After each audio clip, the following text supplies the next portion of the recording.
Welcome to the Larks pregame show here up in the Larks nest. Nick Helgett, Ace Corsair, and Ace Newberger behind me. As here we are, another day, another game of baseball underway here in about 30 minutes. But a lot of you guys might have expected a game yesterday, but the rain unfortunately ended that possibility. So today we'll have a 7-inning doubleheader here at Larks Park between the Hayes Larks and the Western Nebraska Pioneer. This will be the first time these two teams have faced off against each other in conference play in history, as the Western Nebraska Pioneers is their first year in the RMBL conference. I mean, they were off to a really good start, and we thought this was going to be a really good matchup, but the Nebraska Pioneers, they've gone quiet lately. Yeah, but they were able to get a win in their last game against Dodge City, and it did go into extra innings as they came out on top 10-8. Just went back and forth all night, and they balanced out on both sides in each half of the inning. The batting had 10 runs on 10 hits, and the pitching only gave up 8 hits and 8 runs and actually picked up 9 strikeouts on the day. And they got to give a lot of credit to their save guy, Ronan Hella, in that game, who pitched 3 innings and didn't give up a hit and recorded 4 strikeouts on the day. So they'll hope to build off that. Yeah, it should be an interesting one still, even with, the Pioneers taking that step back. But after getting that win, it'll make it a bit more interesting. Meanwhile, the Hayes Larks just got a series sweep against the Rough Riders Friday through Sunday, a 3-game sweep. We saw some standout performances, especially on the batting side, and the bottom half of the order really stood out. We'll get you guys our Week 2 awards and such for hitter, pitcher, and fielder of the week. But 2 guys I really need to talk about before we go any further. Thomas Lissy, he dominated all week on the batting side, 7 for 9 in his last 7 days playing. He's been going off. He leads the team in average behind Brady Evans, who doesn't reach the qualified stat, unfortunately.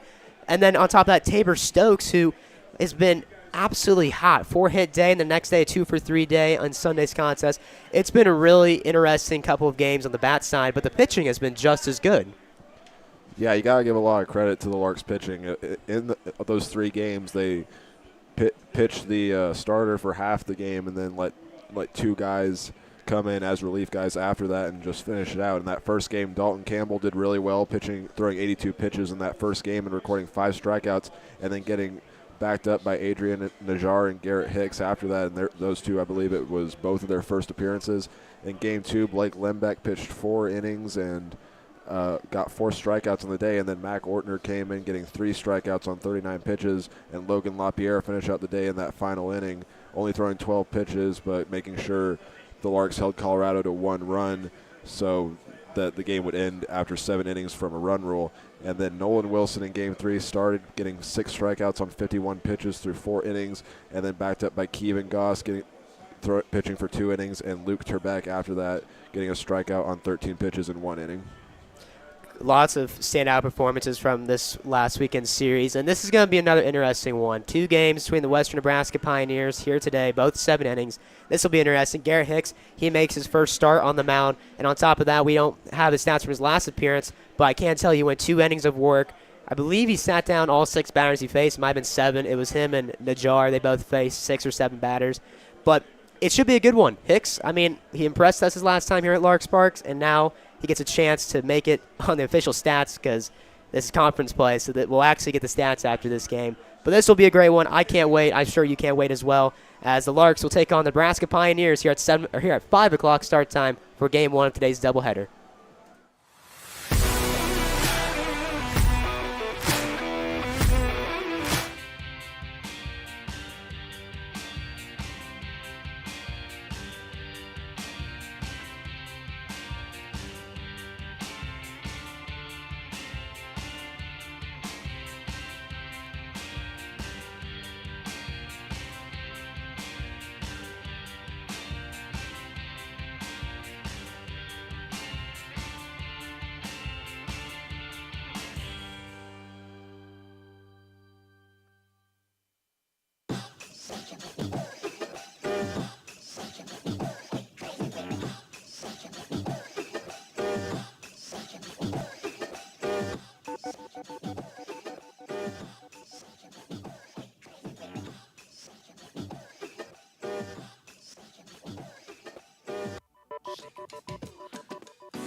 Welcome back to Larks Park as here we go, another day of baseball here in Great Hayes, America, as the Larks will take on the Western Nebraska Pioneers.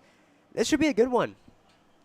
Yeah, especially seeing with how it's going to start right now. Garrett Hicks, the second time that we'll see him in this last 2 weeks. He played in that first game against Colorado where he was the final pitcher in that game for the final 2 innings. Only saw 20 pitches from him, so it'll be interesting to see how much time we'll get of him tonight.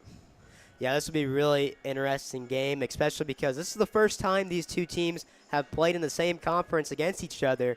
And, I mean, the Western Nebraska Pioneers, when they started out the season, they looked like this could be a new team, a new face in the whole standings process. And lately it's just kind of taking a step back. Yeah, but like another thing we talked about in the pregame show, they'll be looking to work off of the game that of their last game against Dodge City, where they got a 2-run win over in extra innings. So as they start right here, we'll see how they do.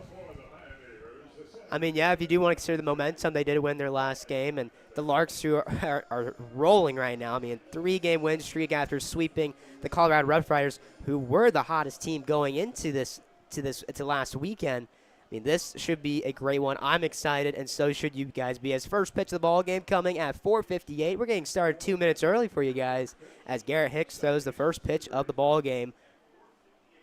The 0-1 will miss up high. Ball one. 1 ball, 1 strike. Here away in the top of the first in a 7-inning ball game. Let's pops this one up to the left side. Running back is Lissy as he'll make the running catch with his back turned to the wall for out number 1. And this is kind of what the Larks, assuming that they get 2 more outs to follow right away. This is kind of what we saw in the last series, where they got off to a strong start defensively, and then they'll look to get started with their bats. So Hicks has 1 out here in the top of the first pitch here to the batter, and Kieran Gaffney, we fouled back. The Larks were supposed to play at 7 o'clock yesterday against the Pioneers, but unfortunately some rain that came around 5 o'clock ended that possibility of a game, as it was raining really hard. Had some hail around the ballpark. Andy Luton and I were both at the ballpark, and we had to take cover as it was raining very hard. The wind picked up. Tree branches were all over town. But, hey, the field looks clean. The town's ready for some more baseball as count moves to 2 balls and 1 strike here with 1 away, as next pitch from Hicks will miss up door. Another factor of the weather last night, it was really aggressive wind. Me and my family actually went and drove around after everything had calmed down. There's a high fly ball to left field. This one will stay in the ballpark, though, as Trent Baker will run it down for the 2nd out. Bringing us to the 3rd batter for the Pioneers, and Francisco Lea, the right fielder. Defensive alignment for the Larks today. Baker out in left, Duncan in center, Ashton in right field. Espinal getting the day off. Running it up in the middle, Stokes at short, Reed at 2nd. Lissy running the hot corner at 3rd, and Carpenter running the hot corner at 1st, and Houston Russell behind the dish while Hicks is on the mound. And now things are going to pick up for Western Nebraska. This is one of their top 3 batters on the year with an average of 360, and the leader in runs this season with 10, the only player to reach double digits, and the leader in hits this year with 9. 1 ball, 1 strike. This one will go over the head of the batter and Lea. Count moves to 2 balls and 1 strike. Larks rocking their blue uniform with the white sliding pants, the white arm sleeves to go with it, the blue cap as well. This one will miss upstairs as well. Count moves to 3 balls and 1 strike here to the number 3 batter and Lea. 3-1 from Hicks. This will be put into play. Popped up high into shallow center field. Calling off the center fielder Stokes. He'll make the catch for out number 3. 1, 2, 3 go the Pioneers. To the bottom of the first we go. Larks and Pioneers 0-0.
There's your batting order for the Hayes Larks tonight. Trent Baker out in left. Batting second, Caden Ashton. Batting third, Caleb Duncan. Cleanup spot, Garrett Gruel. Fifth, Will Carpenter.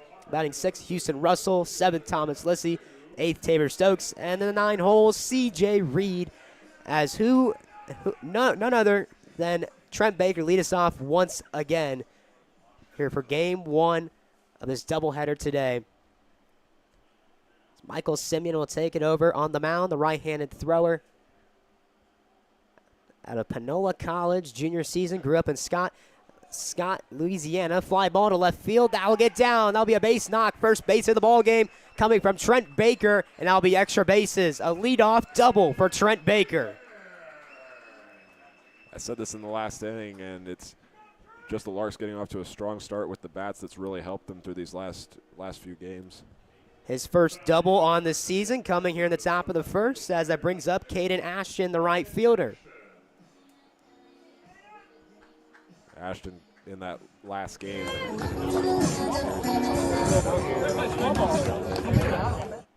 actually reached base 2 other times, which was through errors, and then had a single as well and a run on the day too. Simeon will have to pitch from the stretch here early. He only threw 1 pitch to Baker, and he gets a leadoff double. His first pitch here to Caden Ashton will miss outside for the first ball of the at-bat. Yeah, Ashton's Sunday game was really impressive. One of the best performances we've seen out of him so far in this young season. This one will catch the outside part of the plate. 1 ball, 1 strike here to the right fielder in Caden Ashton. Ashton's played all over the outfield this season. Started off in center, then filled in for Trent Baker and left in the Kansas Cannons game down in Augusta. And now today in right field to fill in for Wilbert Espinal. He'll foul this one off. 1 ball, 2 strikes. Here the second hitter in Caden Ashton. And Ashton's just been a really impressive player for the Larks so far this year, batting right at .500 and getting 6 runs as well on 8 hits.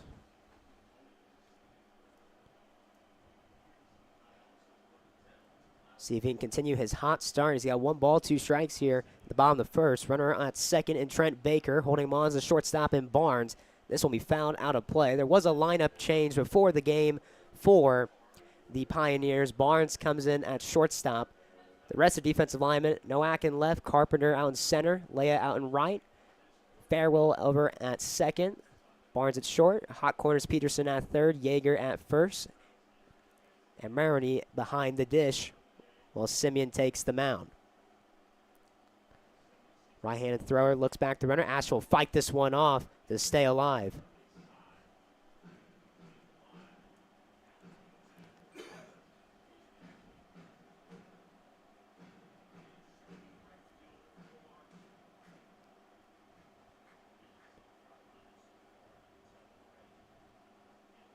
Caden Ashton, who was one of the runner-ups this week for Gold Glove of the Week award, fell just short. We'll get you guys those award winners later on in the ball game.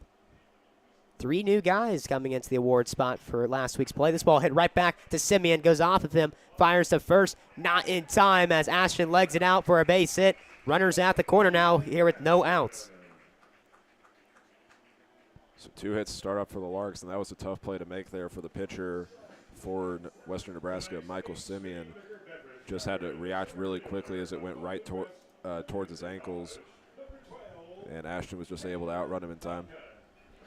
Ashton can do it all defensively and with the bat and even with the speed, as now that brings up Caleb Duncan, who will be out in center. All 3 outfielders at the top of the lineup for the Larks today. That's how it's been really all season, with Espinal and right and such, and then Ashton, who's filled in the DH spot a couple of times. As on the move to second base is Ashton. The pump fake throw, no throw down. Ashton will swipe second with ease. And that's now the 20th stolen base of the year for the Hayes Larks. They've been very successful in 80. That's now an 80% success rate with stealing the bases, as they've only been caught stealing 5 times. That's also Ashton's 3rd stolen base on the year, as now 2 runners in scoring position here in the bottom of the first. This will miss outside. 2 balls, no strikes here to Caleb Duncan. And Duncan, another player for the Larks, coming off of a very successful series over this last weekend, going 3 for 3 in that final game, all singles and getting 3 runs and 4 RBIs as well. So slap this one over the fence for a foul ball. Caleb Duncan hit a walk-off, not the typical walk-off, but a walk-off 2 RBI single in Sunday's game in the bottom of the 7th as the Larks run ruled to the Rough Riders, final score of 12-2. 4 RBI day for him. This one fought off, fouled back, staying alive is Caleb Duncan. 2 balls, 2 strikes.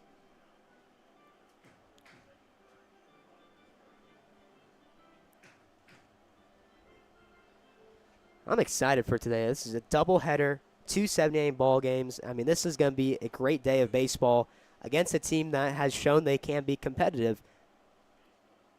It's a 2-2 pitch to Duncan. Will miss upstairs once again. 3 balls, 2 strikes. And adding on to what you just said, it's going to be interesting to see how the two come out, getting that day off and then having to turn around and play 14 innings today. Larks had the day off on Monday and then gets Tuesday off as well, so everyone should be pretty well rested as this will miss down low. Ball, 4 bases now loaded here in the bottom of the first as it brings up the cleanup batter and Garrett Gruhl.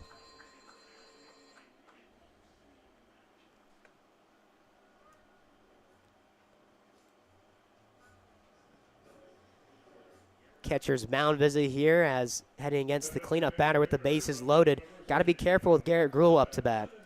Yeah, and it's kind of it's the right decision to have a meeting now. You got bases loaded, no outs so far, the cleanup batter up. It's the right time to make that decision. Shout out to Garrett Gruhl as he has officially committed to UT San Antonio to go there for his senior season. Very excited and happy for Garrett Gruhl as he'll continue his baseball career at the college level and try to go out with a bang. Trying to bang one up here now with the bases loaded. See if he can put some runs on the board here early with no outs in the bottom of the first. Missing upstairs again to Garrett Gruhl is Simeon as he gets ahead in the count 1-0.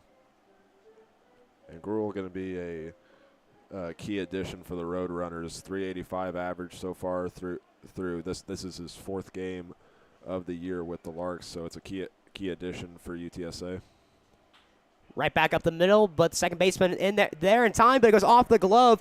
All runs will advance 90 feet as an E4 on the second baseman, and Fairwill will allow the Larks to score their first run of the ball game. From Ohio State University, the Larks first baseman, number 25. Very frustrating. I mean, the second baseman was perfectly in the right spot because that ball, if he was in the regular position, would have gone up to the center field, but he was in the right spot, but just off the glove as the Larks take the early 1-0 lead. His first pitch misses for a ball. Now, to my understanding, I mean, that should, even though it was an E4 with no outs, it should still go down as an RBI, you know? I mean, that ball was put into play. The run was going to score. So I have to see what point streak goes with that. I'm just going to list him as an RBI because that just makes sense in my head. No outs, ball up the middle, no triple play was going to be made. Now we'll see the first mound meeting of the game from the Western Nebraska dugout.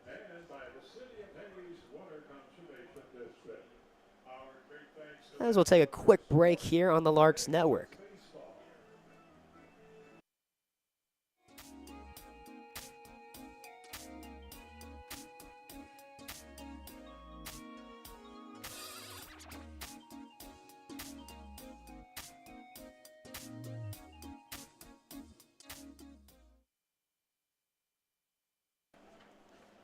Short mound visit as we'll get back into action. Head coach Shane Sharkey for the Pioneers, assistant coach Chris Gabus, John O'Connor, and Zach Smith are all here today. First pitch to Will Carpenter here. Will miss outside. 2 balls, no strikes.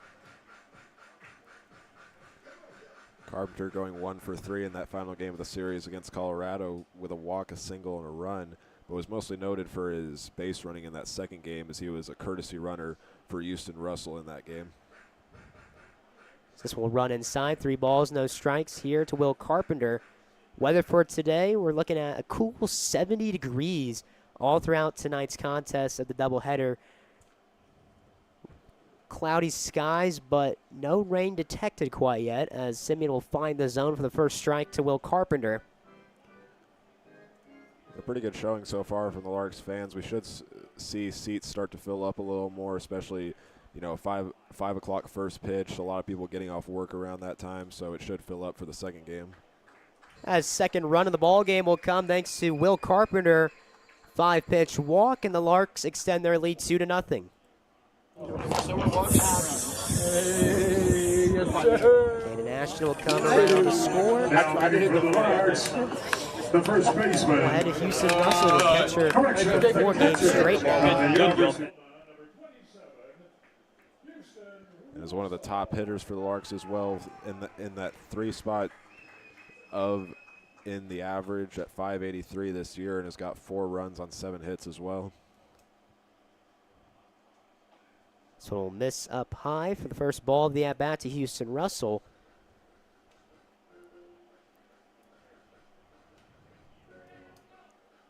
Don't usually see it out of the Larks too often where they have their catcher go 4 games straight. But Russell, I mean, he's a dog. He'll do it. And he's proven he can play back-to-back games and still perform, as he's just been red-hot bat all season long.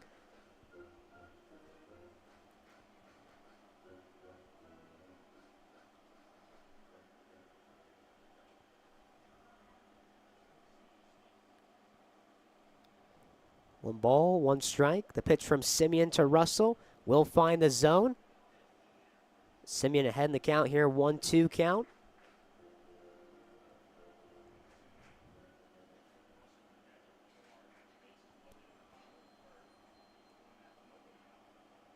Can try to protect here. 1 ball, 2 strikes. We throw it into center field over the jumping head of the shortstop, and Burns will get down. 1 run will score. Rounding third and heading home is Garrett Gruel. The throw in, not in time, and away from the pitcher, the cutoff man, as that will score 2 runs. The Larks add 2 more on the board here in the bottom of the first.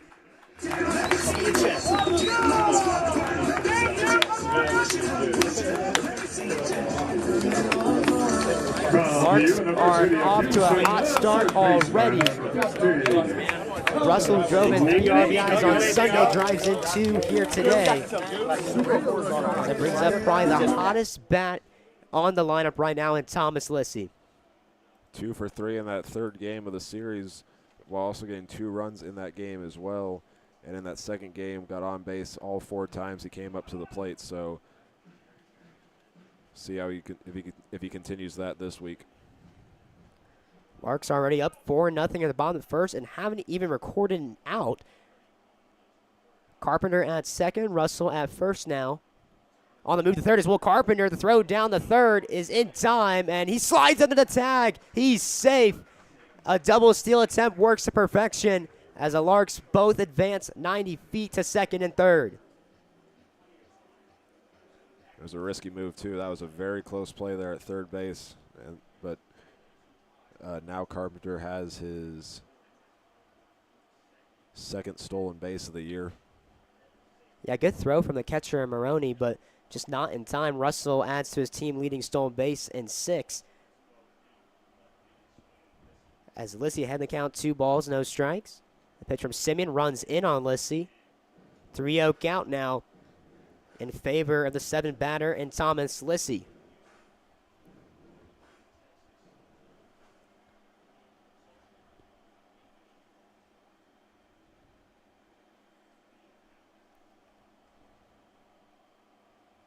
Simeon will fire this one in. That will go off the glove, and not advancing home is Carpenter at third, as he'll just watch the ball get picked up by Maroney, and head down to first is Thomas Lissy.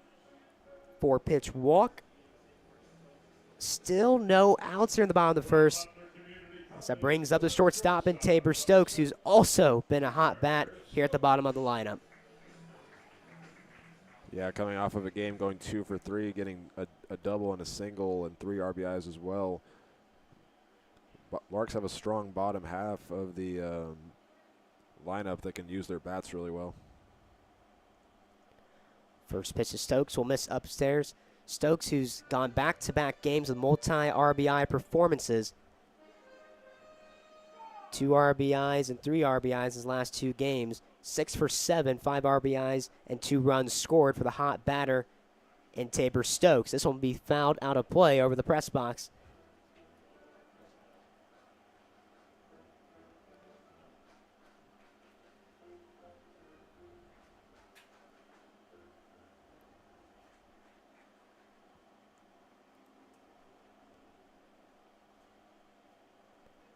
The 1-1 to Stokes runs in on him, almost clips him. As Stokes ahead 2 balls, 1 strike. Carpenter at third, Russell at second. Thomas Lissy over at first. Middle infield playing in double play positioning with still no outs. Force at any bag. Outfield playing back. Barely any wind today. This will miss down low. 3 balls, 1 strike. Simeon just kind of struggling to find the zone here. Yeah, you got to wonder how frustrating it is for him. They've had 2 plays where they could have gotten an out. He's thrown 32 pitches so far, and they still have yet to get their first out. It's a 3-1 pitch. Will find the zone. We'll have a full count here with no outs. For the first time today here in Tabor Stokes.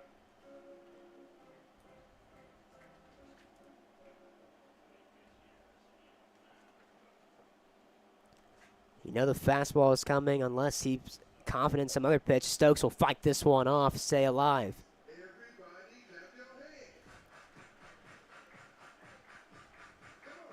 His last 2 games for Tabor Stokes has almost risen his average to above 475. He's sitting at 471 right now.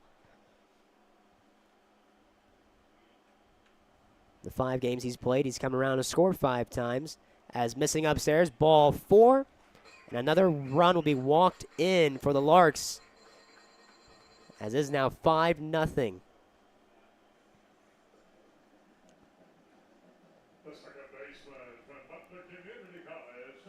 Number 1, C.J. Reed. That's now an RBI in his last 3 games for Tabor Stokes. Good job, buddy. Biggest the 9-hole batter, C.J. Reed. We're at the bottom of the lineup. And still no outs recorded. Which means unless triple play happens, we're guaranteed to see Trent Baker again. And we've been seeing this all year round so far for the Larks. They just get out to the gate strong, score 3 to 5 runs in the bottom of the first, the bottom of the second, and they just take that early commanding lead. Yeah, we talked about this earlier. Getting your help from your pitching as well really kind of translate to the bottom half of the inning. So Reed will fight this one off. 1-1 count.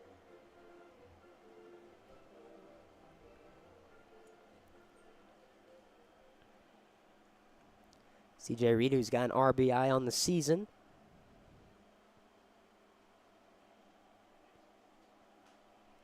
Another one fouled out of play. 1-2 count here to the second baseman and C.J. Reed.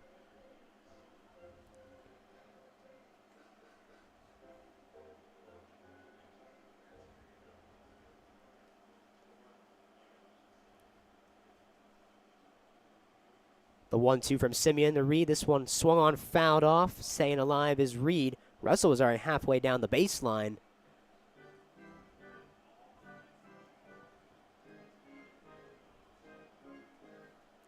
Like you said earlier, I mean, good-sized crowd for a 5 o'clock game. I mean, to be honest, didn't really expect a lot of people here, and there's a good amount of people here for a 5 o'clock start time. You can only imagine what will be at 7 o'clock on a nice, chill day. Not much wind, but 70 degrees. I mean, great baseball weather. It's the 1-2 from Simeon. Just misses the outside part of the plate to C.J. Reed. He'll stay alive. 2 balls, 2 strikes. Russell at third. Lissy at second. Stokes over at first. Pioneers still in double play positioning. Second baseman playing a little bit farther away from the second base bag, though. Ripped in the right field, but goes foul. So Reed will call time. Might have broke his bat on that. And yeah, he's going to switch the bats out. Grabs the black bat.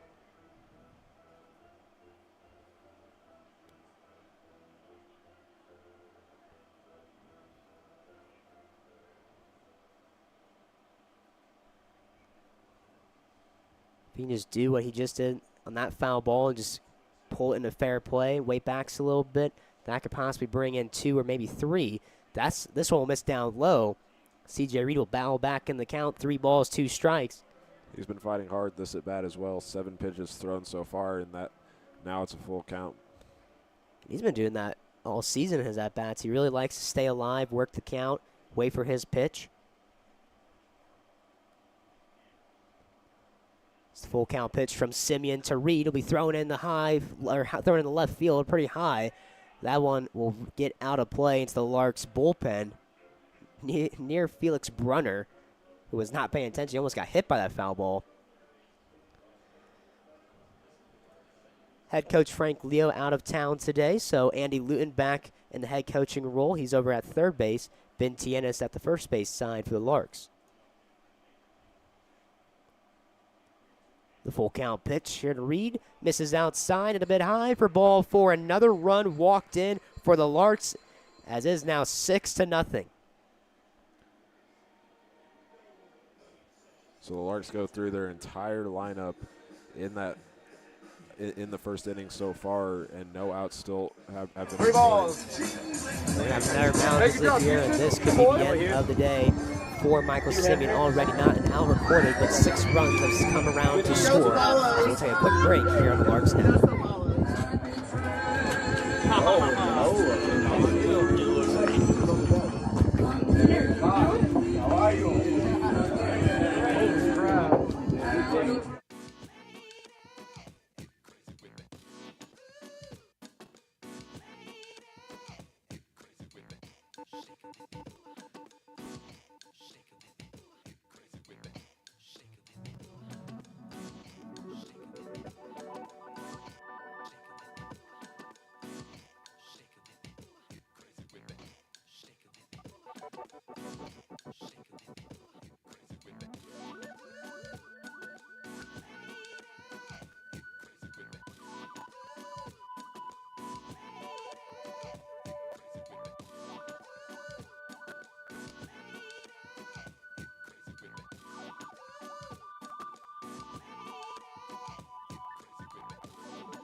New right-handed pitcher for the Pioneers, and Alejandro Castillo will come into the ball game to face off against the top of the order. And Trent Baker, still no outs recorded here in the bottom of the first. Larks have already taken a 6-0 lead.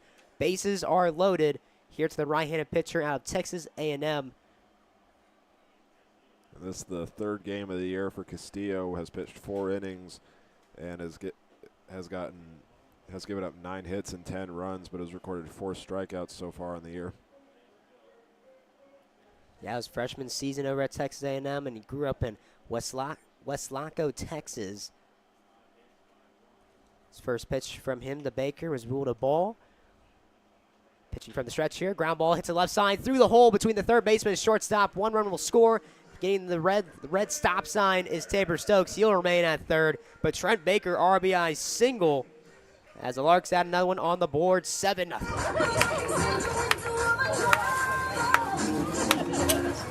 The right fielder, Hayden Baxter.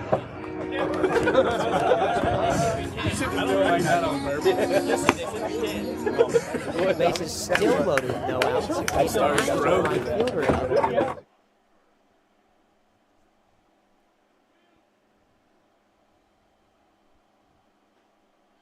First pitch to Ashton will find the zone for strike one of the at-bat. Base hit in his first at-bat and a stolen base. Came around to score.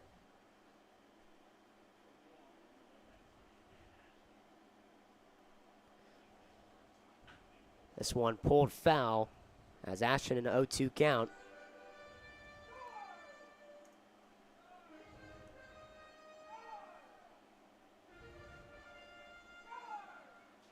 Ashton's already been in this situation already where he's down in the count with 2 strikes against him.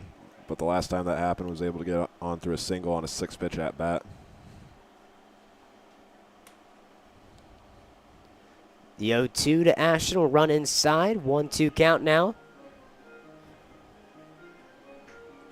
Baker, who scored in the first inning, that was his 7th time coming around to score this season. Ashton, who also scored in the first. This one will be flying out to left field. Running is the left fielder. He'll make the catch. Tagging is Stokes. No, he'll go 4th down the baseline, but will turn back to third.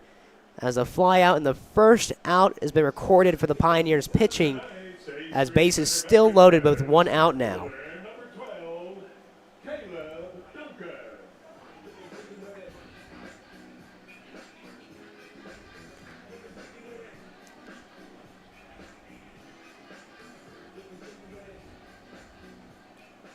That'll bring up Caleb Duncan after having a big day on Sunday against Colorado, going 3 for 3, has already scored and gotten on base after walking on a full count in the 3rd inning, or in the 1st inning, excuse me.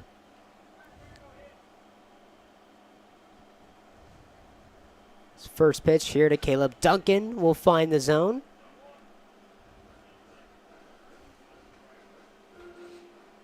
Castillo just trying to get out by any means. Luckily got that fly ball to left field. Looking for the double play to get out of this one. Force set any bag still with the bases loaded. Middle infield playing in double play positioning as next pitch to Duncan outside for the second ball of the at-bat.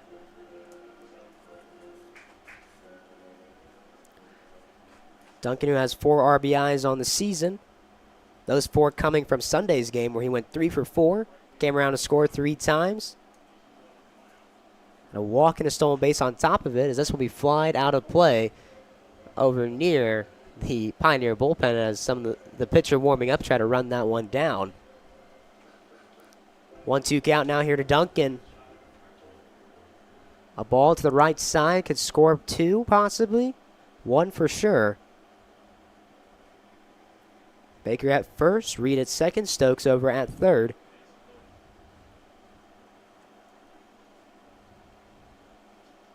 The 1-2, down low, just around the knees, but a good eye from Duncan as he'll stay alive with a 2-2 count.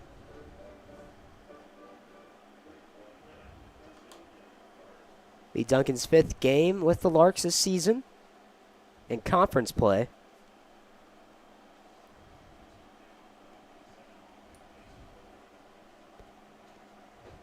Another good eye from Duncan as a breaking ball breaks outside the zone, as it's now full count here with 1 away. The 2nd time today as well. It had a full count on the last at-bat and walked, so we'll see what he does here.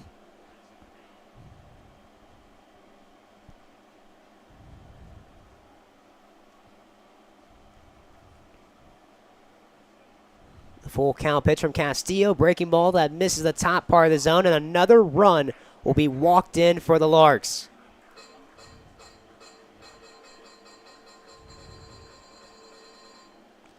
That is the 4th RBI walk on the day for the Larks. They are now up 8-0. I almost feel bad for the Pioneers right now. It's just not going their way here in Game 1 of today's doubleheader. Just been a little tough for them. They've had a few errors so far, and then pitching just struggling to find the zone. 56 combined pitches in the 1st inning alone. Cleanup batter and Garrett Gruhl up now.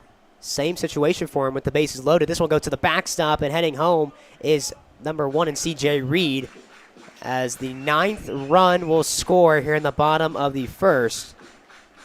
Oh, raise the flag. Raise the flag.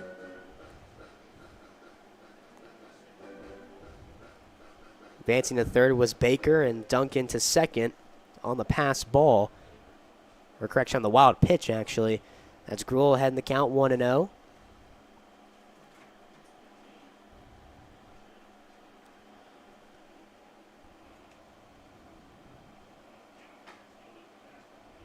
Outside part of the plate, catches it.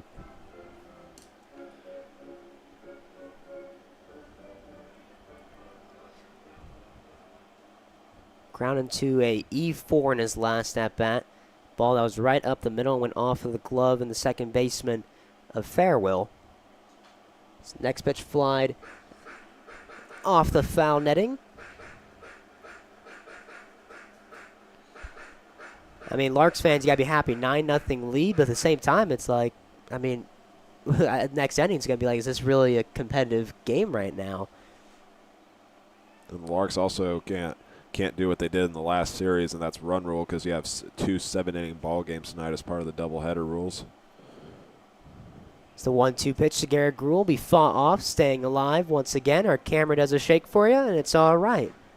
Ace Newberger, our production guy, he's happy.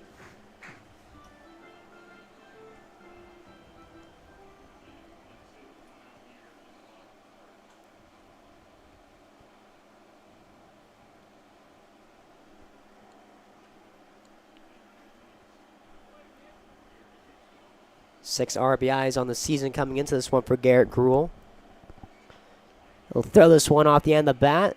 It'll stay in the infield, though, as shortstop in Barnes will catch the pop fly for the second out, as now that brings us to Will Carpenter. Had a walk on a 3-1 count in the first inning and would eventually get home while also recording a stolen base, which was a very close call, and then would score the 5th run of the game.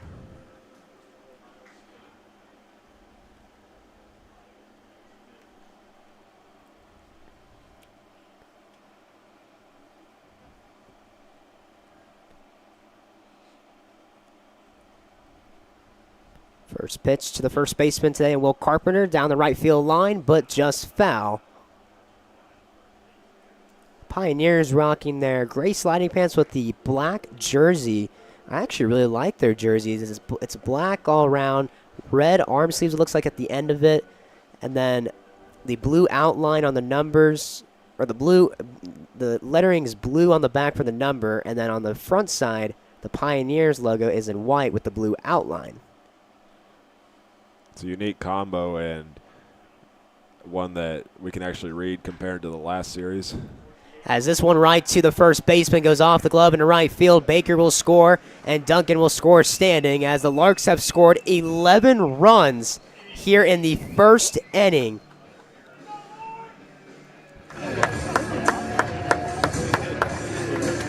Hey, ATV, you turn? You turn today? No, I just heard that shit. Wow, I mean, nothing is going the Pioneers' way. Just a tough start so far, and you had a chance there to get your 3rd out of the inning, but it's just everything's just been snowballing for them this entire game. It was a hard hit ball, don't get me wrong, but he tried to field it on his side. It was hit to him, and then he took a step back, tried to field it on the side, and it just went too far away from him off the glove in right field, and that one just hurts a little bit, as the first pitch to Houston Russell here will find the zone.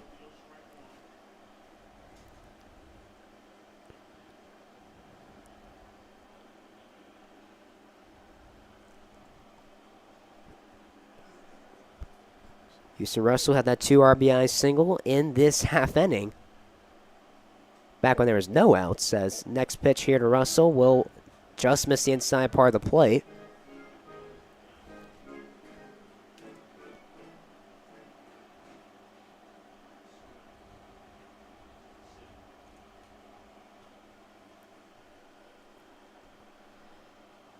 Oklahoma and Texas A&M, where Castillo pitched for, and Houston Russell played at Oklahoma.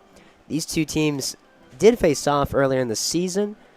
I cannot remember off the top of my head who won that battle.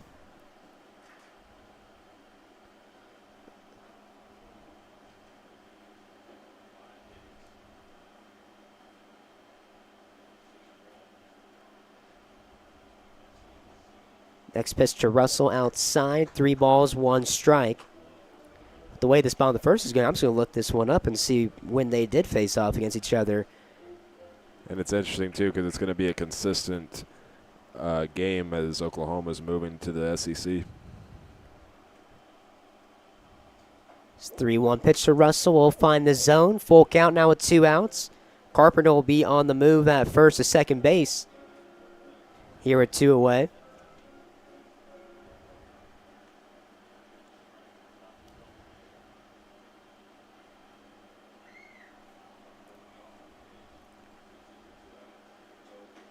Full count pitch, caught looking, strike 3, and that will end the first inning after a total of, looks like, if I do my math, 15 batters for the Larks come up to bat, and they score 11 runs in the bottom of the first. To the second we go, 11-0, Hayes Larks.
Garrett Hicks back to the mound here in the top of the second. After we had a 2-minute early start time to this one, but we're in the second inning now. 45 minutes later as the clock just turned, and the Larks put up 11 runs as now they are sitting pretty comfortably as a fly ball to right field off the bat of the Pioneer, right to the warning track, in fact. And a nice catch by Ashton for the first out here in the second. And it helps the Larks defensively as well. You basically get too much breathing room now, as we've talked about this already on the broadcast, but it's really been done with the bats as they've been able to put up so many runs in these last few games. It's really helped out as a whole with the team. And it allows the Larks pitchers to throw strikes comfortably, just looking to get the out. Don't have to be fancy and get the punch out. Everyone loves punch outs, but now they can just work on finding the zone, letting them hit the ball and play, and let the defense do the work. As this one will get past Russell to the backstop. The count moves to 1 ball, 1 strike here to Bryce Peterson, the third baseman.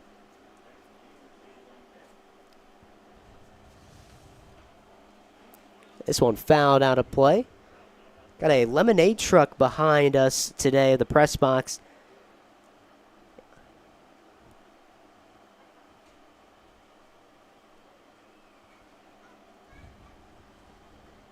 The 2-2 pitch. This one popped high, but will go foul as well. And out of play.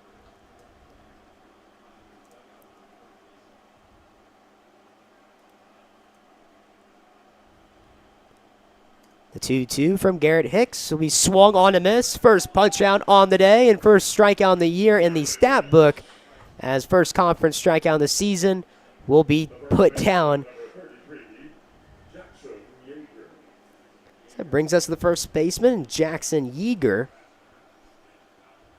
Playing in his 8th game of the year, has recorded 6 hits so far this year with an average of .261.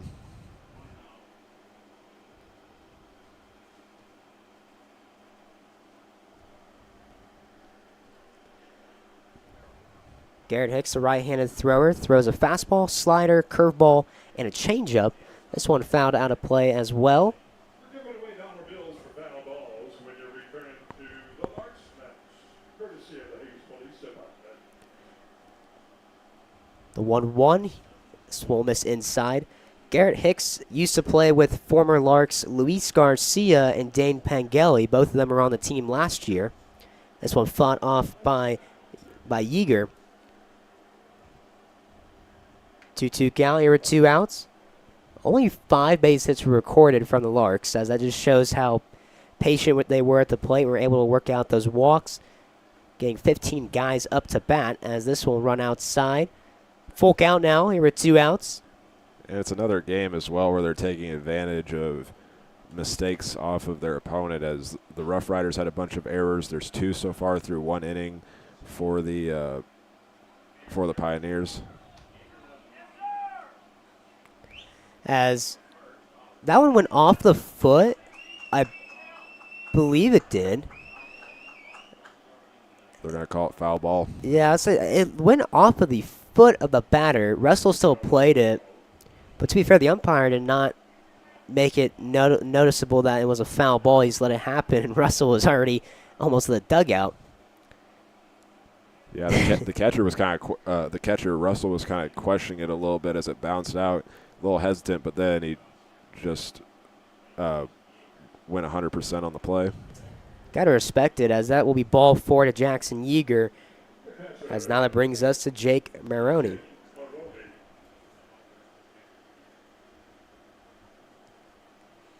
Seventh game of the year for Maroney, and this will be his 15th at-bat of the year, and has only recorded 2 hits this year.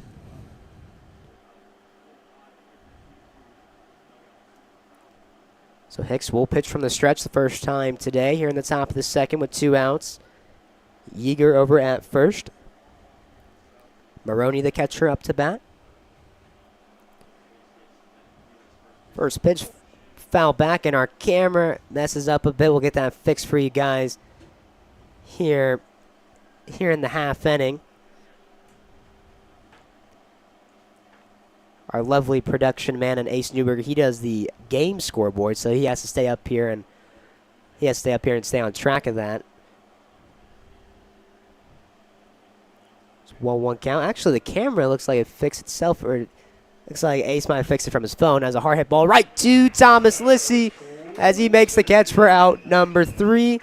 The Larks allow a walk, but Hicks is dealing, as we'll head to the bottom of the second as the Larks lead this one 11-0.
7, 8, and 9 due up, and all those hitters had a walk in the bottom of the first as they'll come up to bat for their second time today. And leading the charge is Thomas Lissy.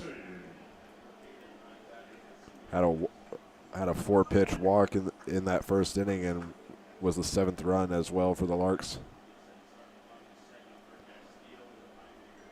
The bottom of the first was all the Larks really needed for this one, but heck, let's see if they can add on to it as this will run inside on Lissy.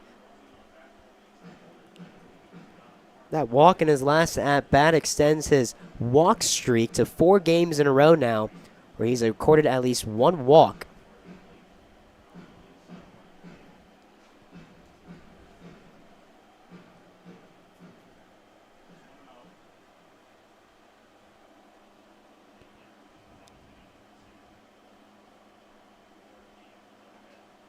Next pitch to Lissy, outside corner. First strike here to Thomas Lissy here in the bottom of the second. Some more Rocky Mountain Baseball League games going on today. The game day Angels face off against the Denver Cougars at 7 o'clock start time. Denver Cougars and the Colorado Rough Riders, they were supposed to play yesterday, but due to weather, it was an incomplete game, so they'll have to finish that one out. Also yesterday, the Fort Collins Foxes, they played a non-conference game against the Australian Colts. First time hearing about them, but I believe they are a team strictly made of Australian native players. As the Fort Collins Foxes, they ran through them with a final score of 10-0. Game 2 of that series will be at 6:05 start time today.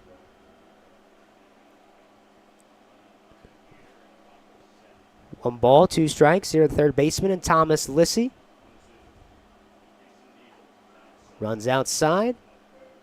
Count evens up at 2 apiece.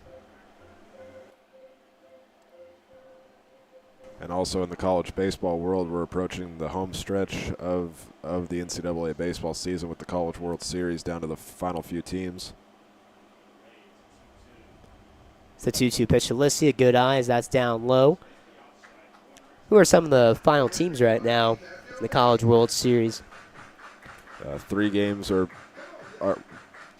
scheduled for today. 2 have been played so far. Tennessee continues their hot streak and defeats Florida State 7-2 to move on to the championship series. Lissy sends a towering fly ball to right field, but the running grab by the right fielder and layup for out number 1 here in the bottom of the second. Tennessee, I believe Florida State's still in it. Who else is in there? Florida got the win a little bit ago by double digits over the number 2 overall seed Kentucky 15-4, which means Florida has to turn right around at 6:55 tonight and play Texas A&M to keep their hopes alive. There's some good games on. We hope you stay tuned with us, but heck, go check those scores out too, as first pitch here to Stokes will be ruled a ball. That'll be interesting too. Tennessee, with that win over Florida State, has already clinched their spot in the championship series. Former Lark Dylan Dreiling is playing in that series. He hit the walk-off single, I believe it was against Florida State the other day. Yeah, I think it was actually the first game of the entire College World Series as well. That was pretty electric, as here at Larks Park after the game, a lot of the fans stayed back and watched on our TV we have here by the concession stands, and everyone went wild when Dylan Dreiling hit that walk-off hit to win the game.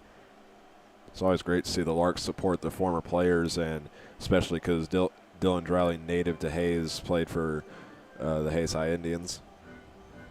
Crazy part is, in high school, he actually played for the Hayes Larks. I believe he played his senior season. I know that. I want to say he plays junior year too, but I can't remember off the top of my head, so don't quote me on that, as that will run outside. 3 balls, 1 strike here to Tabor Stokes. As I fumble my words, he worked an RBI walk in his last at bat.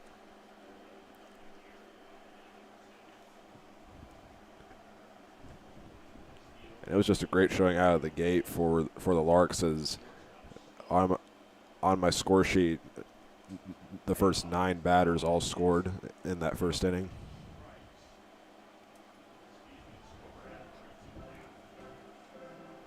We'll have to see what Keith Harper has in store for the pitching side, as only being 7 innings, you're up 11.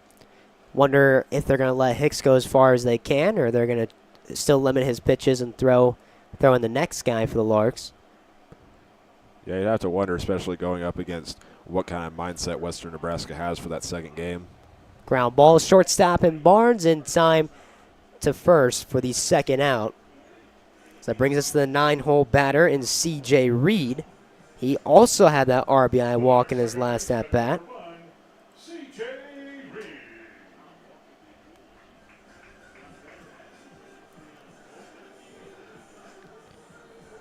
We were predicting how many runs would be scored in this half inning, me and Ace, but I think we're both going to be wrong, as it's 2 outs and no runs have been recorded. Unless C.J. Reed can get a 2-out rally started, as he'll foul this one out of play.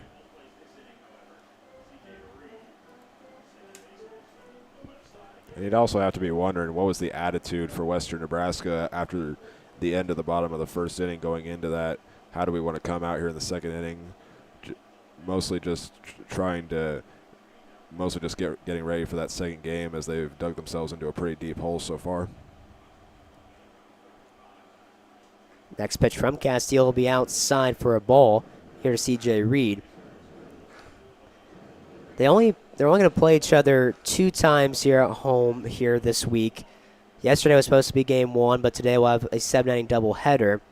Larks will get the day off tomorrow, and they'll start a 3-game series against the Game Day Angels here at home, as Reed will throw this one out to left field. If it gets down, that'll be extra bases, but it will go foul. So it's off the left field foul wall, as C.J. will come back to the batter's box with a 1-2 count.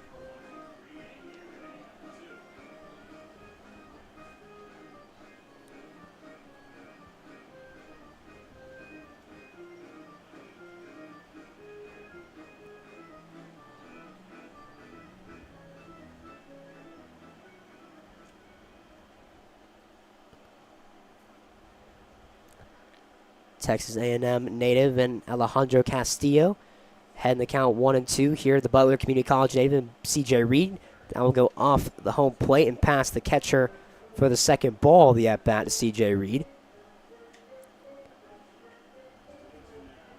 Castillo's freshman year at Texas A&M.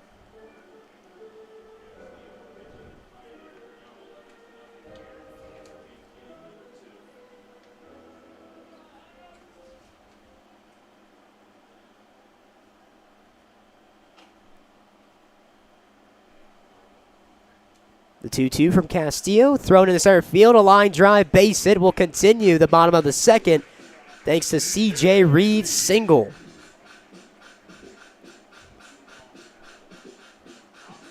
Second time he's gotten on today, so we'll see if the Larks get a 2-out rally going here. And we'll have another mound visit as they're about to go through the order for their 3rd time today. It'll be a 2nd time for Castillo if he stays into the ball game. So can see a couple guys warming up right now for Western Nebraska as well.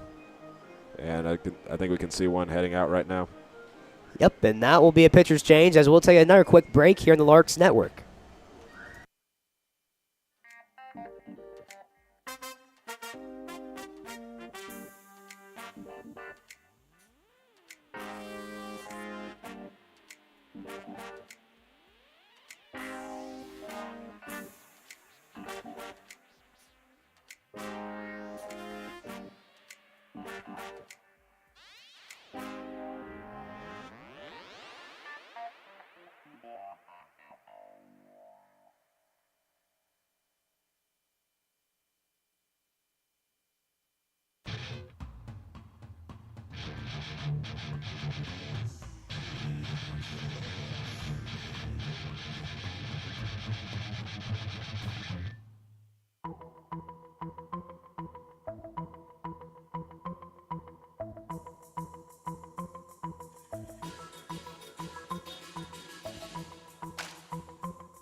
for the Larks, number 2. Shout out to Chuck for letting us know the dugout audio is pretty loud, as we'll get that fixed for you. There we go. Looks like it should be good now as we'll get back to the top of the order for the Larks and Trent Baker, new pitcher into the ball game, and Carson Bevel, listed as an infielder, played for Minnesota Community Tech College, freshman year for him, grew up in Fargo, North Dakota. Haven't seen him yet this year for Western Nebraska, but for Trent Baker, this is now the third different pitcher he's faced today on 3 at-bats. Yeah, and he's came around to score twice so far in his last 2 at-bats and get a base hit. He's had himself a good day already. And we're not even to game 2 yet, so, I mean, he's having a great start. This one swung on and missed by Baker as count moves to 1-2. Trent Baker, another guy that just got committed to a different college. He's going to Lamar University next season. Played at Houston Christian these last 2 years. Really took a great step forward this year for Houston Christian as he'll pop this one up high and just past the infield. Take a couple steps in as a second baseman Farewell, who will make the catch for out number 3. The Larks do not score any runs here in the bottom of the second, but that's okay because they lead 11-0.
Top of the third, Larks lead 11-0 here in Hayes, America. As first pitch from Garrett Hicks as he'll come out for his 3rd inning of work here in the top of the 3rd.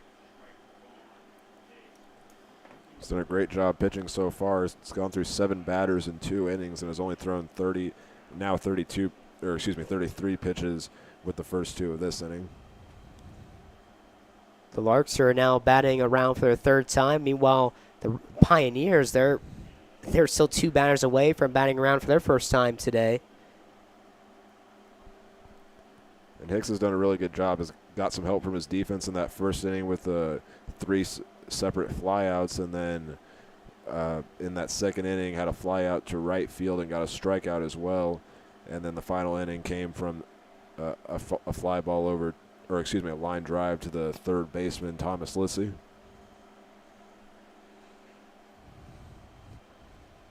Two-one pitch from Hicks. Ground ball hit to the second baseman. In Reed fires it to first in time for the first out here in the top of the 3rd.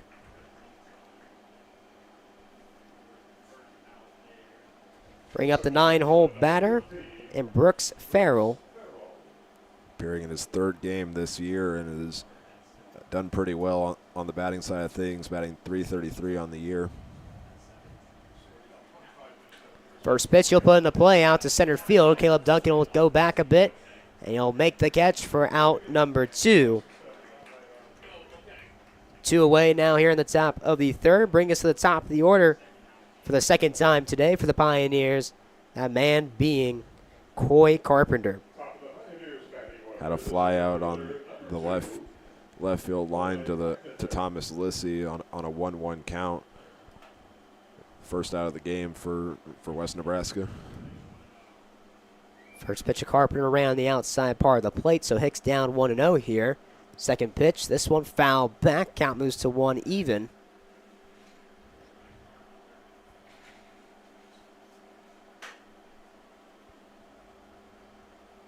As Hicks, who is ready to go, he was already about to throw the pitch in, but Coy Carpenter not even ready in the box yet. Larks is trying to get some outs, get this game over with, and get game 2 started, as that one should be around 7 o'clock. We're looking more about 7:30. As the fly ball in the shallow center field, Duncan will run in a bit and make the catch for out number 3. 1-2-3 go the Pioneers. Garrett Hicks had himself a nice day on the mound. As we'll head to the bottom of the 3rd, Larks lead still by 11.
There's your Rocky Mountain Baseball League Conference standings at the moment, as I'm a bit confused along with some of the other guys up here in the press box.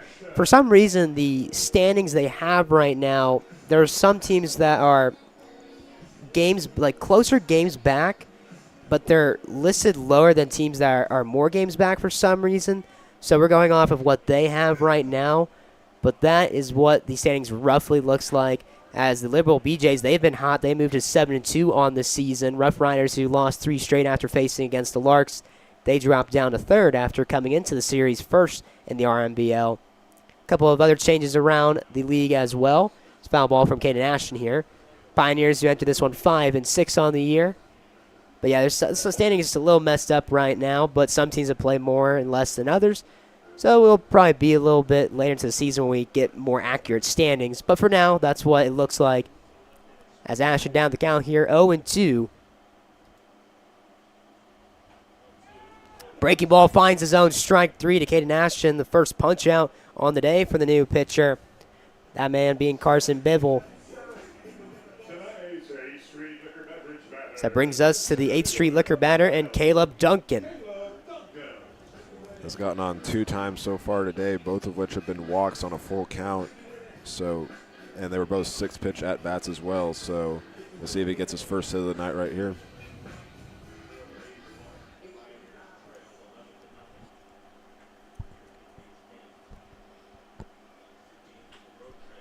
First pitch thrown out to center field. Running back is the center fielder, and Carpenter. That one running grab by Carpenter. What a nice catch by the center fielder for the Pioneers, as he'll take away extra bases from Caleb Duncan for the second out.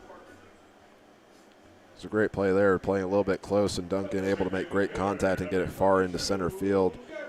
It was just a great play by the center fielder, as they'll bring up the 4-spot batter for the Larks, Garrett Gruhl. Garrett Gruhl reached base his first at bat thanks to an E4. Brought home a run in that bat, and his last one he popped out to the shortstop.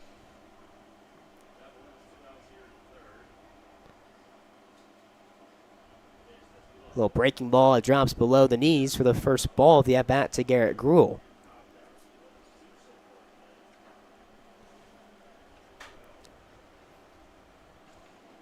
Next pitch swung on and missed. Count moves to 1-1. Garrett Gruhl, who this will be his 4th game played with the Larks in conference play. In the 3 games he's played total before this one, he's had an extra base hit in all of those games. He's homered in 2 of the 3 games as well. As the 1-1 pitch to Gruel down low. Once again, 2 balls, 1 strike here with 2 outs. He's done really well so far as well. 6 RBIs, was 1 RBI out of the team leader coming into this game, who has 7, and that's Wilbert Espinal. As that ball ripped in the left field over the head of the third baseman Peterson, as Garrett Gruel gets first base hit on the day. Has 2 outs still, but maybe another 2 out, maybe a 2-out rally is lingering behind us. That brings up Will Carpenter. Had a 3-1 count walk in the first inning and would eventually score to make it a 5-0 game.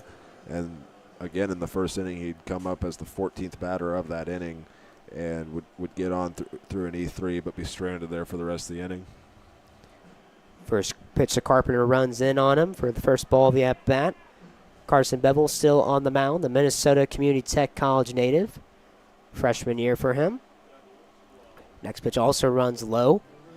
2 balls, no strikes here to Will Carpenter in his 3rd at-bat on the day, or 3rd plate appearance on the day.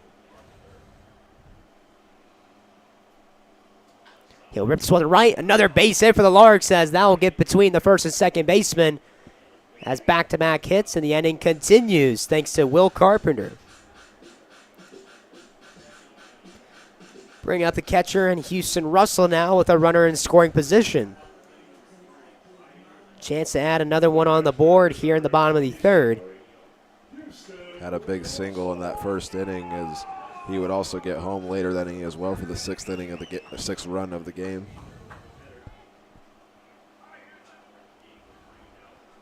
Bevel looks back, the runner at second, fires it in. This one through the left side as well. That will be a base hit. And the 2-out rally continues as now the bases are loaded for Thomas Lissy. Second base hit on the day for Houston Russell. All the Larks bats have been able to get on today by any means, and it's been a good appearance for the batting side, for the plate discipline, the vision. They're seeing the ball well. And once again, another base hit. And now it brings up a guy which, for Western Nebraska, this is one of the last guys you'd want to see with the bases loaded, as Thomas Lissy came into this game with 9 hits on the year and is the leader in average with 600, right behind Brady Evans, who has only had 2 at-bats on the year. A little foreshadowing for you around the 5th inning. We'll give you guys our Week 2 awards, as next pitch to Lissy will find the zone. 1-1 count, here with 2 away. Bases are juiced, force at any bag.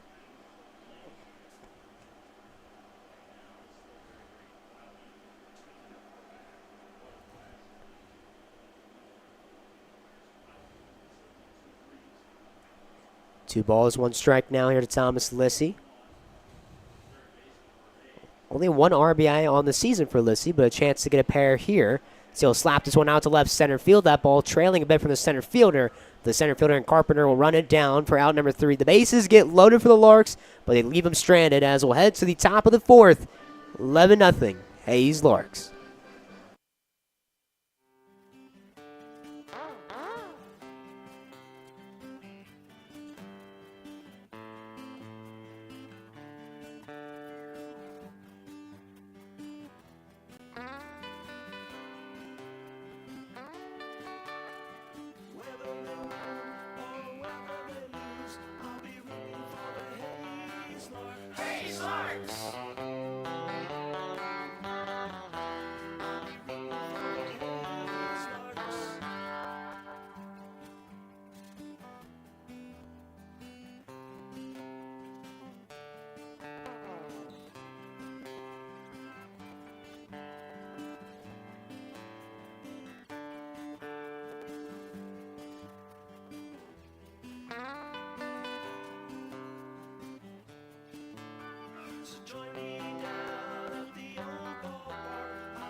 Garrett Hicks' day comes to an end, so they'll send it off to Adrian Najjar, back-to-back right-handed throwers for the Larks, as he'll take over here in the fourth. Just the second time we've seen Adrian Najjar this season. Saw him in the first game of the last series against Colorado, where he pitched 2 innings in that game and got 1 strikeout on 22 pitches. Kieran Gaffney up to bat here for the Pioneers. This pitch from Najjar will find the zone for his first strike on the day. 1 ball, 1 strike. Najjar, freshman season from him. 5'11", 200 pounds. Grew up in DeSoto, Texas. This ground ball up the middle will find a hole for a base hit. The first base hit of the ball game for the Pioneers.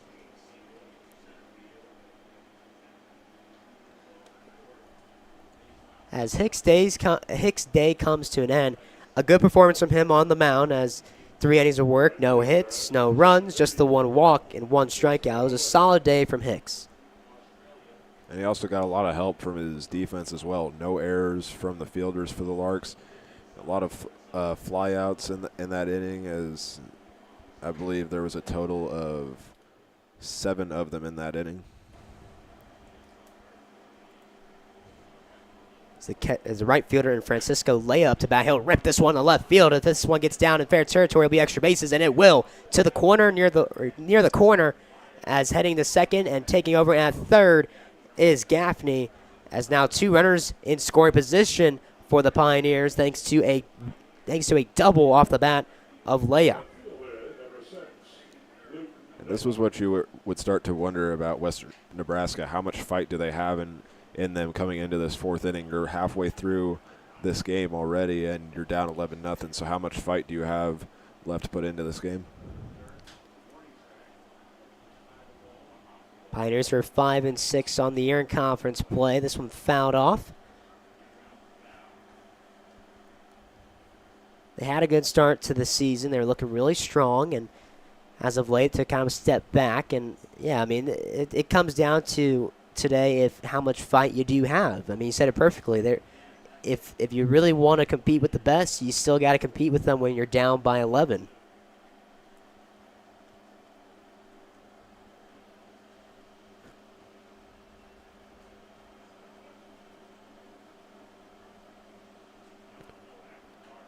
This one fouled off from Nowak.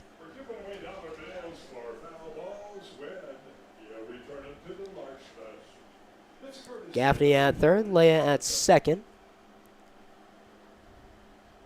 0-2 count, Hicks ahead, or correction, Najjar ahead. Pitched out Navarro Community College. This one caught, looking, strike 3. Najjar gets the punch out. 1 away now here in the top of the 4th.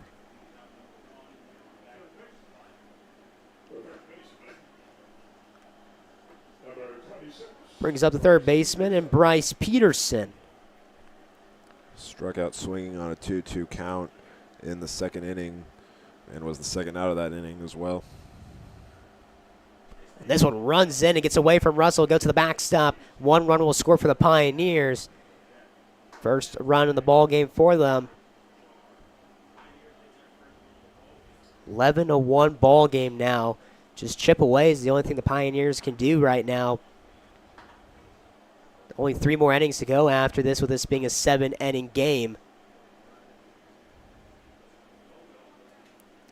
Leia will go to third. He's now 90 feet away from scoring.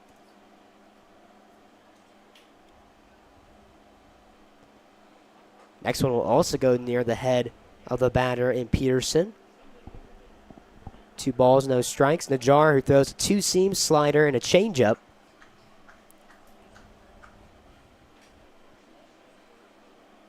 Pitching from the full with the runner at third. This one we fouled out of play for a strike of the at-bat to Peterson.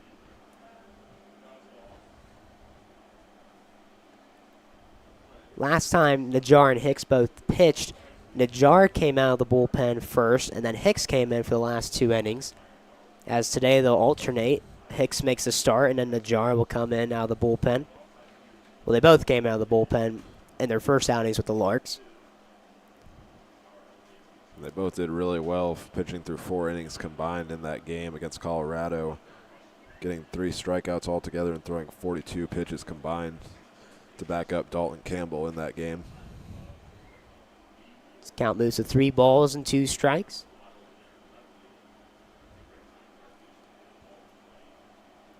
This will be put into play. That will score a run, but C.J. Reed will get the out at first as the second run of the ball game comes around to score for the Pioneers via the ground out RBI from the third baseman Bryce Peterson. Leah scores, so now nobody on base for Jackson Yeager. The first baseman, number 33, Jackson Yeager. That will bring up the first player to get on base in this game for Western Nebraska, Jackson Yeager, who got on a full count walk in the second inning. Hard hit ball past the diving glove of Thomas Lissio again in the left field. Rounding first and heading to second is Yeager. Baker having troubles getting it in. The ball is being stuck over there in the corner. So that'll be a stand-up double for the first baseman for the Pioneers. I'm pretty sure his last name's Yeager, but the first time our PA announcer said it, he said Yeager, and they changed it to Yeager. So, and I just heard the other announcer say Yeager, so I'm not really sure. Let's go with Yeager. I like that last name.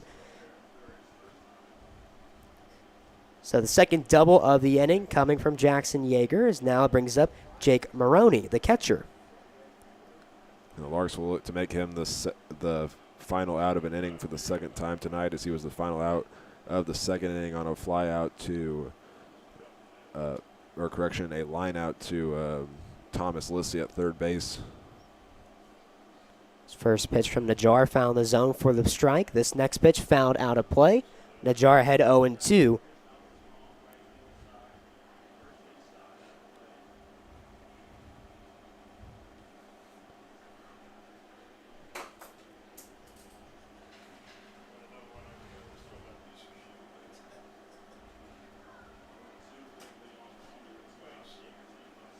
Najjar comes set. Reed will take a few steps away from the second base bag, and this one swung on and missed by the batter Maroney as he slams the bat in frustration. But the Larks get 3 outs, but the Pioneers are able to get 2 runs as they cut the deficit to 9. As we'll head to the bottom of the 4th, Larks bats up next.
Stokes, Reed, and Baker all to bat here in the bottom of the 4th. The Larks lead 11-2. 2 runs came around to score in the top of the 4th thanks to the Pioneers' bats.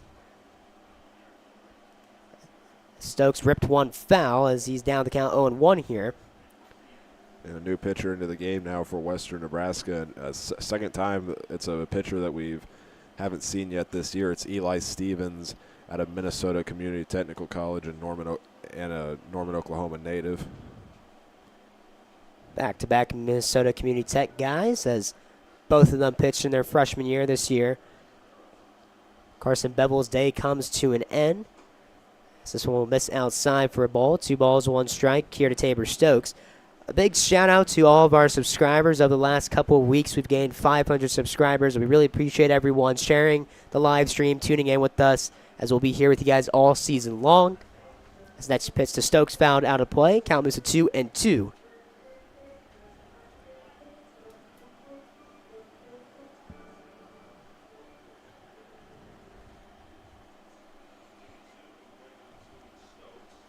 Next pitch to Stokes, swung on a miss. First out on the day for the new pitcher, and Stevens will be a punch out. As I'll send us to the 9-hole batter and C.J. Reed. 1 for 1 so far today after walking on a full count in that first inning. He'd eventually get home for the 9th run of the game. And then in that second inning, he would get a single and be stranded at first base for the rest of the second inning on a 2-2 count on his at-bat. Doesn't show on Point Streak our stats and everything, but C.J. Reed did have a game this year where he had 2 RBI singles in the same game.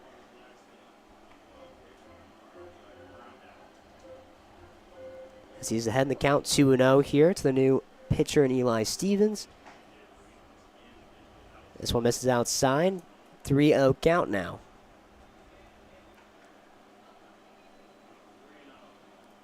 See if he has the green light or the red light. He has the red light, as that'll be ball 4. 4-pitch walk for C.J. Reed. He'll reach for his 3rd time today.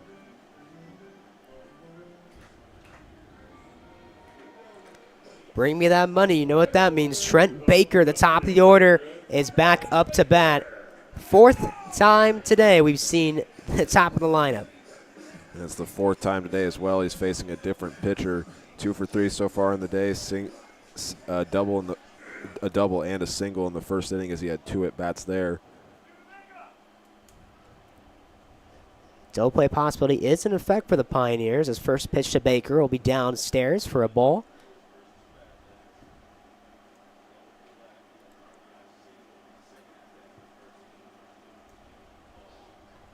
Baker will get under this one, throw down to center field. Taking some steps back is the center fielder and Carpenter near the track, but not far enough, as that'll be a fly out. 2 away now. Future Kansas University Jayhawk player Caden Ashton, the right fielder, will come up to bat. 1 for 3 so far today after singling on a 1-2 count in the first inning, and he was the second run of the game as well. His first pitch to Ashton, ruled a ball. Larks Park starting to fill up a bit more. For the first time in this season, we actually had more viewers on the stream than we did people.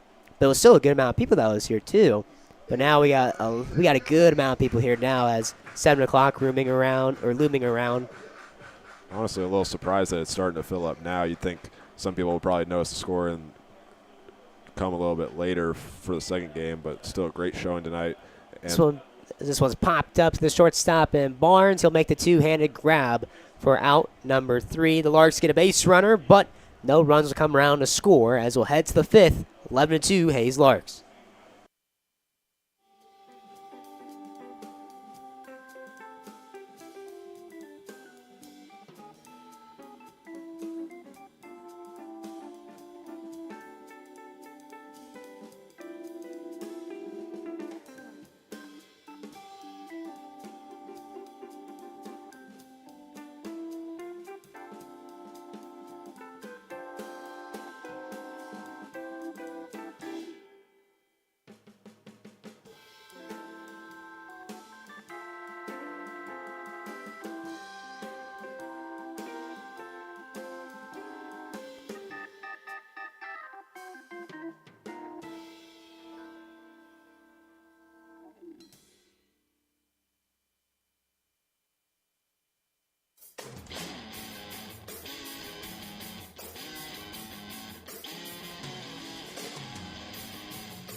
And there you have it, our standout performances from last week's play.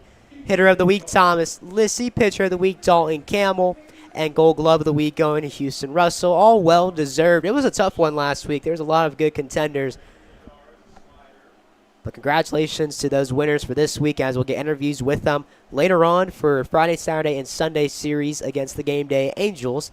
As the Jar back on the mound here in the top of the 5th.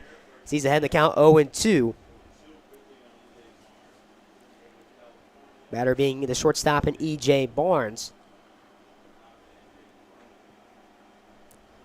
This one swung on a miss. Strike 3, Najar. Third punch out on the day, as he gets the first out here in the top of the 5th. Brings us to the 9-hole batter. Second baseman, Brooks Farrell. Had a fly out to Duncan in center field in the 3rd inning on his first at-bat. It was just one pitch on that at-bat as well. First pitch had a bit of movement on there. Looked like his slider from Najar, but just does not break over the heart of the plate enough to be called a strike, as he's down 1-0 here to Farrell. This one hits to the right side, and that will be a base knock for the 9-hole hitter and Farrell. That'll return Western Nebraska to the top of their lineup for the 3rd time today. And that man being number 2, Corey Carpenter, the center fielder. 0-2 so far today for him. Had the fly out, the fly out to the 3rd baseman Lissy in the 1st inning, and then another fly out to center field with Duncan in the 3rd inning. So still in search of his first hit on the day. Pickoff move by Najar, not in time, as a ground ball hits the left side, and Tabor Stokes, he doesn't have time to go to 2, so he'll just go to 1, and gets it there in time. A nice throw by Tabor Stokes, and a good dig by Will Carpenter at first to record the 2nd out. Fielder's choice, so Farrell will advance to 2nd. Carpenter will be thrown out at 1st.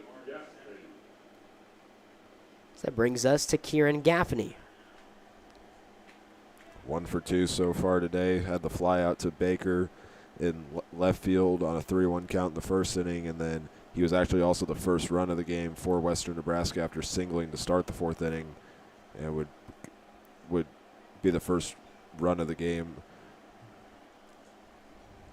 So Farrell over at 2nd. Looks like we got some Pioneer fans watching the stream today. Shout out to you guys. Thank you for tuning in.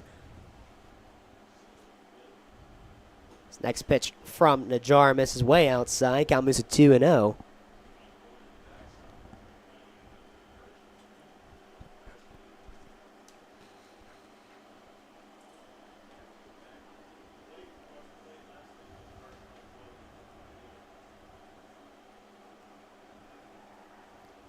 Pitch. This will find the zone, the inside part of the plate to the right-handed batter in Gaffney. Runner in scoring position, C.J. Reed, the second baseman, holding the runner on in 2nd, and Farrell. Just need the 1 out to send us to the bottom of the 5th. This will miss down low. The throw down to 2nd from Russell. Back in time safely as Farrell. Good dig by C.J. Reed to prevent that ball from going into center field. We've seen Houston Russell do that a few times this year, where he's had some close plays with the second baseman, as he knows him get leading off a little bit. This one ripped but foul. This count moved to full here with 2 away. Farrell, the only runner on the bases, so he will not be in motion with the 3-2 count and 2 outs. C.J. Reed will back off the bag and get ready to be in 2-out positioning, as this one fouled off of Russell. Umpire will take his time, get the ball back to the pitcher, and waste some time for Russell to regroup after the foul ball went off of his mask. Second time today. Now Najar's been tied in the count in a full count 3-2. Last one was with Bryce Peterson in the 4th inning, where he would ground out to the second baseman for the 2nd out of the 4th inning.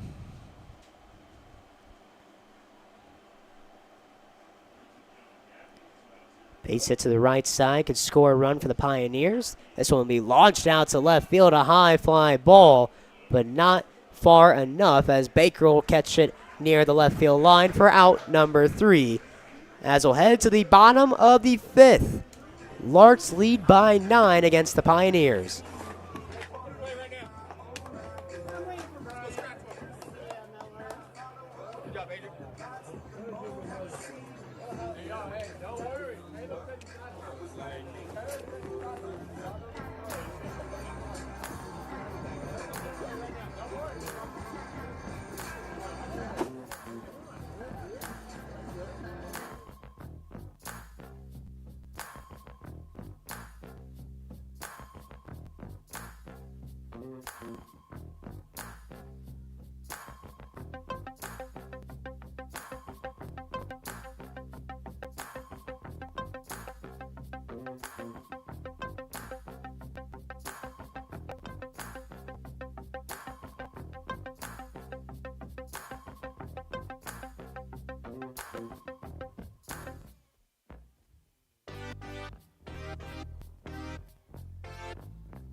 Anything less than what the center fielder, which you deliver.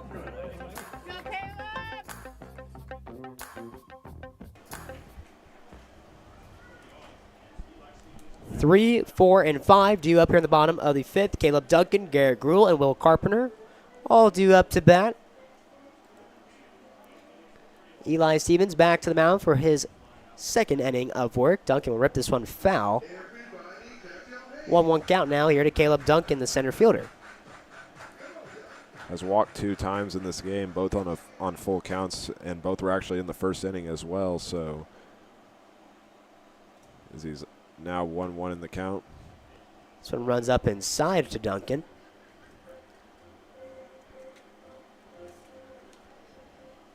Shout out to our umpires tonight. This one will hit Duncan on the back. Might hit his left shoulder as he'll head down to first base via the hit by pitch.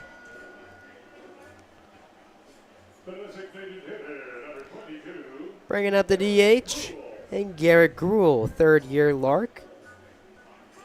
Had him for one of our post-game interviews recently. I want to say it was on Sunday. He's gotten on 2 times so far today after an error in the first inning, and in the third inning got a single where he would make it all the way to third base and be stranded there for the rest of the inning. So he'll launch this one out to left center field. Running back, center field Carpenter. He races it down. What a grab by Will Carpenter, or not Will Carpenter, Coy Carpenter out in center field. What a running catch. The wall stops him from running, and he throws it back in, and Duncan will remain at first base. What a running catch from the center fielder. Yeah, you got to give him credit. Tough play to make as he had to really fight for it. It was looking like Gruhl was able to find a gap there in left center field, but again, great play by Carpenter. And that had extra bases written all over it, but this will be the end of the day for Eli Stevens, as we'll take a short break here on the Larks Network as we'll have a new pitcher coming to the ball game for the Western Nebraska Pioneers.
New pitcher in the ballgame for the Western Nebraska Pioneers, that man being Cooper Burgess.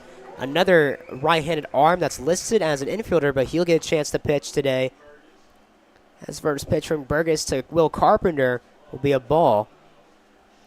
And I was going to say I was a little surprised that they've now gone to their 5th pitcher of this game, but it's the 3rd player in a row for Nebraska that's not listed with any stats entering this game. So really when you look at it now, it's a game where you just want to get experience for some of your younger guys on your roster. That, and they also want to save the pitchers they do got, as with today being a doubleheader, some guys are going to throw more and such, and only 7-inning ball game, so that helps out the bullpen a bit. But the Nebraska Pioneers, they're going to probably have a series this weekend as well. I don't have their schedule pulled up. But 3 balls, no strikes here to Will Carpenter. This one outside, ball 4, 4-pitch walk. As Carpenter will head down to first base. Duncan will advance to second here with 1 out. Bringing up the catcher, Houston Russell, as he's got a runner in scoring position. He's already gotten some RBIs today, two for 3 on the day as well, with 2 singles in the 1st and 3rd inning.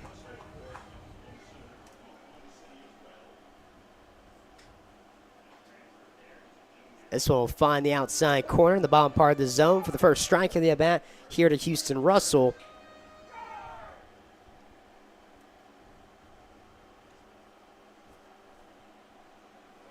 Second baseman telling the shortstop, I'll hold the runner on over at second, as Russell will fire this one into the parking lot of doom.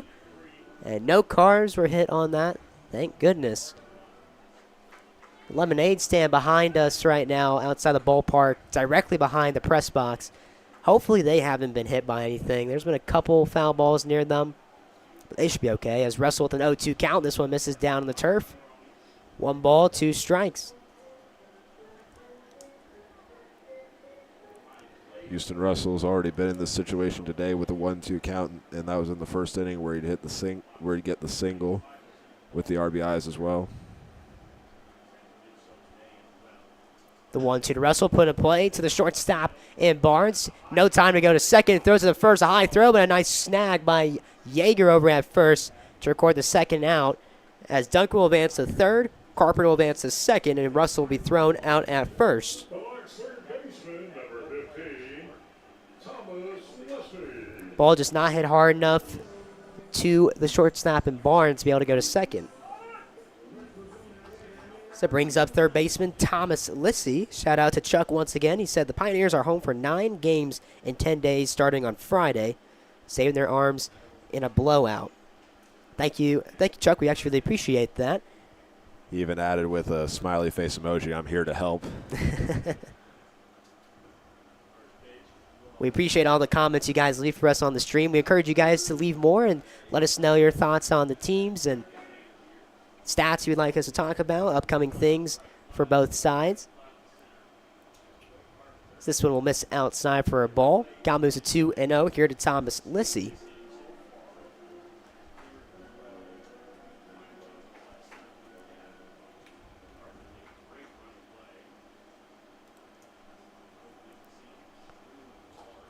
Another pitch outside, not in favor of Cooper Burgess. 3 balls, no strikes here to Lissy. Righty versus lefty here. Now will miss outside as well. 4-pitch walk to Thomas Lissy. Bases are now loaded here with 2 away. 2nd time today for Thomas Lissy that he's walked on 4 straight balls. Yeah, that was back in his first at-bat where he came around to score. We'll have to see if Tabor Stokes has anything to say about that, as he got an RBI walk in his first at-bat.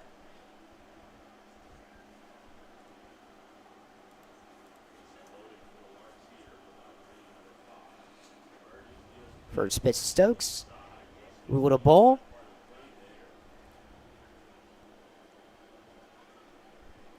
Tabor Stokes extends his run streak to 6 games in a row now where he's came around to score. This pitch is misses downstairs. Duncan was anticipating the ball to go to the backstop as he went down to a knee over at 3rd base. Stokes also one of the top scorers for the Larks this season. Now has 6 runs scored on the year.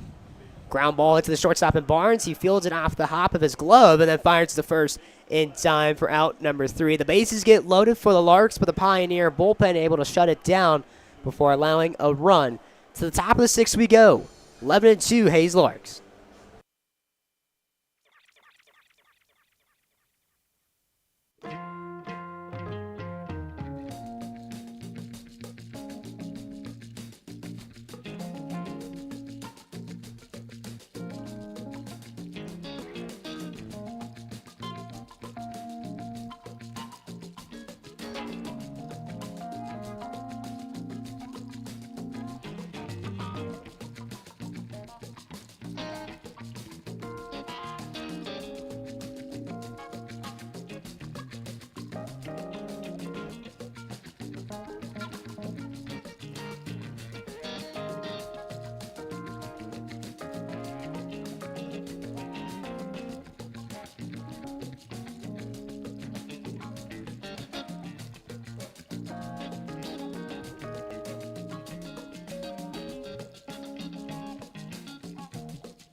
Adrian Najjar back to the mound here for the top of the 6th.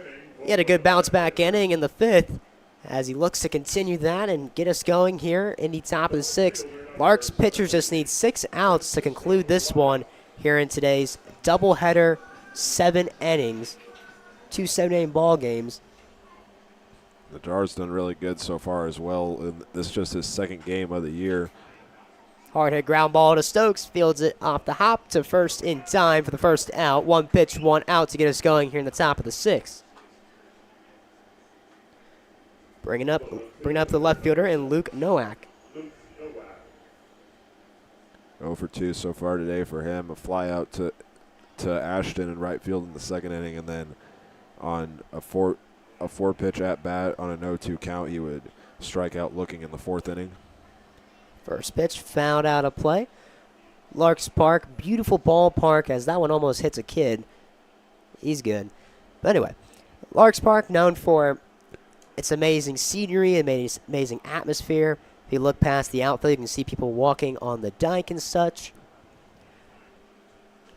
As if you've not made the trip down to Larks Park, we really encourage you to come down here and enjoy the fun times as the seating here at Larks Park is starting to pick up a bit.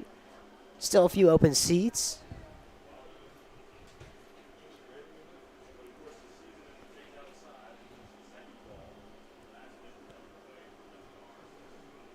Two one count here from Najjar. Just outside, count moves to 3-1 here with 1 out to Luke Nowak. And it's good to see a great showing from the Larks fan base. A lot of other fan bases would probably see that it's a 9-point lead for their team and in a doubleheader and wait for the next game, but Larks fans have showed that no matter what, they'll support their team. Gotta love Hayes America for its baseball. Talked about earlier in the season, but there's ballparks galore around Hayes. This will be ball 4 to Nowak. A 1-out walk will send him down to first, bringing up Bryce Peterson. But I talked about earlier in the season how just here at Larks Park, you can see past left field. You can see Glassman Complex, a couple of baseball and softball fields over there. You got in the west part of town, you got Bickle-Schmidt Complex. In the middle of town on the east side, you got some T-ball stadiums as this one hit out to right field, but to the right fielder and Caden Ashton, who will make the 2nd out of the top of the 6th. But yeah, Hayes is just a town known for baseball and softball, and it continues to grow every year. Bickle-Schmidt had to add 4 more fields over on the west part of town because they have all these tournaments. Teams come from Minnesota, Texas, Colorado, Oklahoma, Nebraska, Missouri. I mean, people know about Hayes, and they like to come here to play their baseball and softball games. I believe also a few nights ago we actually had some fans in the crowd that looked like they were from out of town visiting for baseball tournaments. A high fly ball. This one might stay in play. It will just get out of reach into the Pioneer bullpen. This count moves to 1-1. Larks baseball camp, which just happened. It's actually going on right now. They did not have camp today due to the weather. But a whole bunch of little kids, I believe the age groups of first grade to fifth graders, they all come down to Larks Park and get lessons from the Larks baseball players. It truly is a great experience for those young kids. I was actually one of them way back in the day, and it was a fun experience.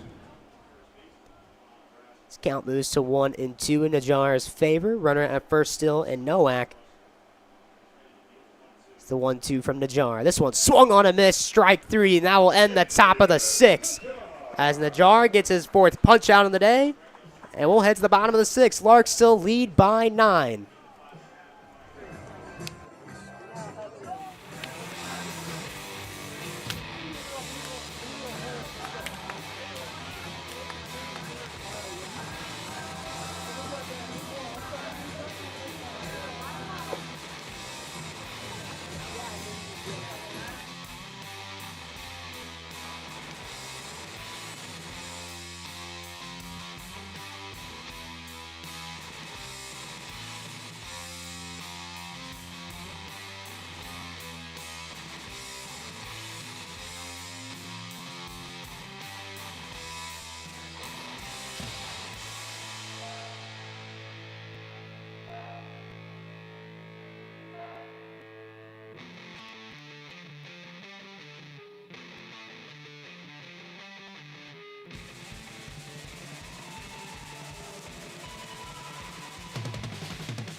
C.J. Reed to lead us off here in the bottom of the 6th, back to the mound for his 2nd inning of work in Cooper Burgess.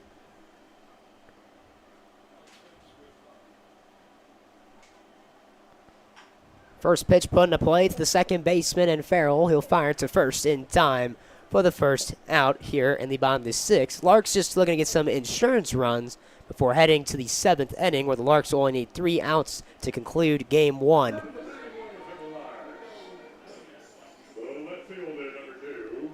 So that brings up top of the order Trent Baker.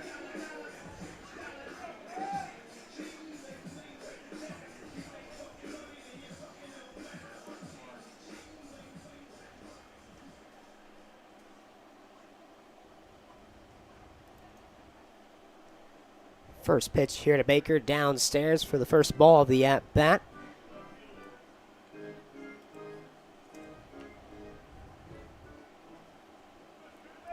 Couple of hits in his first 2 at-bats of the day, an extra base hit, and then a single. Came around to score both times and even drove in a run in that single he got in the 2nd. A 2-0 pitch. This will run in on Baker as he'll get out of the way. 3 balls, no strikes here at the top of the order, and Trent Baker with 1 out.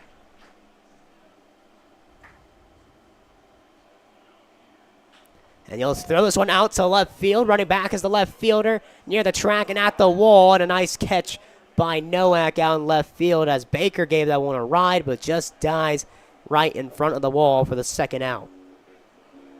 Baker almost had his second home run of the year. Great contact. Bringing up right fielder Caden Ashton, number 2 hitter.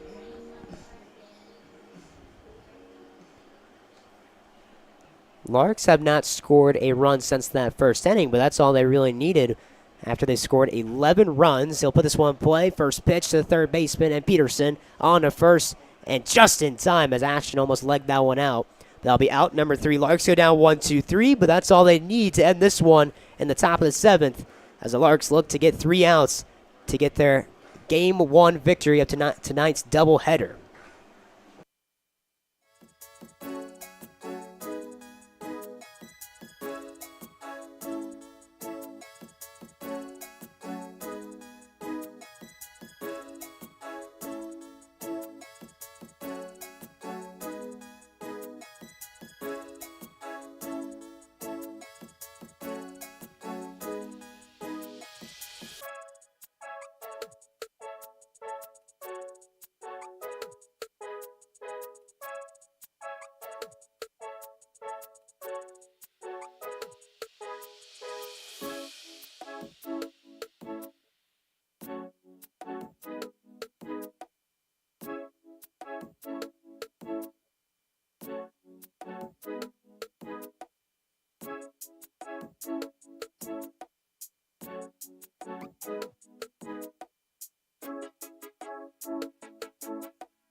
Aiden Schmigel will come into the game. They're trying to get 3 outs to get the victory here in Games 1 doubleheader.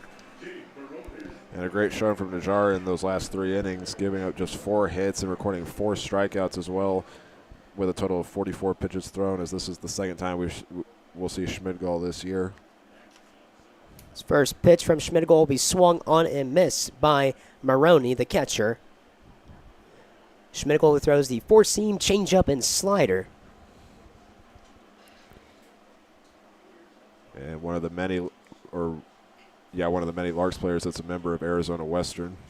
As that pop fly came off the inner part of the bat, and Stokes makes an easy catch for the first out. 2 away now from this one being in the books.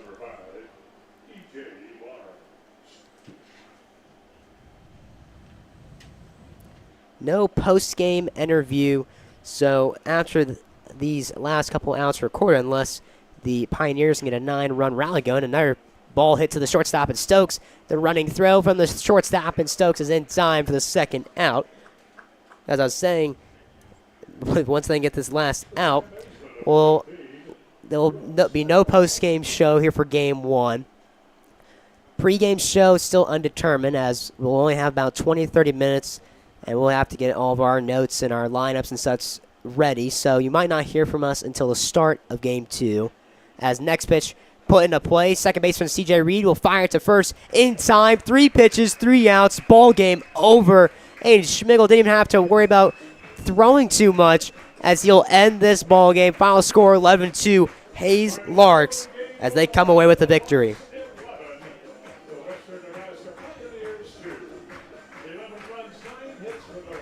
Great performance on the hitting side. 11 runs scored in the bottom of the first. And then on top of that, the pitching was pretty dominant. Garrett Hicks on the mound. Adrian Najjar who had a bounce back inning in the 5th and the 6th, and really solid after the 4th. And then 3 pitches from Schmidgel to end this one. Solid game for the Larks. And now they just got to wait for game 2, see if they can get this 2-game sweep in this doubleheader today. As that'll be all from us here up in the press box for now. We'll take a short break, and we'll see you guys in roughly 30 minutes for game 2.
Game 2 of tonight's doubleheader between the Hayes Larks and the Western Nebraska Pioneers almost set and underway. Larks able to pull away with a 12-2. Correction, let's see. What was the final score? 11-2. 11-2. A great victory from the Larks as they pull away in the 7-inning battle in Game 1 as Game 2 almost set. What do we have to say about Game 1's performance?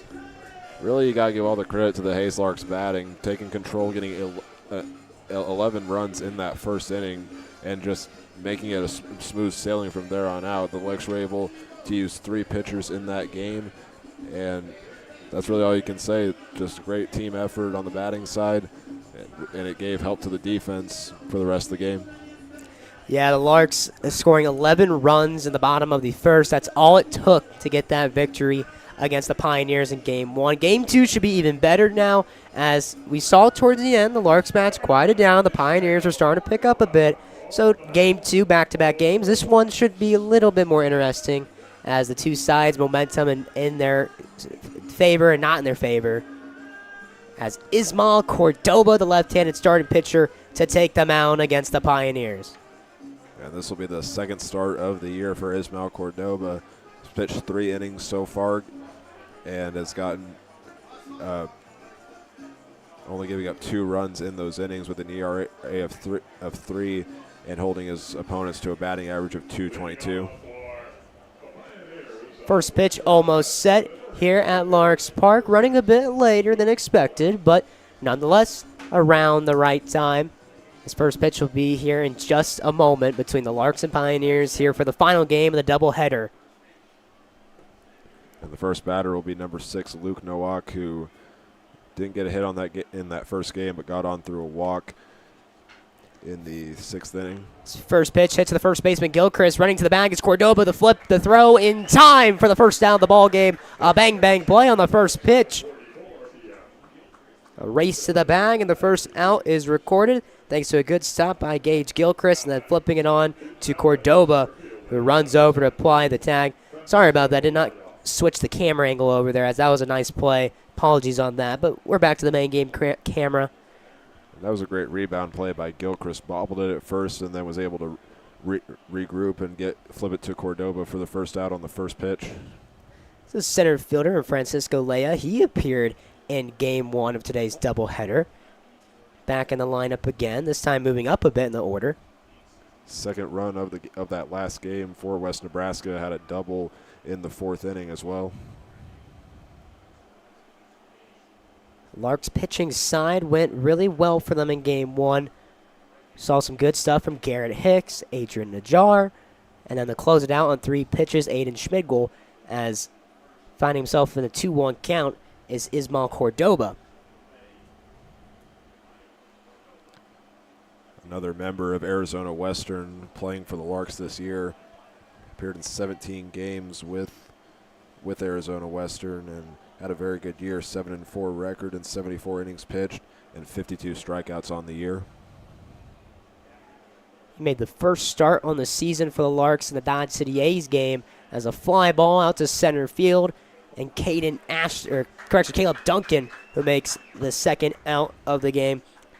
Apologies for not being able to get the graphics for you guys, so I have to read off everything for you guys. So defensive alignment for the Larks: Caden Ashton over in left, Caleb Duncan in center, Wilbert Espinal in right, Tabor Stokes and C.J. Reed running it up the middle. Hot corners at Will Carpenter at third, and Gage Gilchrist at first, and catching Houston Russell, while Cordoba, the left-handed pitcher, to take the mound. First pitch was around 7:43 start time here on a cloudy evening ball game. Lights have already come on here at the ballpark. 75 degrees was the first pitch temperature. Next pitch here to Young, fouled back. Count moves to 1-1 It's our first time seeing Aiden Young today. 333 on the year and has gotten three RBIs as well, as this is his 5th game he's played in this year. Lefty on righty matchup to the 3-hole batter. This will be thrown out towards right center field area, very shallow. Calling off the second baseman is Wilbert Espinal to make the catch for out number 3. 1-2-3 go the Pioneers. The Larks bats look to do what they did in game 1 and trying to score a plethora of runs.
A few lineup changes here for game 2 as Trent Baker will get the day off, as Caleb Duncan will be our top of the order hitter. Trent Baker started game 1. He'll get game 2 off, as Caleb Duncan will lead us off. Caden Ashton batting 2. Garrett Gruhl batting 3rd. Cleanup batter Wilbert Espinal 5th, Houston Russell. 6th, Will Carpenter. 7th, Tabor Stokes. 8th, Gage Gilchrist. And in the 9th spot, C.J. Reed. It's Caleb Duncan, first time at the top of the order this season. He'll lay a bunt down and goes off of the pitcher, so that's ruled a fair ball. Duncan will round first and head towards second. The ball got away from the catcher, and he can't pick it up as Duncan will head to second on a first pitch bunt single. Honestly surprised that the pitcher made the decision to dive for the ball there. Instead, it was a tough play to make, so in that situation, you most likely want to concede and just hold him to first base, but he decided to go for the dive, and it turned into multiple bases for the Larks. Yeah, and with that ball being popped up, yeah, you would think he would let that one go and at least give it a chance to go foul. But good hustle nonetheless, as now brings us to Caden Ashton. Back-to-back games he'll be starting here in the doubleheader. Got a single and a run in that first inning in that first game win for the Larks. So the first batter of the game, and Caleb Duncans, he's over at second. First pitch to Ashton finds the zone for strike one of the at-bat. The Larks stay facing off against one of the Pioneers' top pitchers, Ronan Hella, in his second start of the year. Has pitched 9 innings so far, has only allowed 2 hits, and has gotten 11 strikeouts on the year. Chopper to the right side. The throw to first in time. Had to throw it pretty hard, even with how close he was, just because of how fast Caden Ashton is. As the first down of the ball game recorded, Duncan advances to third, and now brings up Garrett Gruel. And that's always something you got to appreciate with Caden Ashton, running till the very end of the play until the umpire calls him safe or out. It's the 3-hitter Garrett Gruel now up in an RBI spot once again. Game 1, he got a lot of opportunities to drive in some runs. Had a single in the game and reached on an error and had 1 run as well. First pitch to Gruel, way outside.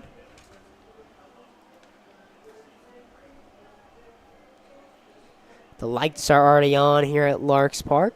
Fans have piled in here as pretty packed night here tonight at Larks Park. Next pitch to Gruel.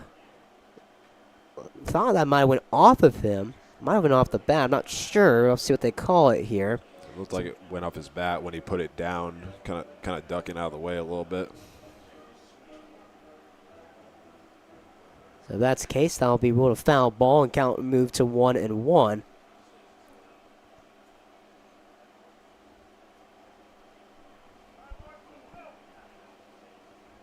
Ball in play, can score a run here for the Larks. 1-1 pitch to Gruel, put in play, right back up the middle and through the hole into center field. Larks strike first once again with an RBI single from Garrett Gruel. And this is almost like a deja vu start for the Larks. In that first inning of the last game, they go 3 up, 3 down. In this game, 3 up, 3 down as well, and they're already off to a hot start with the bats again. So it brings us to the cleanup batter and Wilbert Espinal. He got game 1 off. He's back in the lineup. First time this season where he was not in the lineup, but he comes back into the cleanup spot. He's had a really good year so far, 368 batting average through 5 games, and has gotten 7 runs on 7 hits as well. First pitch to Espinal here. He'll find the zone, the outside corner for the first strike of the at-bat. Larks are already up 1-0 here in the bottom of the first thanks to an RBI single from Garrett Gruel.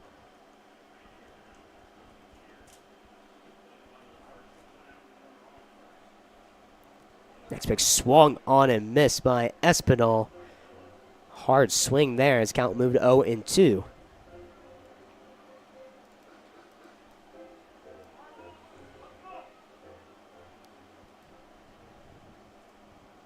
Oh, 2 count, gonna have to protect here. Gruel over at first. Another hard swing, but this one will be swung on and miss for the second out. So that brings us to Houston Russell, batting 5 in this one. Went 2 for 4 in that last game, getting 2 singles and a run.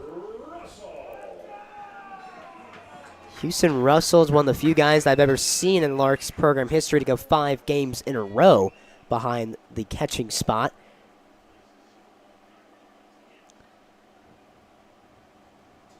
First pitch to Russell in the far outside part of the plate. But yeah, 5 games in a row now Houston Russell has caught. Back-to-back games being the doubleheader today. You got to wonder if it weighs down on him. Yeah, I was a little surprised that the Larks would go to him for a doubleheader, but I don't know if they're considering that the fact that they have the day off tomorrow. Next pitch swung on a miss by Houston Russell. The big thing is it just shows what kind of ball player Houston Russell really is. He's willing to go out there 5 days straight behind the dish and do the job, and he does it so well too. Says a lot about you as a baseball player and just as a worker in general. I mean, this guy is a dog. It's the 1-1 pitch to Russell. Will be thrown out to right field, but this one will go out of play. We give away dollar bills for foul balls when you return them to the Larks nest, courtesy of the Hayes Police Department. 1-2 count here to Houston Russell. Ronan Hella on the mound, the right-handed thrower. Pickoff move back in time safely as Garrett Gruhl. Another player on the roster that's not listed as a pitcher but is throwing today.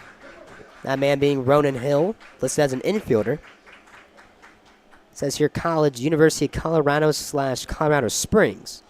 Sophomore season. Grew up in the state of New Mexico.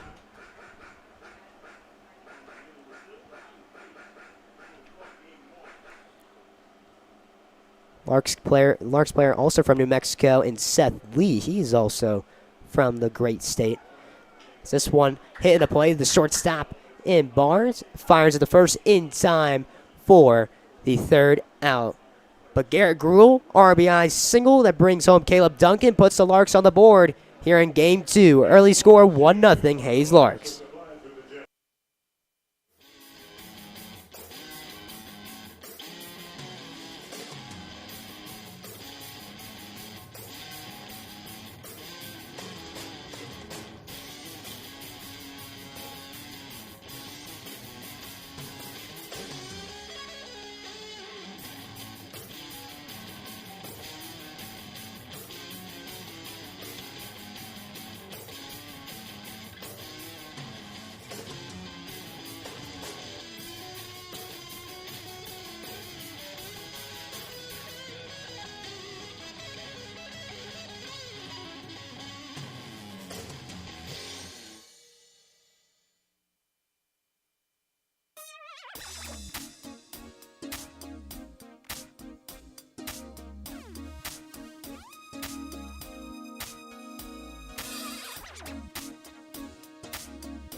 Ismael Cordoba back to the mound for his 2nd inning of work. Got a 1-2-3 in the first.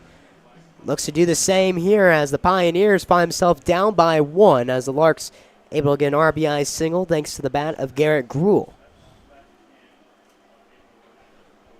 First pitch here to the cleanup batter, and Ethan Mooser, the left fielder, outside for the first ball of the at-bat. First time seeing Mooser today, and he's actually one of the top batters for West Nebraska. 364 average on the year and has gotten 8 hits and has reached an extra base with a team high 4 times this year. It's a 1-1 count here to the Mooser as he'll fly this one out to center field. Running back is Caleb Duncan. He'll race it down in the alleyway for the first out here in the top of the second. So that brings us to the shortstop and E.J. Barnes. And through these first 2 innings, the outfielders have really been put to work. That's now 3 flyouts to them, and that's now 2 for Duncan. His first pitch from Cordoba outside the zone. Ball number 1 here to E.J. Barnes. Barnes played at San Jose State this year, freshman year. Grew up in the state of California. This ball down low in the turf.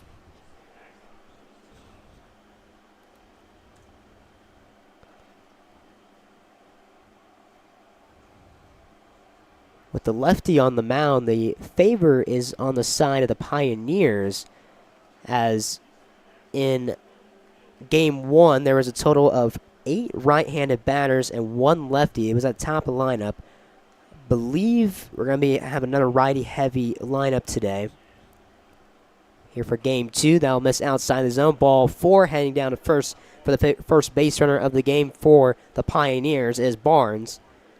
So that'll bring us to the catcher now, and Garen Glidhill. He's only played in 4 games this year, so I haven't seen much of him yet so far.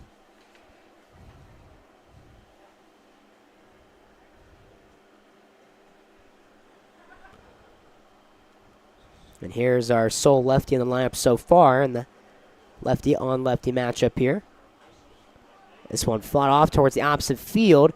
Caden Ashton trying to find it in this dark sky. He'll find it, gray sky to be exact, as he'll find it in his glove for the second out.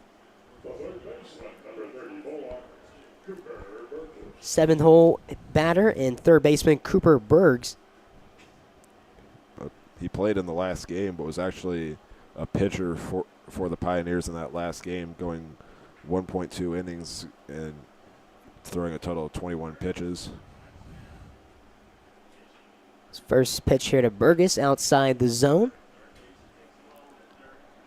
Surprised to see another lefty in the lineup. I was just talking about it, but now I think I'm wrong, because in the Game 1, they only had 1 lefty batter against the right-handed thrower and Garrett Hicks to start the game. But now we're seeing another lefty in the lineup with a lefty on the mound.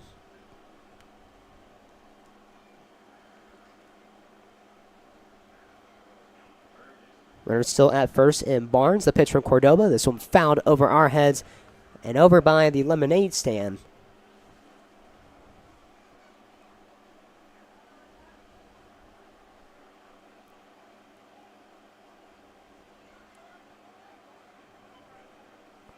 Two one from Ismail. Another one fouled off and out of play.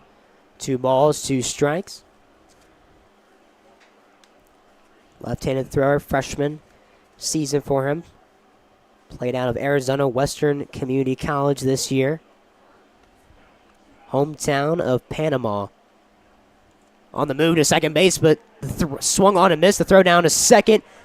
And applying the tag for out number 3, as that will end the top of the second, as Ismail Cordoba looking good through 2 innings of work. To the bottom of the second we go. Larks lead 1-0. The Larks have an off day tomorrow before they welcome the Angels. The Larks are for a 3-game weekend series for the month of June. It's Big Brothers Big Sisters night on Friday and annual Larks Summer Festival on Saturday. That's a night you won't want to miss. Lots of baseball still come this month, so bring a friend for all of the fun of the best summer game in town. Hayes Larks.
On the second we go, 1-0 Hayes. Larks, Will Carpenter to get us going. Tabor Stokes on deck, Gage Gilchrist in the hole. Back to the mound for the Pioneers and Ronan Hella.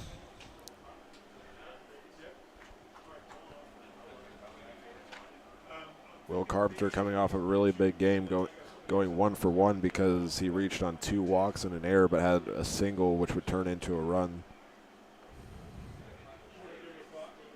In game 1, he appeared over at first base. For game 2, he'll be over on the opposite side at third. Pitching from the full is Hella. That will miss outside the zone. Count moves to 1-2 here to Will Carpenter. Last game marked his 5th game where he's gotten walked. 5 of his 6 games he's gotten walked in at least once, as this one misses outside. Carpenter trying to battle back in the count now. 2 balls and 2 strikes. He's also got a base hit in 4 of his 5 games as well.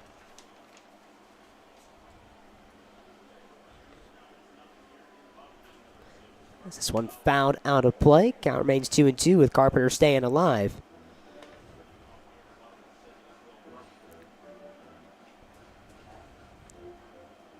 Junior out of Gates Mills, Ohio. Plays at Ohio State. This one outside as well. 3 balls, 2 strikes. No outs here in the bottom of the second. Larks were able to get 11 runs in the bottom of the first, but only 1 here in game 2. Next pitch of Carpenter just fighting it off, staying alive. Good AB from Will Carpenter. It's now 7 pitches on this at-bat.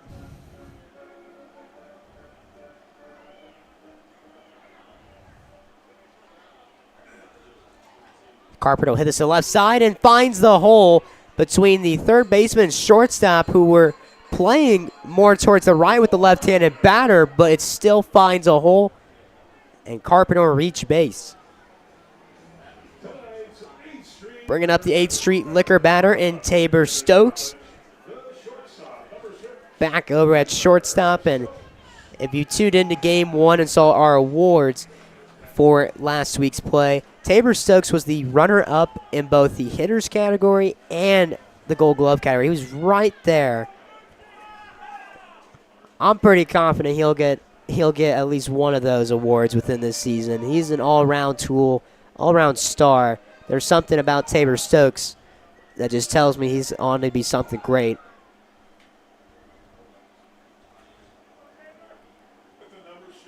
Carpenter over at first. Now miss outside the zone. One ball, 1 strike.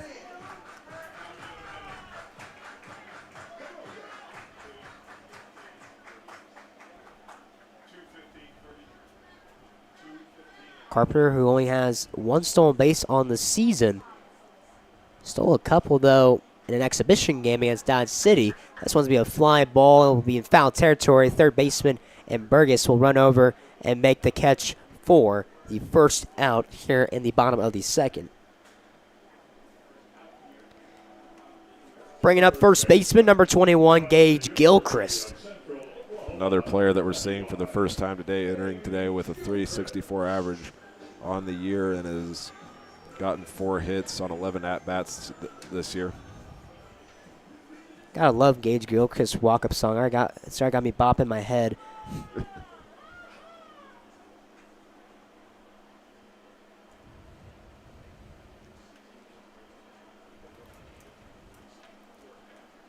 Carpenter still over at first with 1 out. First pitch to Gilchrist will run inside on him. Defensive positioning for the Pioneers. Mooser out in left, Leia in center, Weiland in right. Barnes at short. Bivol at second, Young at first. Burgess over at third.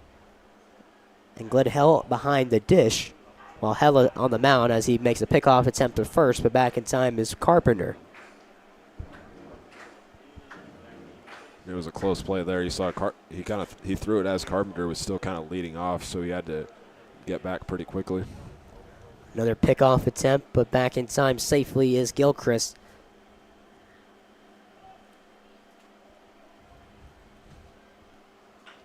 This one down the right field line and just foul.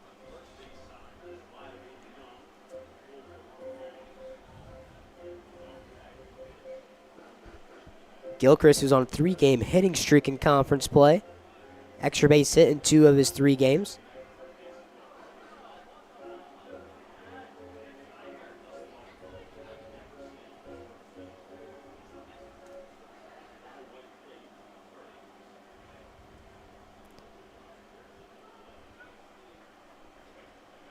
Big shout out to Gage Gilchrist, who announced he'll be attending Central Oklahoma University.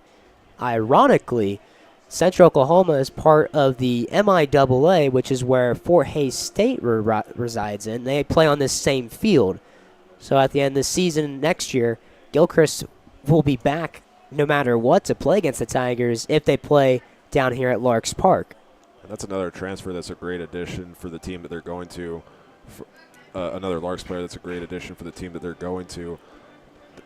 Central Oklahoma had a great year last year, just making it to the Central Regional and won a game as they look to build off that as they lost 2 in the Central Regional. Yeah, and they actually got a lot of public eye. They went on a really big winning streak. I forget the number, but they made headlines for it. And then they made their way into the top 25, fell out of it, and then came back in and worked their way to, I believe they're around the top 10 mark at one point. They were a dominant team. And in the MIAA, it's not an easy conference. I mean, Central Missouri, who has guys get drafted from the MLB every year, they always put up a run for your money. I mean, they are always just so good. And Central Oklahoma's had a couple players here and there that get drafted in the later rounds of the MLB draft as well.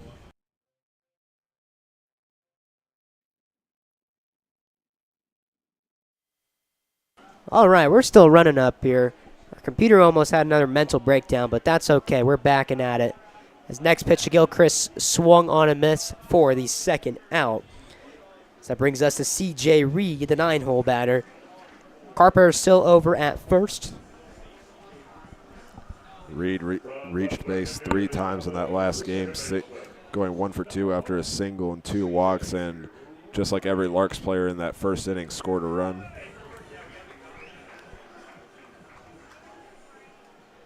The biggest thing about C.J. Reed is that he puts the ball in play.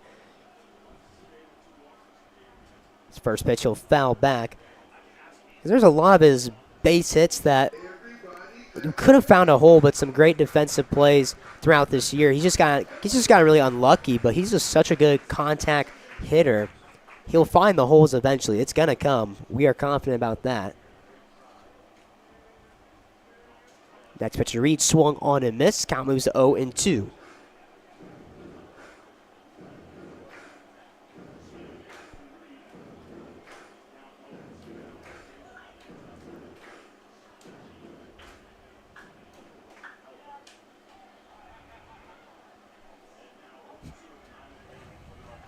Hella's still on the mound. The 0-2. This one missed upstairs for ball 1. 1-2 count. Some fans sitting out in center field on the dike. You can kind of see it in the camera angle. They look like little ants, but they're out there. Some disc golf going behind the dike as well. A beautiful night for really anything. Baseball, frisbee golf. Just sit and chill, have a good night. C.J. Reed, 1-2 count.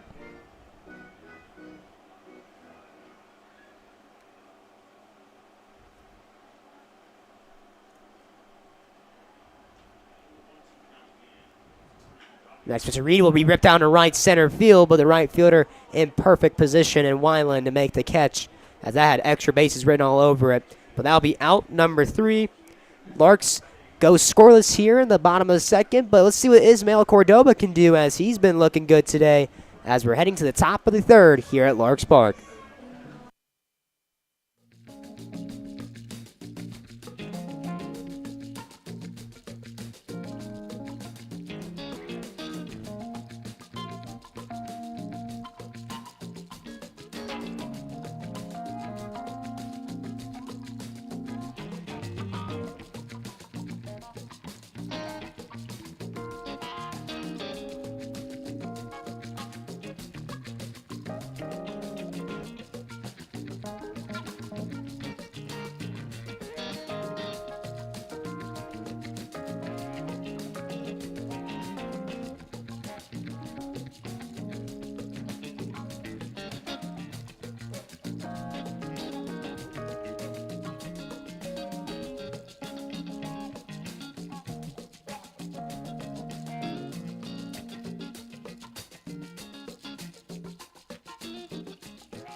Ismael Cordoba back to the mound here for the top of the third. 8, 9, and 1 due up for the Pioneers. Cole Weiland to get us going, the right fielder. First pitch to Weiland fouled out of play. Another player that we're seeing for the first time today. This is his 4th game of the year. Another player for Western Nebraska with a .333 average. And this is just his 4th at-bat of the year. Beautiful changeup on the outside part of the plate. Finds the zone for Cordoba. As he's sitting good here. 0-2 count. No outs. Top of third. 7-inning ball game here for game 2. This one fouled back. Our camera's good. Looks good to me. Yeah, Ace is happy too. There's a little fist pump in the air over there. 0-2 count still here with no outs. Another one fouled off down the right field area.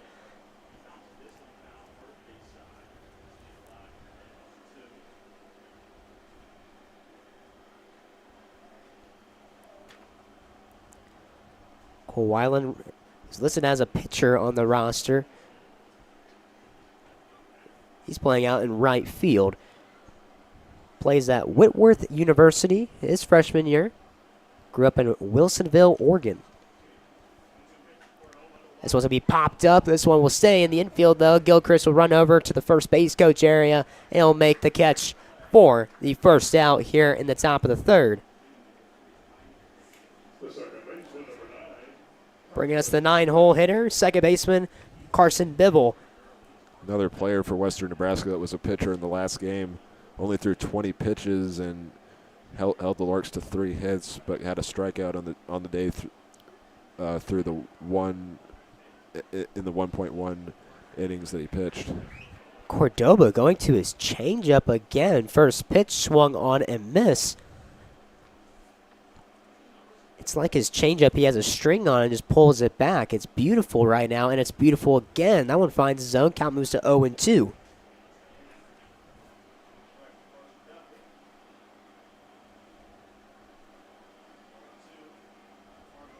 Oh, 2 count for Cordoba. Fastball misses outside for the first ball of the at-bat to Bevel.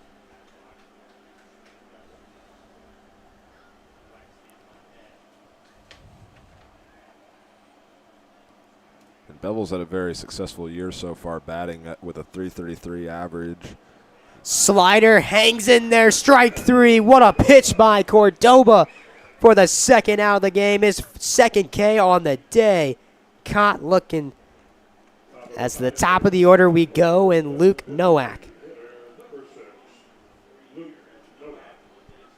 Hit the ball on the very first pitch of the game, which was a ground out to the first baseman, Gage Gilchrist, which he actually bobbled and then regained himself and threw it to Ismael Cordoba, who covered first base. First pitch slider from Cordoba here. That misses on the outside part of the plate. 2 away here. Here in the top of the third, Larks lead by 1. This one runs in and finds the part of the plate for the first strike of the at-bat.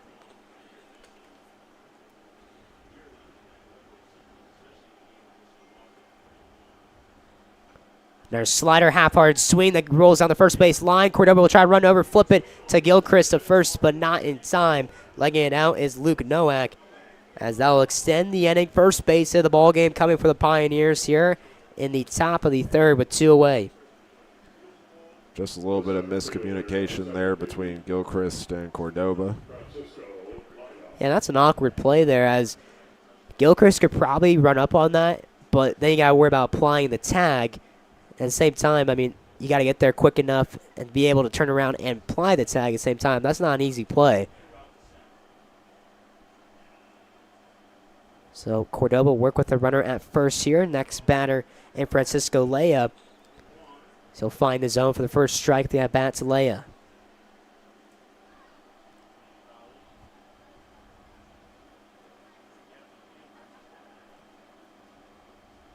Beautiful pitch from Cordoba. This is the hype we've been talking about for Ismael Cordoba. We're seeing it right now. I'm loving everything about this outing so far. Even if things don't go the way it's planned, it's looking good right now.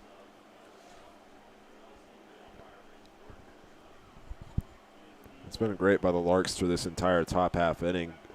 Cordoba's gotten 2 strikeouts so far, but it's gotten great help from his fielders as well. 1 ball, 2 strikes here to Leia. The pitch fought off, staying alive is Leia as they'll go out of play. Just into the parking lot of doom. Off of a car, but it's okay.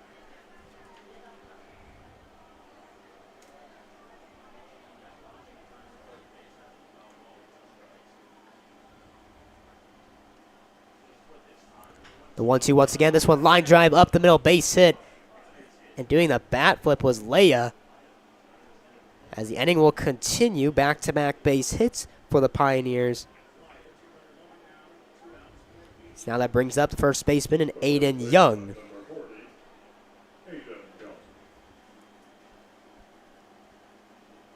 Aiden Young had a fly out to Wilbert Espinal in right field on a 1-1 count, which was the final out of the first inning. So the Larks will look to make him the final out of the inning once again.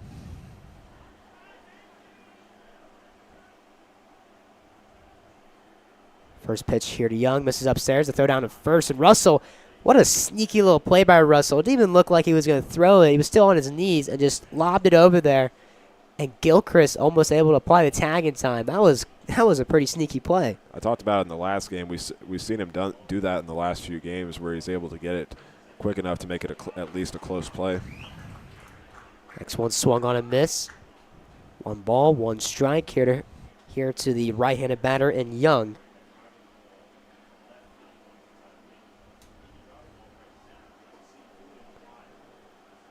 Next one misses outside the zone. 2 balls, 1 strike.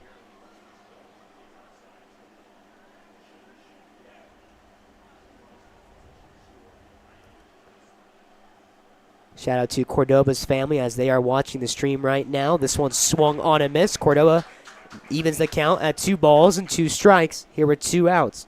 2 runners on as well. Back-to-back base hits from the Pioneers. 2 total hits from him on the game. Lots of 2s around the board. This one, the throw down the third. In time, applies the tag. Out number 3, Houston Russell. That's why he won Gold Glove Player of the Week last week, is because of defensive plays like that. As that will send us to the bottom of the 3rd as Ismail, Cordoba, and Houston Russell doing the job on the field.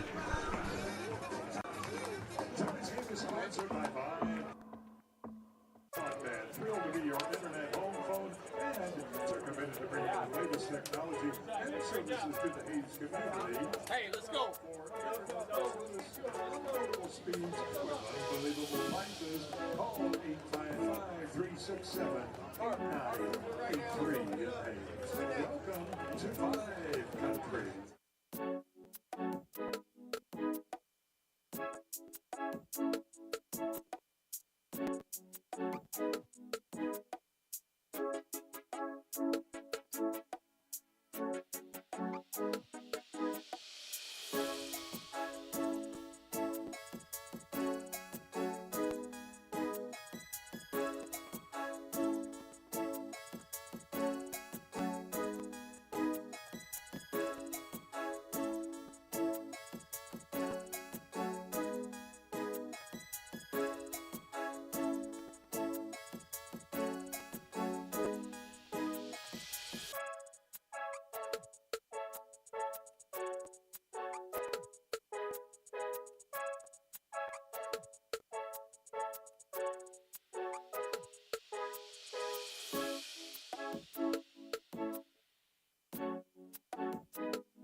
Top of the order for the Larks here in the bottom of the 3rd. Duncan, Ashton, and Gruel all due up. The only run of the ball game that's came around to score so far was thanks to the top of the order as they look to come up for their 2nd time today. Caleb Duncan scored the first run of the game after doubling on the very first pitch of the bottom half of the inning for the Larks, getting some help from Garrett Gruel off of his single on a 1-1 count.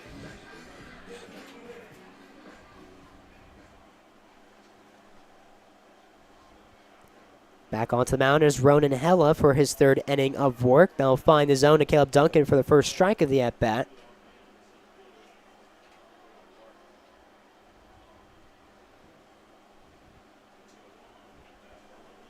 Duncan, who was one of the latest additions to the roster. However, there is a new Lark on the way, as the Hayes Larks, they picked up a catcher just a few days ago. That man being, if I can pull it up here, Curtis Byrony, catcher out of TCU, senior year for him. Grew up in St. Louis, Missouri. He'll be coming down here to start playing for the Larks shortly. Excited to have him join the program and the team and see how he can help the Larks get back to an NBC World Series. And that is a huge pickup for the Larks. If you look at his career honors with TCU, was an honorable mention for the Big 12 in 2022, and then last year made the Big 12 All-Tournament team in a year that TCU went on to win the Big 12 Tournament Championship. So another guy joined the Larks that has a lot of hype around him. We're excited for that, as Caleb Duncan still up to bat here. 2 balls, 2 strikes. This one fought off by Duncan, staying alive.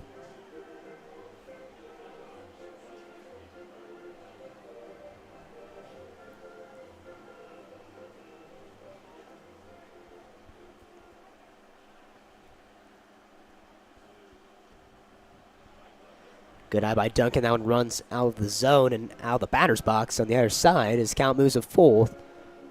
Duncan bows back in the count. 3 balls, 2 strikes. It's now the 3rd time today Duncan's been faced with a full count in both games. In the first 2, he walked both times.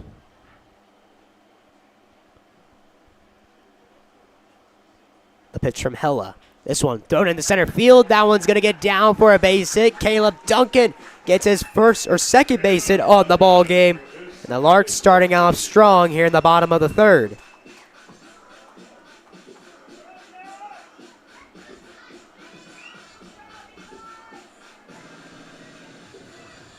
So that brings us to Caden Ashton. Duncan at first got to be worried about his stealing capability, as he's got 2 stolen bags on the year.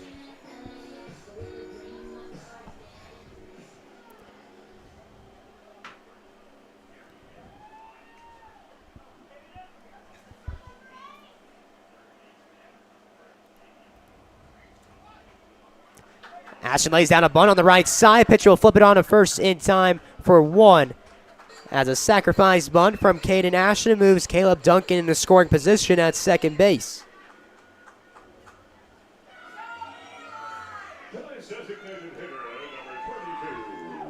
Bringing up Garrett Gruel, the DH for tonight's game. Had a single in the first inning on a 1-1 count, which was actually an RBI that got Caleb Duncan home for the first and only run of the game so far. Garrett Gruel has been batting around the lineup all season. He's batting 3rd in today's game. The game before, he was batting 4th. And the last time he played, it was the 5th spot. And then last season, he was around the 4, 5, and 6 hitter. It's one of those power bats, extra base machines that you can really just throw anywhere within 3 through 6 hitters.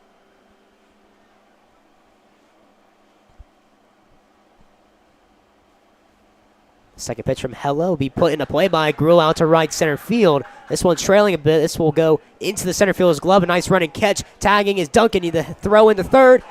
A good throw, but not in time, as Duncan will slide in headfirst safely after the sac fly from Garrett Gruel into center field. It was a very close play. Francisco Lea had to run down to get the ball and then make a very quick throw. Yeah, layout in center field. That was a great throw. Pioneers got some great defensive outfielders. Leia, and then the last game before, Coy Carpenter.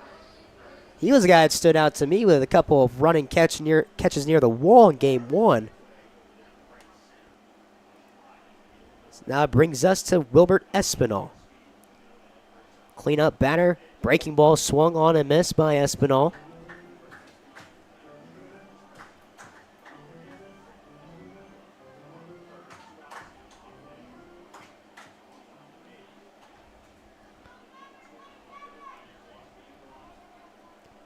Base hit here could score a Lark and extend their lead as this will miss up high and upstairs. Scout moves to 1 apiece.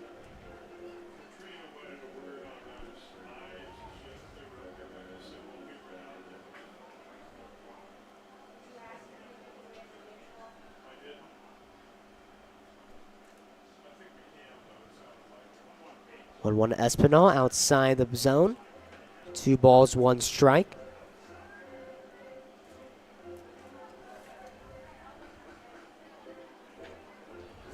Espinal has come around to score 5 times this year. 4 RBIs on the year, I believe. Might be more than that, honestly. It's actually 7 RBIs so far this year. Wow. So he'll pop this one up. This will just stay in the infield. Coming in just a bit. It's a shortstop in Barnes. He'll make the catch for the 3rd out as Larks leave a runner stranded at 3rd. We'll head to the 4th inning. Larks lead 1-0.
There's your Rocky Mountain Baseball Conference standings, as that has not been updated since the last game we just played. That same one still, but just a quick reminder. As new pitcher on the mound, that man being Mac Ortner, as he'll come out of the bullpen to fill in for Ismael Cordoba, who went 3 innings of work. Second time we've seen Mac Ortner in league play this year. He pitched in the 2nd game against Colorado as a relief for Blake Lembeck and went 2 innings and got 3 strikeouts on 39 pitches in that game. As our camera was hit a little bit, but it looks like, Ace, you're good. Not too much damage on the foul ball, so it looks like we're good. But yeah, Mac Ortner, I mean, He was also a latest addition to the roster, too. Him and Caleb were kind of the last guys. Hard hit, ground ball, nice feet for a slide from Gage Gilchrist. Flips it to first, but in time safely is Ethan Mooser. As reaching first, Mooser for the first time today. Just a third base hit for the Pioneers. And you'll notice the Larks with their pitching have gone kind of a similar game plan through these last few games, making their starters throw around 40 to 50 pitches and then let the relief pitchers come in and do what they can do. Pitching coach Keith Harper, I mean, he really harps on that. That was not pun intended. I did not mean to say that. Oh, Keith.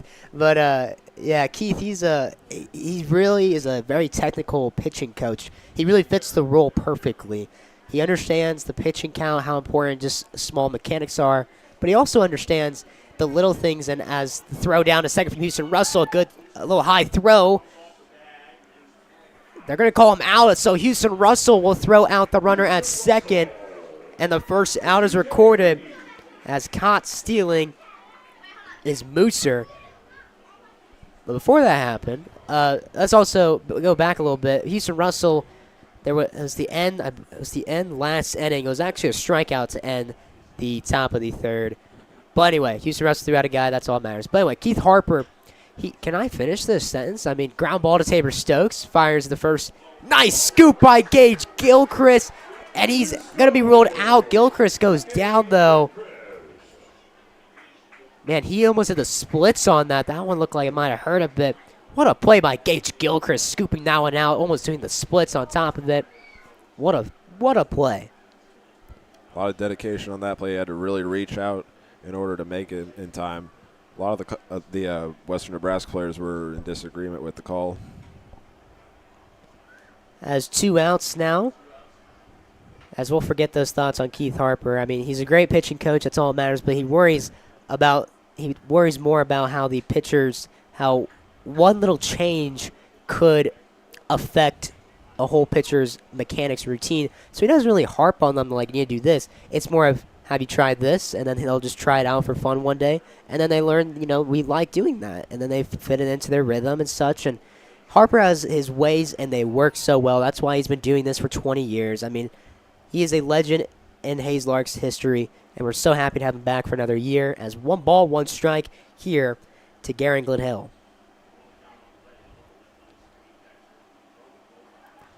This one will bounce into the strike zone.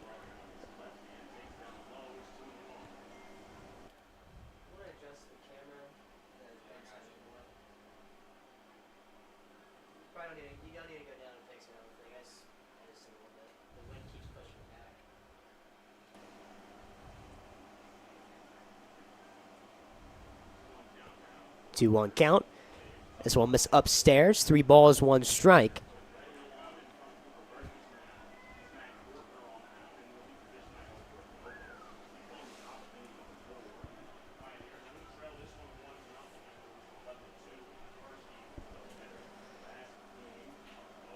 The 3-1 from Mac Ortner. This will be fouled back and out of play. Count moves to full. Here are 2 outs. Nobody on base.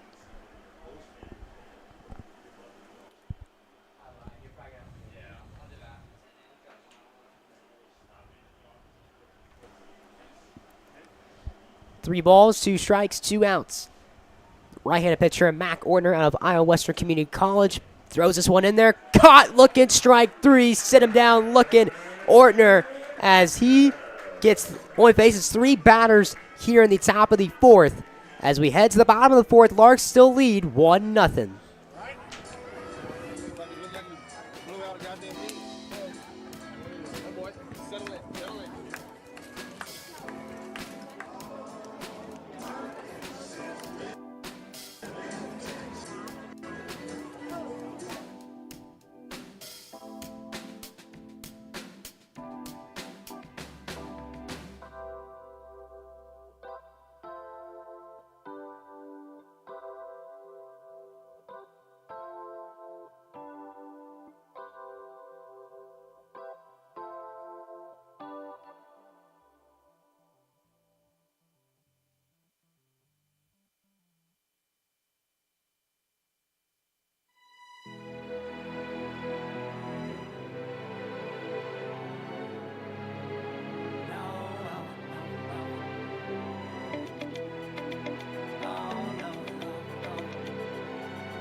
Thanks to Ace, our camera's back in a good position now as Houston Russell will come up to bat here in the bottom of the fourth. Larks still lead it 1-0.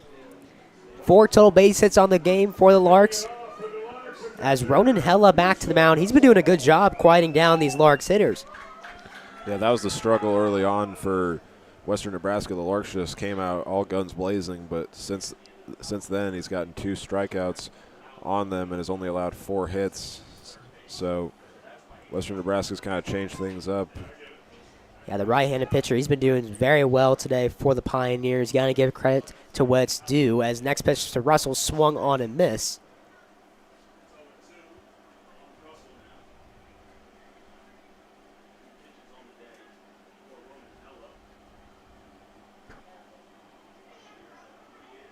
The 0-2 to Russell. This one will miss downstairs near the turf for ball number 1 of the at-bat.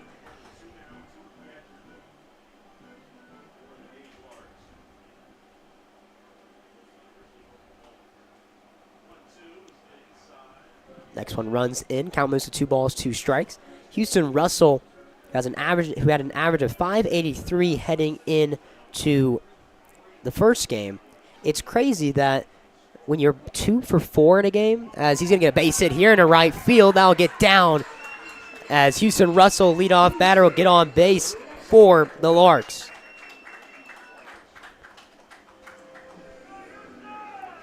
As I was saying, though, it's crazy that you can go 2 for 4 in a game. You know, it's batting 500. When your average is 583, it still brings it down. I mean, Russell, another good performance. He gets a base hit here, first on the day in Game 2. As now that brings us to third baseman Will Carpenter. Carpenter had a single in the second inning on an 8-pitch at-bat, which was a full count. Yeah, but he would stay stranded there for the rest of the inning as 3 outs followed for the Larks.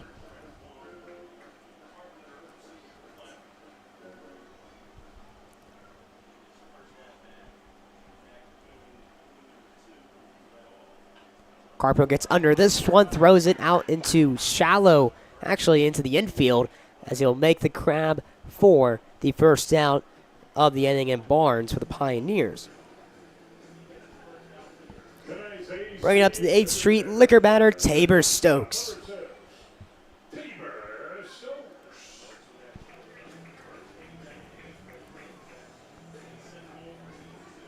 On our zoom-in camera, just to let you guys know, that's not your TV or phone buffering. There's some smidges in front of the window, which is why it's a little blurry on the left side of the camera, so apologies for that. First pitch to Stokes, outside for first ball of the at-bat.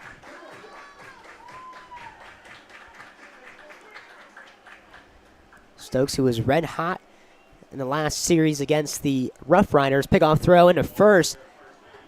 Back just in time safely is Houston Russell. Russell, who leads the team in stolen bases.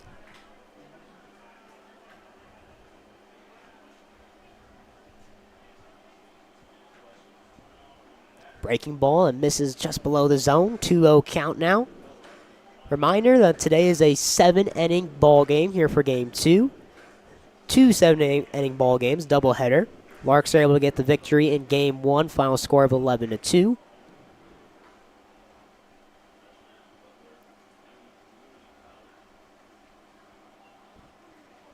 Count here, Stokes. Pick-off move. Back in time safely is Russell.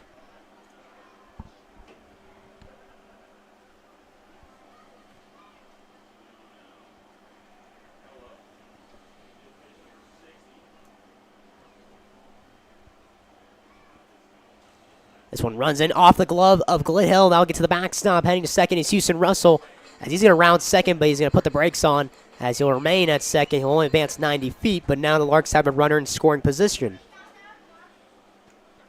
That one went off of the glove, and Glidhill went all the way to the backstop. Wasn't too bad of a pitch. I think he just didn't expect it to break as much as it did. Yeah, a little too far inside.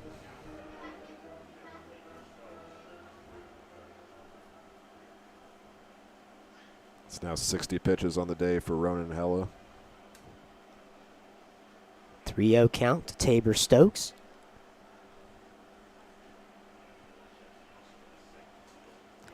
Breaking ball does find the zone for a strike to Stokes.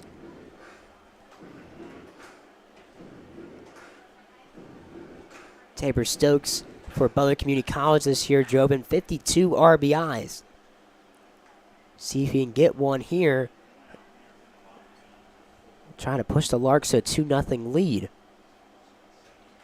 So he'll get under this one. He'll stay in the infield. Running in is the second baseman in Bevel, and he'll make the catch for the second out. Larks just getting under right now as Russell's still at second, which brings up Gage Gilchrist, the first baseman. First baseman, number 21, Gage Gilchrist.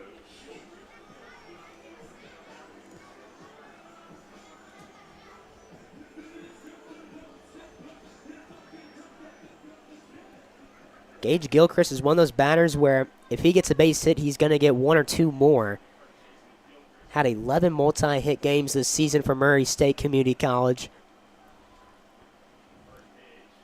The other day when he started, he almost left the yard with a home run, and another at-bat he lined out to the first baseman.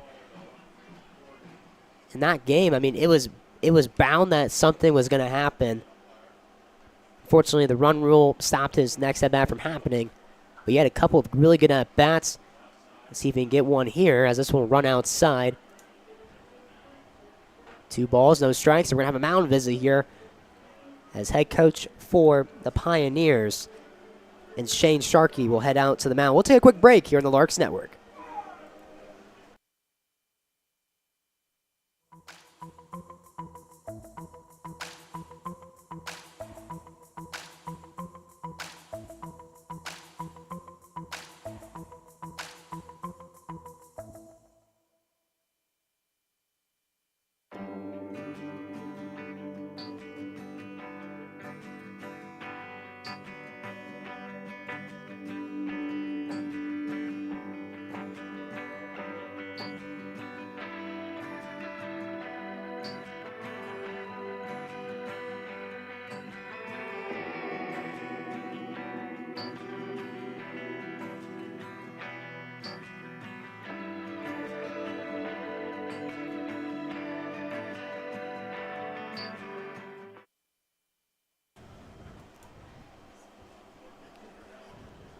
Staying in the ball game is Rona Hella, as now Gage Gilchrist finds himself in the 2-0 count. Next pitch will miss outside as well. 3 balls, no strikes.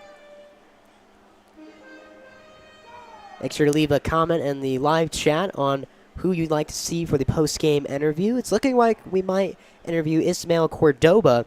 I know his father's watching, so I'm sure he'll be happy to hear from him. Let's look at you guys the audio for that, and we'll talk to him after the game. This one will run outside, ball 4, and Gilchrist will head down to first base. Runners at first and second. Russell at second. Gilchrist at first. Bringing up C.J. Reed. Number 1, C.J. Reed.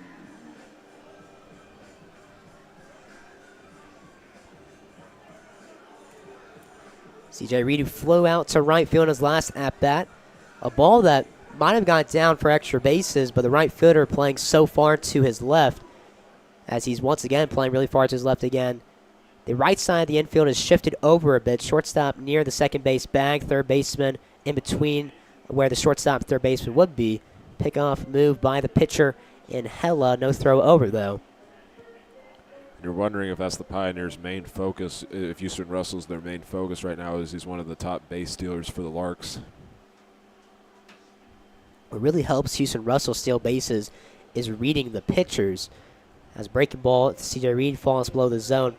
He does a great job at figuring out the pitcher's rhythm, their tempo, and then once he figures it out, he goes right away, which gives him those extra steps to beat the throw in.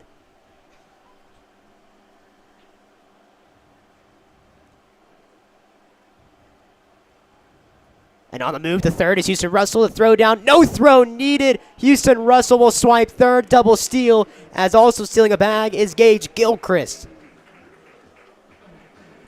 So that's now 2 runners in scoring position for C.J. Reed. Gotta love Houston Russell, man. Another great jump. Another great steal. As C.J. Reed in an RBI spot here. 2 balls, no strikes, 2 outs. The moon is lit up in left field. You can kind of see it on our camera a bit. This one hit to the right side, but it'll go foul. Andy Luton, the third base coach tonight for the Larks. Ben Tienis over at first. Head coach Frank Leo out of town today.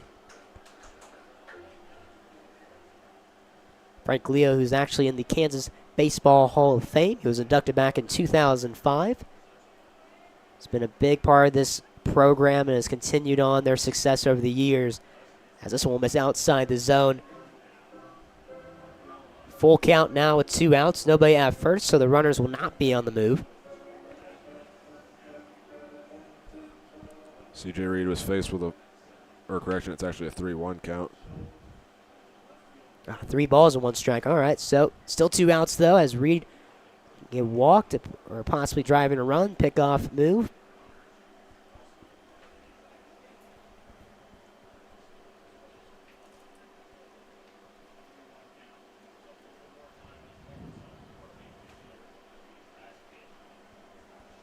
Got an RBI in game 1 today. Trying to see if we can get another, as this one will find the zone. Count moves to full. 3 balls, 2 strikes, 2 outs. As I was saying a moment ago, C.J. Reed's already been faced with a full count in the previous game earlier today, and he walked, and it was a 9-pitch at-bat where he would eventually get home to make it 9-0 in that first game for the Larks. Patient and selective hitter. He waits for the pitch he wants, and he tries to take advantage of it. As the full count pitch, this one swung on a miss. A good pitch on the outside part of the plate, as that will end the 4th inning. Larks leave a couple stranded, but they still lead it 1-0.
Mac Ortner back to the mound. As you saw, our hitter, pitcher, and Gold Glove winners of the week awards. We'll get those interviews with the players this weekend in the 3-game series against the Game Day Angels.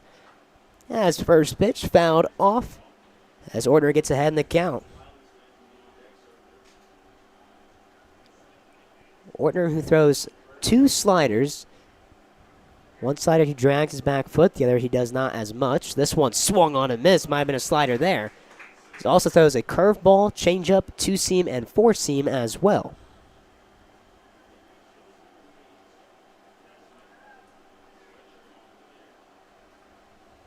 The 0-2 from Big Mac Ortner is that one's going to be fouled off by Cooper Burgess. Mac versus Burgess. What a matchup we got here. Burgess trying to avoid his second strikeout of the day. He struck out swinging on a 2-2 count in the second inning. This will run in on Burgess.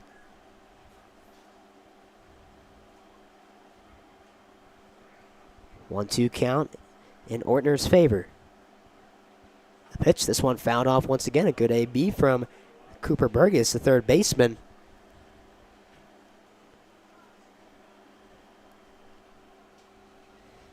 Beautiful Wednesday night. The clouds have disappeared pretty much. A couple looming around the sky. The moon's out. Lights are on. Beautiful night for Larks baseball. A high fly ball to right field, but to the parking lot of doom. And, ooh, just missed a car. Parking lot of doom doing its thing per usual. We got a Army base near where that foul ball just went. Also near that spot where the ball went, they have the Wild West Fest over there during the July 1st and 4th weekend. We invite you guys to come down to the Wild West Fest, as that's a great time to check Hayes out, hang out with some people. The Larks will be on the road, but they'll be back July 4th, so you can see fireworks and all that stuff as this one go off of Mac's shoe. Second baseman Reed gets there in time, though. It fires to the first. A 1-4-3 out. What an interesting play there. Goes off of the cleat of Mac Ortner, goes right to C.J. Reed. He throws it on to first in time for the out. Yeah, good play by C.J. Reed to track it down and win the battle after 8 pitches thrown on that at-bat alone. Right fielder and Cole Weiland up to bat now. Right-handed batter. Had a pop out over on the first base side in foul territory on his first at-bat in the 3rd inning on a 1-2 count. Ortner finds the zone for the first strike of the at-bat.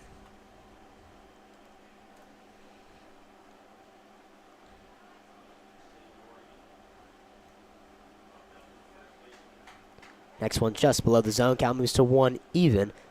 Last year on the Larks Network, we gave a lot of the players nicknames.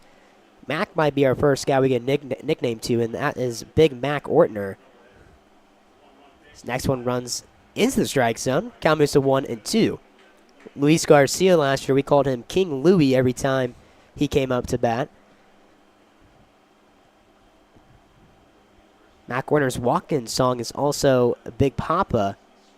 As this one hits the left side, fielding is Will Carpenter. He'll fire it on the first in time for the second out. So ground out to the third baseman will retire Weiland. Bring us to Carson Bivell. Or Bivell, excuse me. He's only had 1 at-bat so far this game, and it was a strikeout looking on a 1-2 count.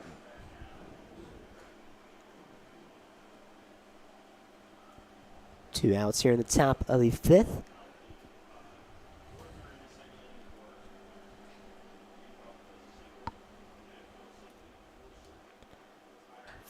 First pitch from Ortner, just missing below the knees.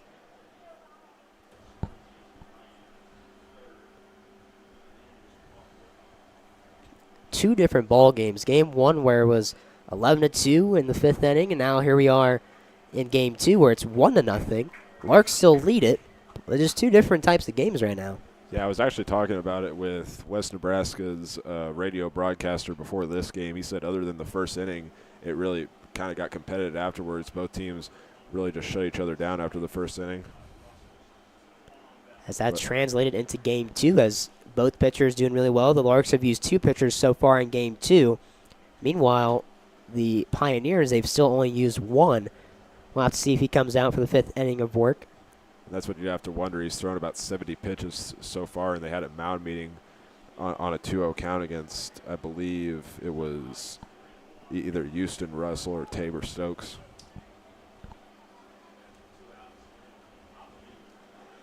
Three-one count now. The pitch from Mac Ortner will find the zone. Count moves to full. Full count, 2 outs, nobody on. 9-hole batter and Carson Bivell. Larks have already had 3 up, 3 down twice today. They'll look to be for this to be the 3rd one right here. The 3-2. Good eye from Bivell as that will be ball 4, and heading down to first base with a 2-out walk is the second baseman. Brings us back to the top of the order, and Luke Nowak, the DH for tonight. 1 for 2 so far in this game after a ground out to the first baseman, Gilchrist, in the 1st inning, and then he singled in the 3rd inning on a 1-1 count, where he would also get to second base, but then be held there after Aiden Young struck out looking. Steps off the mound and back to first this time is Bivell, as Ortner having to pitch for the stretch for the 2nd time now. Just misses the zone. Tabor Stokes playing near the shortstop bag. CJ Reed close as well. Carpenter more near towards the corner on the 3rd base side. Playing a bit over, actually, but this one will run in, almost hit the batter, and Nowak.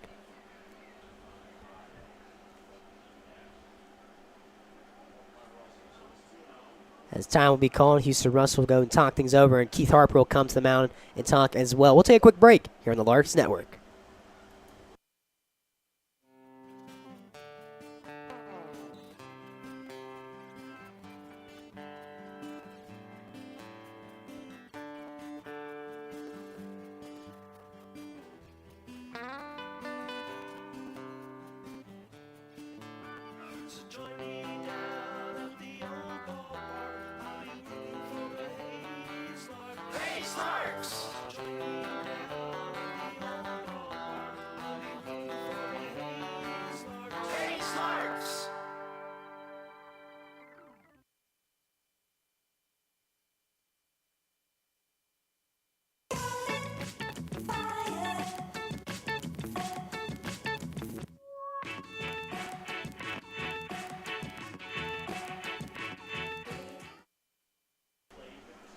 Mound visit is over and back into action here on the Larks YouTube channel as 2-0 count. Top of the order here in Luke Nowak, the DH tonight. The 2-0 pitch, this one fought off and fouled to the first base coach. Makes a nice little snag. Lefty, look at him. Left-handed grab and almost threw it back to Mac with his left hand.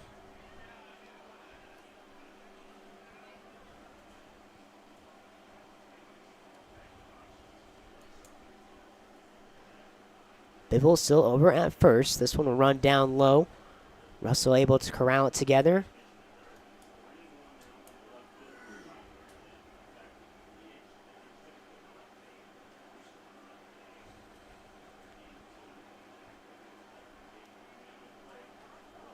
Three-one count. The pitch from Ortner. This one will miss down low. Ball 4. Bivell will head to second, and Nowak will take over at first after the base on balls. Tying run is now in scoring position as the center fielder and Francisco Leia will come up to bat. He's 1 for 2 on the day so far, singling in the 3rd inning, and then in the 1st inning he had a fly out to center field to Caleb Duncan. CJ Reed holding the runner on at second. He'll take a few steps away from the bag, shuffle over. That first pitch will find the zone for a strike.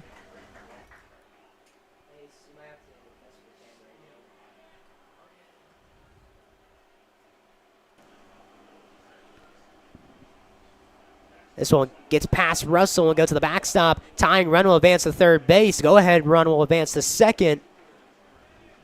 As now the Pioneers are knocking on the door.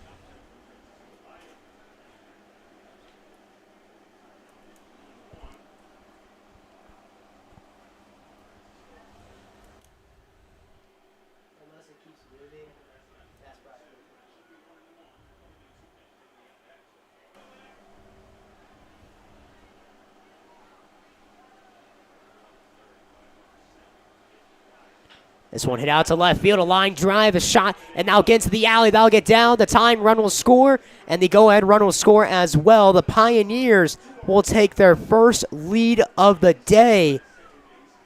A 2-run double by Francisco Leia give the Pioneers the lead. And they were able to get it there with Caden Ashton playing a little bit further left to the left side of left field. They were able to drop it into that gap and get their first lead of the day.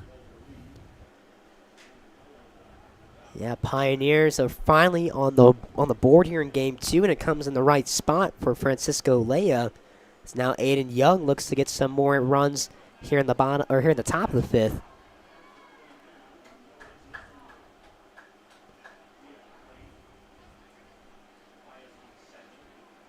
Center fielder and Duncan moved in a bit. Espinal also playing pretty shallow as well. Right-handed batter, though. 0 for 2 day for Young. Next pitch swung on a miss. Warner back in the count, 0-2.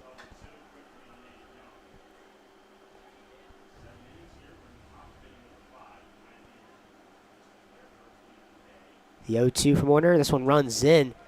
Just had enough movement to move out of the way of Young. It's 1 ball, 2 strikes now.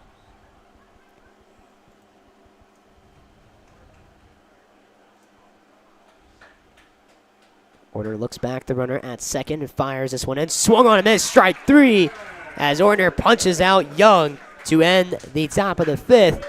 But the Pioneers do take a 2-1 lead thanks to a 2 RBI double for Francisco Leia.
Ronan Hella back to the mound for his, or correction, sorry, not Ronan Hella.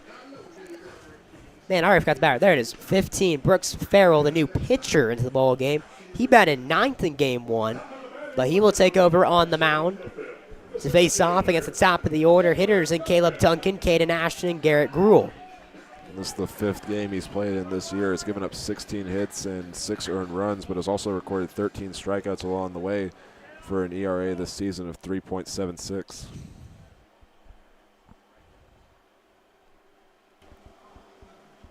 First pitch from the right-handed thrower finds the zone.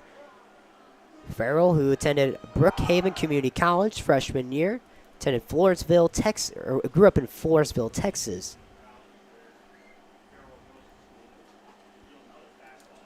Looks like there are two guys for the Pioneers that are out of the country. There's a guy from Ontario up in Canada.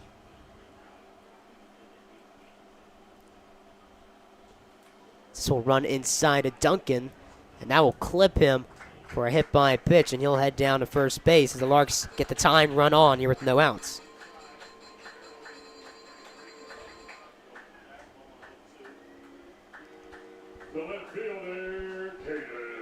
So that was the third time Caleb Duncan's gotten on so far in this game. Ever since they picked him up, I've loved him. A lot of the fans have loved him. He's been a great addition to the team. The way he plays in the outfield, the way he approaches every pitch and at-bat, you love it. As now brings us to Caden Ashton, another loved player in the Larks. All players on the Larks this year are so loved. It's a great group of guys.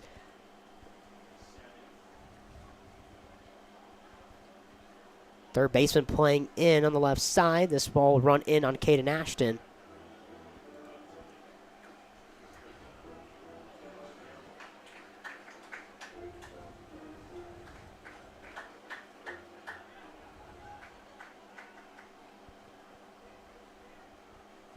Third baseman in Burgess playing past the brown turf, that being the dirt, in the grass of the turf. Laying the bunt down is Caden Ashton. The pitcher will pick it up and fire it to first in time to get Ashton out on first. Second sack bunt from Caden Ashton on the day.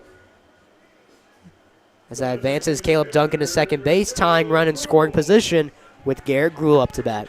And Ashton's the type of player that you'd want to put down a sack bunt. He runs so quickly to get to the base, and it might even be the fastest player for the Larks, and just puts a great effort into those types of plays. It's Garrett Gruhl, who drove in the only run of the game for the Larks back in the first. He looks to try to drive in the tying run. His first pitch gets past the catcher, and Glidhill now go to the backstop. Duncan will advance to third. The tying run now 90 feet away. That's now the third time Caleb Duncan's advanced to third base in this game. The first time he would bring home the Larks' only run. The other time he would be stranded for the rest of the inning. So we'll see what he does here. Catcher will talk things over with the pitcher and Brooks Farrell.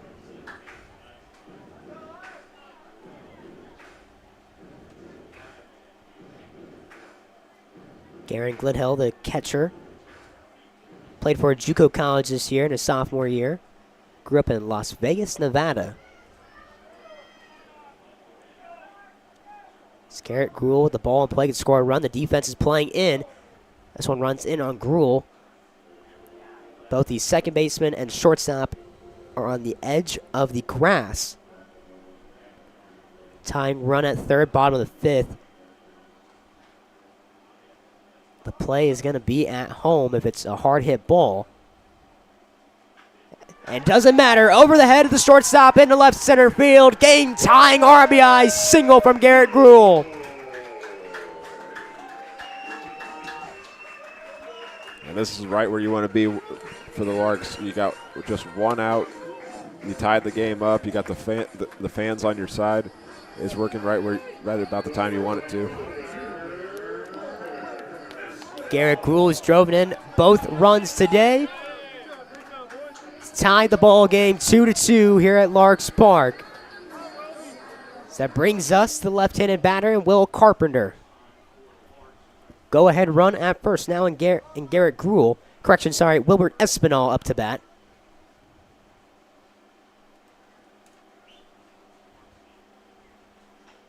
As he's going to hit a chopper to the right side. Second baseman goes over the head of the second baseman into right field. Gruhl head towards third. The throw in not in time. The go-ahead run is now at third base here with one out. I said this in the last series. That's one of the difficulties of playing on a turf infield. It was just kind of hard for the second baseman Bevel to determine where he had to put his glove to get it.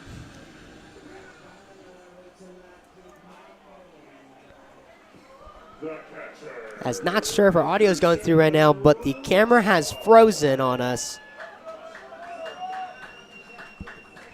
As we'll give you guys just the audio of the game so far. Apologies for that. We'll have a quick mound visit here, and while we're at it, we're going to see if we can get our cameras back and running.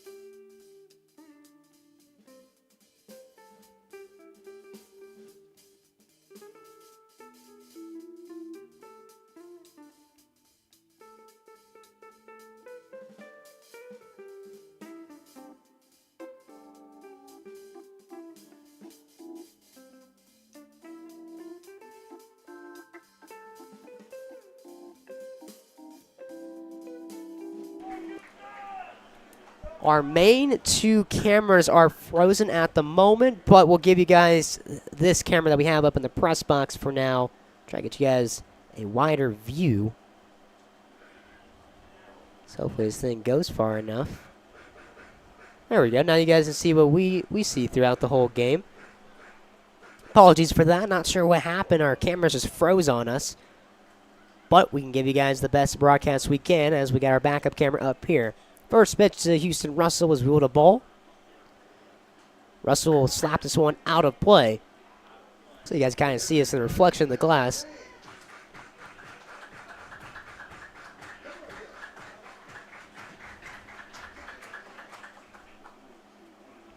Gruel at third, Espinal at first. Go ahead run and Garrett Gruel could give the Larks the lead. Pick off attempt over to first, not in time.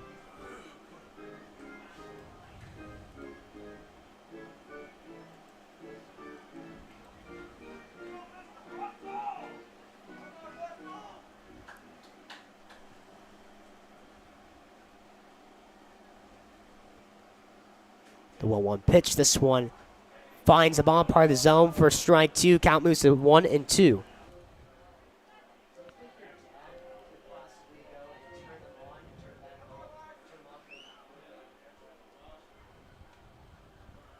Houston Russell's been faced with 2 strikes in both of his previous at-bats in this game. He's 1 for 2 so far today.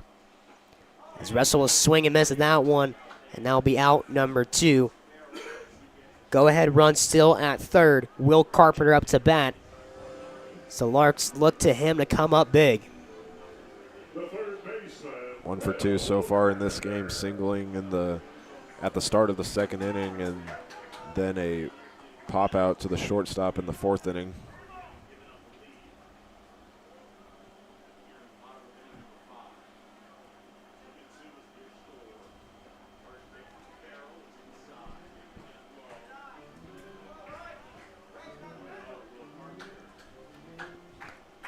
Carpenter had an RBI in game 1.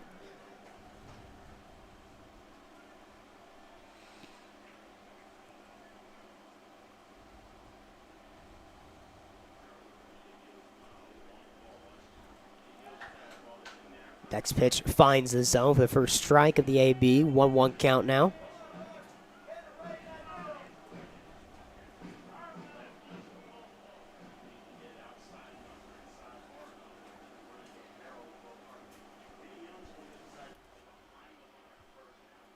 Pitcher taking his time, and Farrell, this one will miss the outside corner.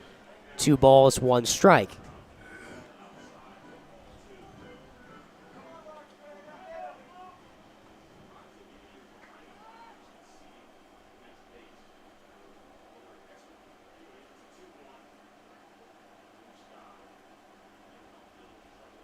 Two one for Farrell. On the move to second base is Espinal, and he will get to second base with ease. No throw down needed as that ball ran in on Carpenter. took the catcher and Glidhell behind Carpenter, so it was already going to be a tough throw to make anyway. It was really, like you said, the pitch went inside, and Carpenter actually had to kind of get his body back to avoid getting hit, and it was the perfect time for Espinal to get the steal. So a base hit here could potentially put the Larks up 2. They're focused on just getting the 1, though. As Carpenter put this one to the right side, first baseman will glove it, and Young the race to the bag in time for the final out. The Larks are able to tie it up 2-2 here in the bottom of the 5th. To the top of the 6th we go. Larks, Pioneers, tie ball game.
As our cameras are still frozen, unfortunately, so please bear with us with this temporary camera. We might have to deal with it for the next 2 innings. Cameras probably aren't used to going double headers, so that's the only thing we could think of. But nevertheless, we're back in action. Top of the 6th, tie ball game here at Larks Park.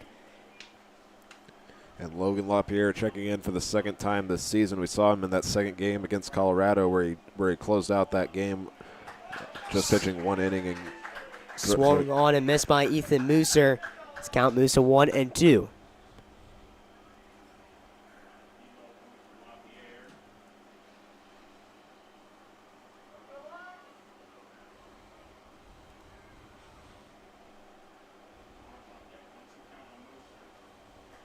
One-two, swung on and missed. Logan LaPierre comes to the ball game and gets himself a punch out. First strikeout of the year for Logan LaPierre as well. So that brings us to the shortstop and E.J. Barnes now. Got on a 4-ball walk in the 2nd inning, and then in the 4th inning was the 2nd out on a ground ball to the shortstop, Stokes, on a 1-0 count. His first pitch finds a zone for a strike 1. A ball is in play. We'll try to zoom out for you guys. Trying to the glare right now. You guys can see. You guys can see us pretty well.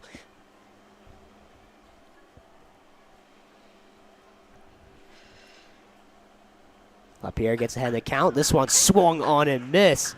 His count moves to 0-2. 2 runs, 4 hits for the Pioneers. They've also made 1 error on the defensive side. Larks 2 runs, 7 hits. No errors. The 0-2 from LaPierre will miss up high. LaPierre, he's got a lot of speed on him.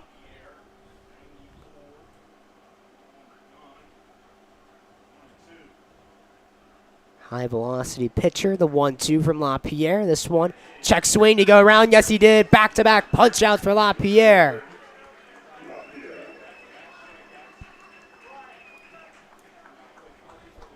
Now batting number 2, Boy Carpenter.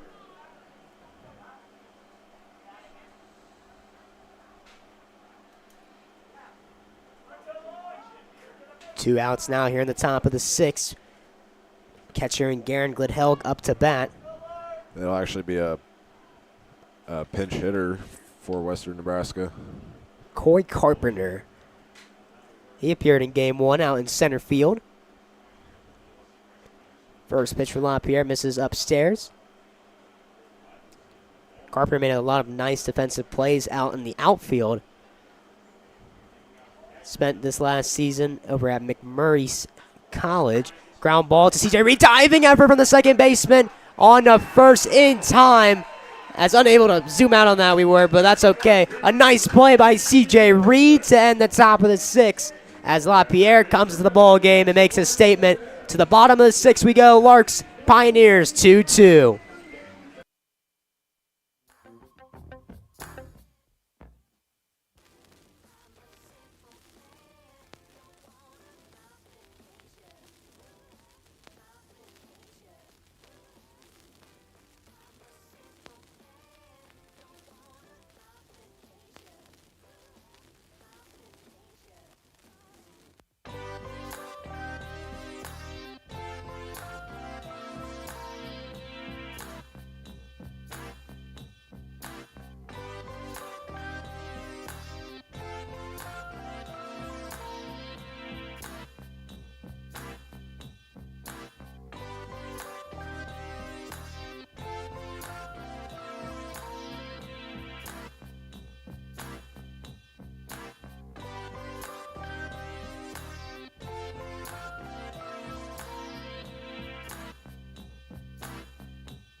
Taylor Stokes up to bat here in the bottom of the 6th. The Larks trying to bring home a run before the top of the 7th. And the parking lot of doom strikes again as a foul ball hit a car. And we heard the fans go, ooh. A new pitcher into the game for Western Nebraska, a guy who batted and played and was the designated hitter in that last game. As a pitcher so far this year, this will be his 2nd game on the year. Has recorded 2 hits, or has given up 2 hits and 1 run and recorded 2 strikeouts on the year and holding his opponents to a .200 batting average. Next pitch to Stokes. Roll to strike. 0-2 count now. Couple of defensive changes. Bryce Peterson over at second base. And Jin Kobigawa, he's going to be catching now. Stokes with this to the right. Or swung on a miss, sorry, as throw down to first in time for the punch out.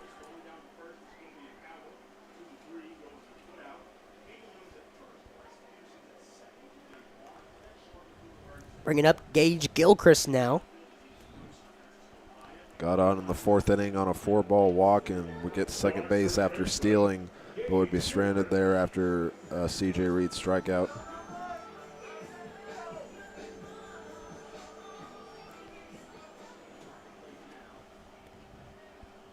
As first pitch of Gilchrist gets away, Hank, I'm going to let you do the play-by-play real quick as I try to work on this camera. Right, so 1-0 count now to Gage Gilchrist. Has reached on a walk, but is overall 0 for 1 on the day as he fouls this one back and hits the padding right below the net. C.J. Reed will be on deck, and Caleb Duncan will in the hole at the top of the lineup. And this one, a high fly ball deep into right field. It's going a little towards foul territory and will actually go out of the park or out of play in foul territory as Wayland tried making the run to get it. So a 1-2 count now to Gage Gilchrist. Thank you, Hank. The camera was not working with us. Gilchrist almost left the yard. That was pretty close. Our camera still not working, so we'll have to stick with this camera for the remainder of the game. Our apologies to all you Larks fans out there and Pioneer fans who have tuned into the game today.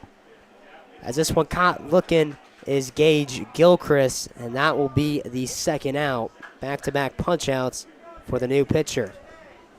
The second baseman, C.J. Reed.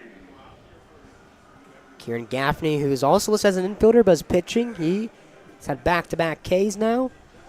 That brings us to the 9-hole batter and C.J. Reed. Gaffney came into this game just with 2 strikeouts and had 2 in the same inning.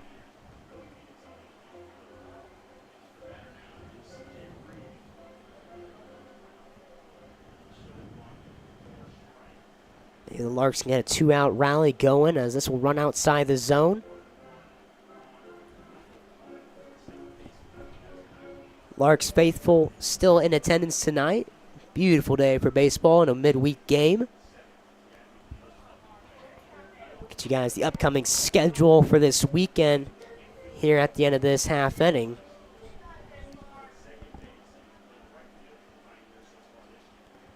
Next pitcher Reed swung on and might have been fouled off, but count moves to 2 balls and 2 strikes.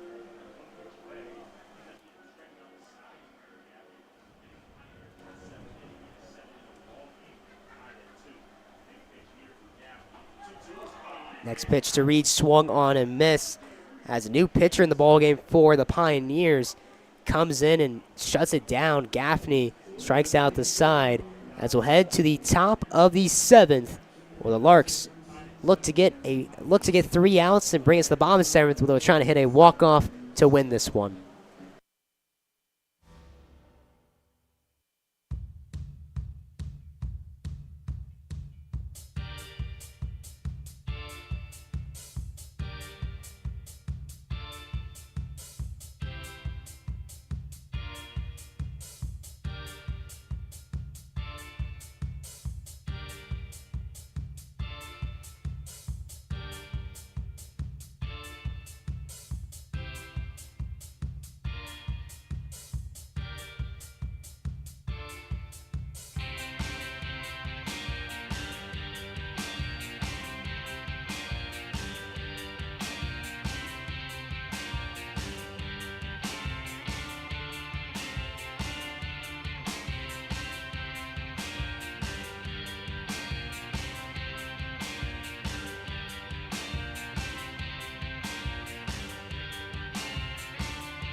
There's your upcoming schedule for this weekend as the Hayes Larks will face off against the Game Day Angels Friday, Saturday, and Sunday. All start time 7 o'clock. Larkstoberfest this Saturday, so make sure to come by the ballpark. Not sure what time the activities start. Last year was around 6 o'clock. I'm going to believe it's around that same time as well. Food, beverages, everything you could ask for will be provided before the game. As let's get rid of this graphic and back to our press box camera as Logan LaPierre back to the mound for his second inning of work. First pitch swung on and missed by Cooper Burgess. And LaPierre's came in and done a really good job so far. Shut down the first two batters of that last inning, Ethan Mooser and E.J. Barnes, on a 4-pitch at-bat for each of them, and struck them both out swinging, and then got help from his second baseman, C.J. Reed, against the pinch hitter, Coy Carpenter, to end that inning. This time will be called by Houston Russell as he'll go and talk things over with Logan LaPierre.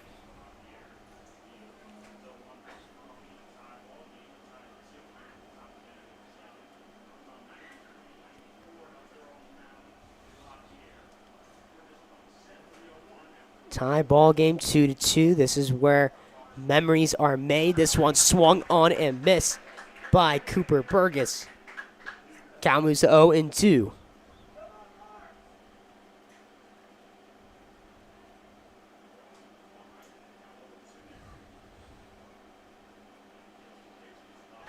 Next one, outside corner, caught looking, strike 3.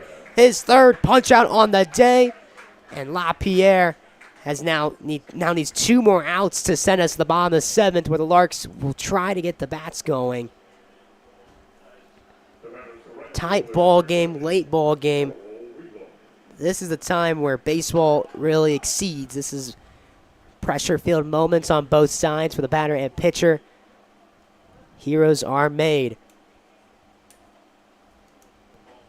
First pitch, fastball finds the zone. LaPierre with some of the fastest pitches we've seen this season.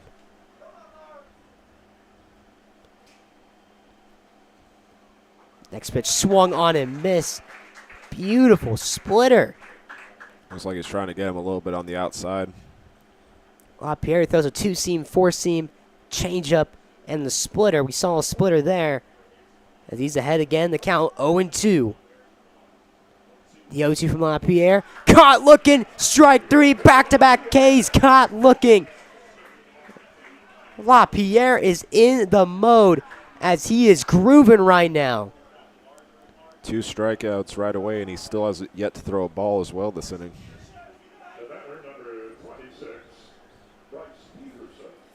So the new batter coming to the game, and Bryce Peterson. He took over at second base last half inning. Gets his first at-bat here in Game 2. He featured in Game 1.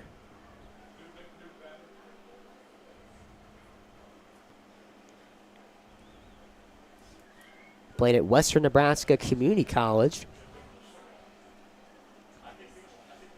Junior year for him. First pitch. Just misses the top part of the plate. Thought we were going to see an immaculate inning. But that'll go away as the next pitch from LaPierre will find the zone. 1-1 count now. LaPierre is in the groove right now. He's just going back to the mound and getting ready to throw again. From the full again, half-hearted swing. He went around. Count moves to 1-2. And this will be the 20th pitch in 2 innings right here. The 1-2. This one fought off and fouled out play into the parking lot of doom. Staying alive is Carson Bevel.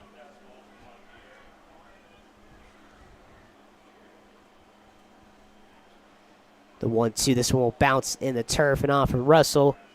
2 balls, 2 strikes.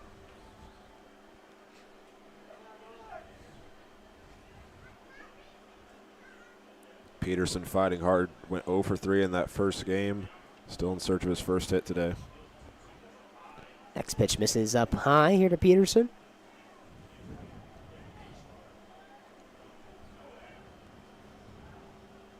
Full count now. LaPierre to Peterson, the pitch. This one, line drive right back to LaPierre. Almost clipped his dome, but that goes over his head and into center field for a base hit. So with that base hit, we're back to the top of the lineup now in Luke Nowak. Luke Nowak is has gotten on base 2 times today after getting a 1-1 count single in the 3rd inning, and then walking on a 3-1 count in the 5th inning, where he would score the run that would give the Pioneers their first lead of the game. First pitch misses the zone.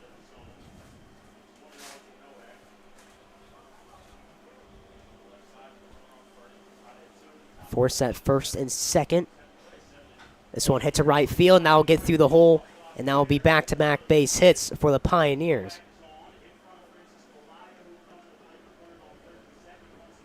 I don't know about you, but I am on the edge of my seat right now. This game is getting interesting, and we're getting down to the wire.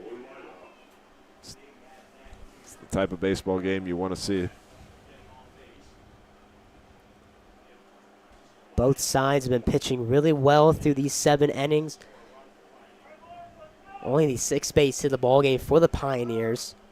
Time's called as umpire is not quite ready yet.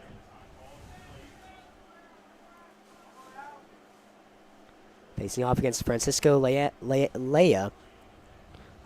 His first pitch catches the outside part of the zone. Lea did not like that call. Lea gave the Pioneers the lead in his last at-bat with that 2 RBI double in the 5th. Trying to be a hero again. And he's also locked in right now as he fouled that one off, and he wanted that pitch. You see it in his emotions. Yeah, he knows that this is a similar situation where you have a guy in scoring position once again. LaPierre ahead, 0-2 count. The pitch to Lea. This one caught, looking, strike 3. LaPierre gets the punch out they needed. As Lea not happy with the call, but the Larks get another chance at the bottom of the 7th where they can walk this one off thanks to Logan LaPierre.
Bottom of the 7th. This is basically the bottom of the 9th, though, as you got your 7th inning stretch in while you're at it with our frozen camera. So hopefully that was interesting for you. But we're back into action here as Caleb Duncan will lead us off. Top of the order for the Larks. First pitch thrown out to right field, a high fly ball. Racing back is the right fielder at the track, but making the catch for the first down is Weiland. Duncan gave it a ride out to right, but that will be the first out here in the bottom of the 7th. It was looking like some of the fans got a little excited. They saw him kind of turn his back to run back and go get it.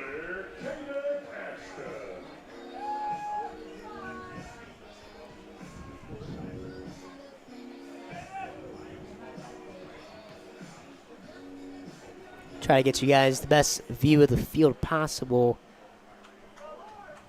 Should work. His first pitch to Ashton, outside part of the plate, catches the zone for strike 1 of the at-bat.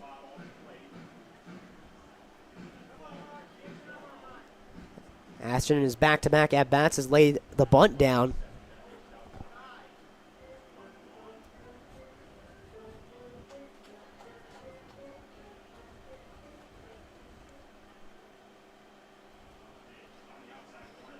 It's on a 5-game hitting streak, trying to extend it to 6 in this at-bat.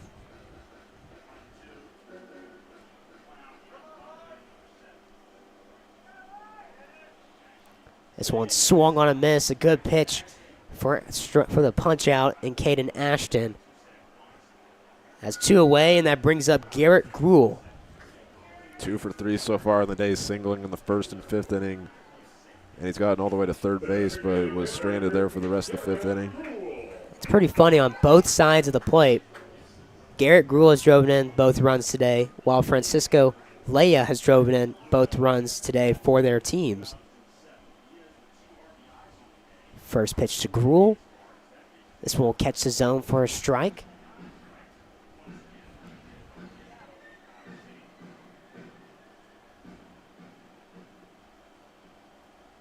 Next pitch to Gruel up the middle, base hit into center field. Gruel will get his 3rd base hit on the day, and he is now the winning run over at first.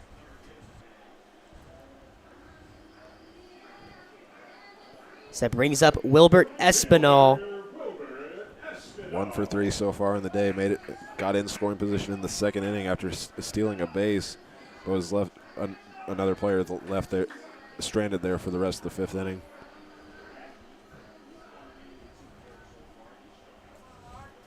What an exciting game this has been so far, as this one will run in on Espinal for the first ball of the at-bat.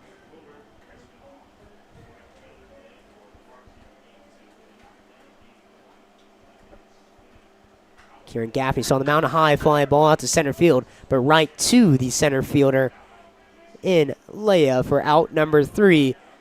Extra innings for the first time this year at Larks Park. Well, even though it's extra innings, we're heading to the 8th, which is extra innings in this ball game, as the doubleheader will continue, as we'll see if Logan LaPierre will go back to the mound here in the top of the 8th.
So Logan LaPierre's day will come to an end. Trent Baker will come over into the 8th inning and trying to get 3 outs to send this to the bottom of the 8th. No extra base runners, as that's kind of the new rule with extra innings, but no extra base runners at second. So Trent Baker will get us started. You got to give a lot of credit to Logan LaPierre in those last 2 innings, only giving up 2 hits, but getting 5 strikeouts on a total of 28 pitches.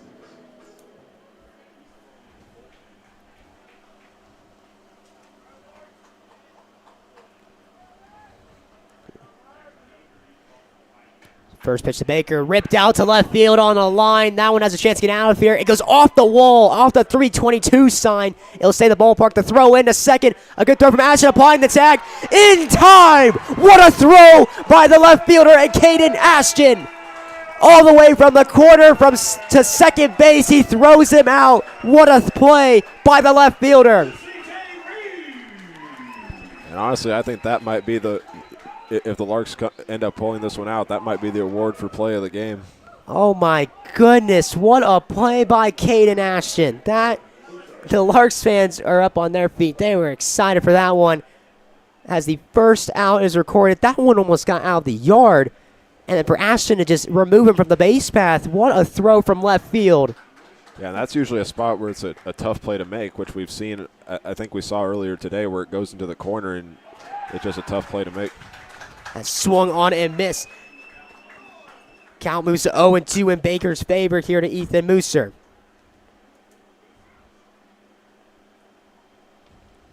The 0-2 from Baker. This one runs in as 1 ball, 2 strikes. Also, credit to C.J. Reed. A good dig over there and able to apply the tag. His body was in the right position to be able to swipe the tag over. Perfect play of baseball. It's popped up. Tabor Stokes will run over and make the catch for the second out.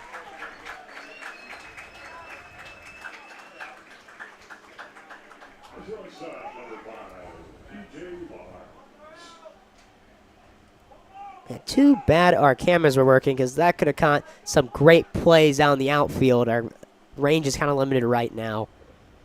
What a play, what a moment for Caden Ashton as first pitch here to E.J. Barnes be called a strike. Barnes 0 for 2 in this game, but did walk in the second inning where he would be stranded there for the rest of the inning. But other than that, had a ground out to Stokes at shortstop and struck out swinging in the 6th inning. Next pitch will go to the backstop. Count moves to 1-1.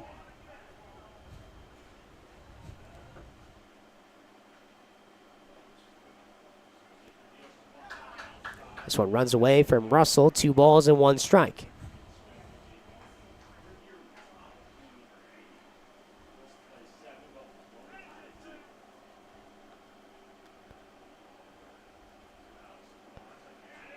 The 2-1 finds the zone. 2 balls, 2 strikes.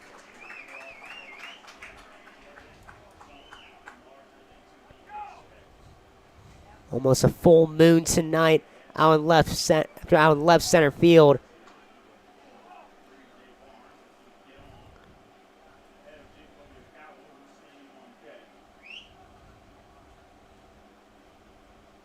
Swung on a miss. Trent Baker punch out will end the top of the 8th and send us to the bottom of the 8th, where the Larks have a chance to win it.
Garen Gaffney back to the mound here in the bottom of the 8th as Houston Russell will come up to bat.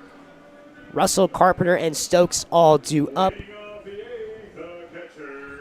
Russell 1 for 3 on the day, singling in the fourth inning, so we'll see if he gets his second hit of the night right here. Time is called as umpire is not ready quite yet.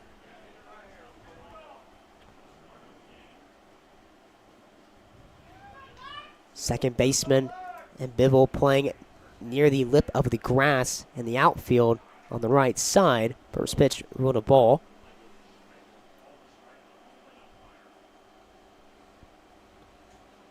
Next pitcher, Russell runs in on him. Russell had 2-0 here against Gaffney.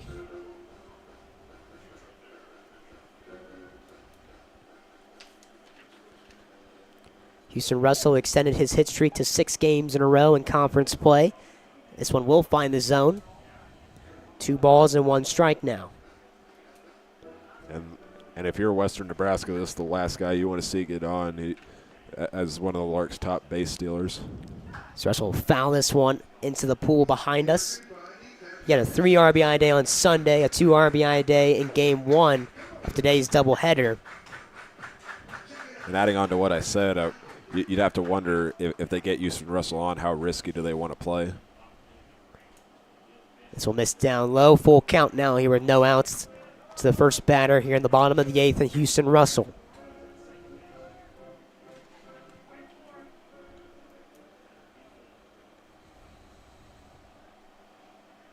Full count pitch, put right back up the middle, off the glove of the pitcher. Second baseman tries to run over, throws it to first, off the glove of the first baseman, and Russell will reach first as he shows some emotion down the first base line. Fist pumps the grass. That'll go down as they're rolling a base hit. That's fine. We'll give Russell a hit, sure. It was a tough play to make for the pitcher. It took a hard bounce before it got to him. You see him, he had to make a small leap to at least slow it down. So now the winning run is at first base. Third baseman and Burgess playing on the grass right now, expecting a bunt from Will Carpenter, but he swings first pitch.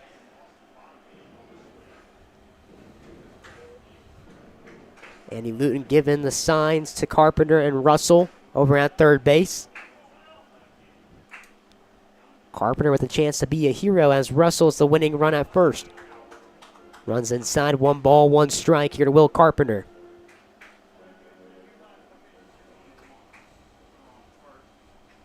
Righty versus lefty. Breaking ball pitch that catches the outside corner. 1-2 count now to Will Carpenter.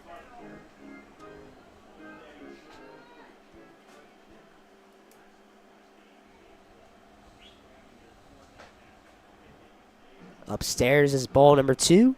2 balls, 2 strikes, no outs. Larks now have 9 base hits on the contest. Pioneers with 7. Good eye from Carpenter. Count moves to full. 3 balls, 2 strikes, no outs. Full count pitch. More than likely going to be a fastball here. As Carpenter will fight this one off out of play.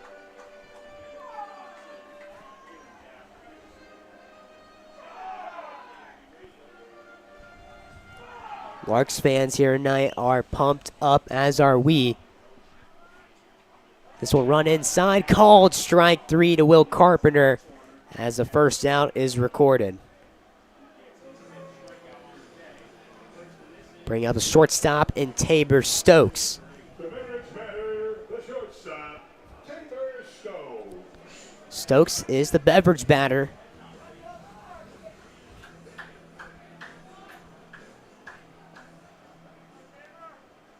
First pitch from Gaffney, swung on a miss like a changeup.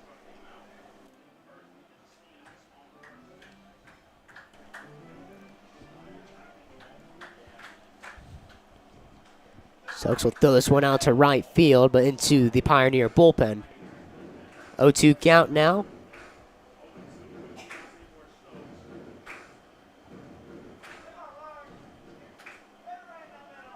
Russell still at first. Defense is back to normal positions. Fly ball out to right field. This one has a chance to get down, and it will. Base knock from Tabor Stokes. Easton Russell around second, head to third. The throw in is not in time. Easton Russell slides in safely. Stokes moves to second, and now the winning run is 90 feet away. It was great placement there by Tabor Stokes, and Houston Russell able to get to third safely. I'm honestly kind of surprised that when he got there, the third baseman, Burgess, didn't make an effort to tag him. Yeah, I felt like he was more worried about the runner at second and Stokes. The infield will move in now as a ball in play could end this one, and Gage Gilchrist up to bat.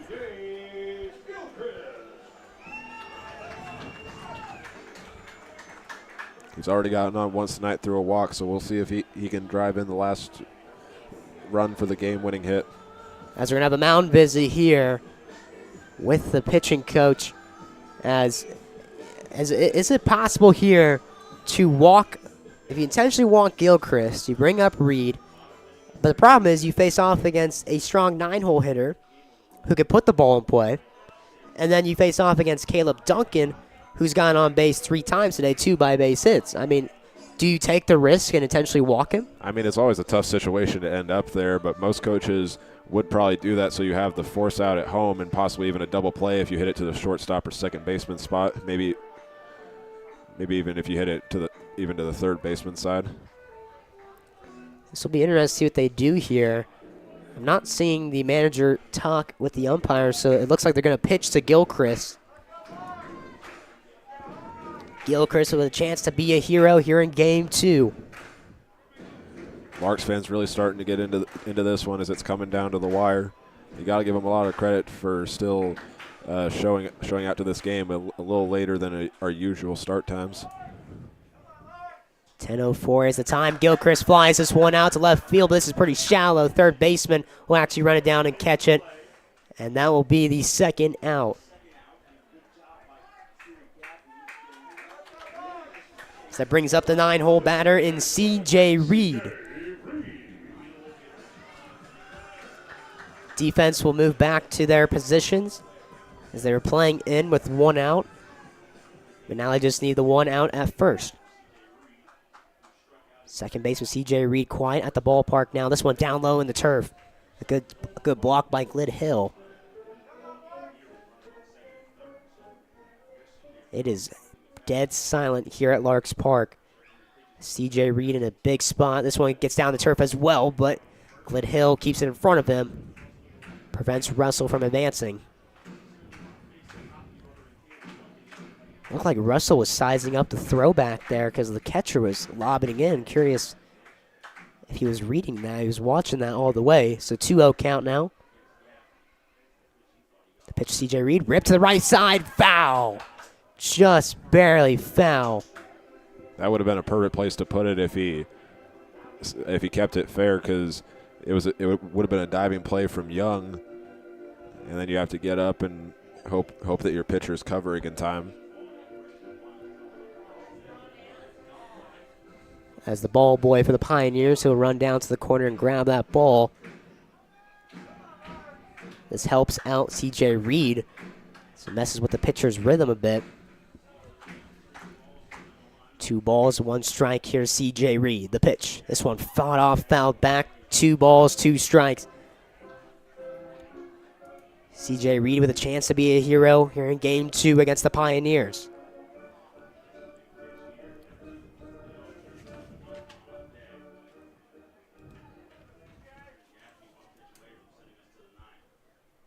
The 2-2.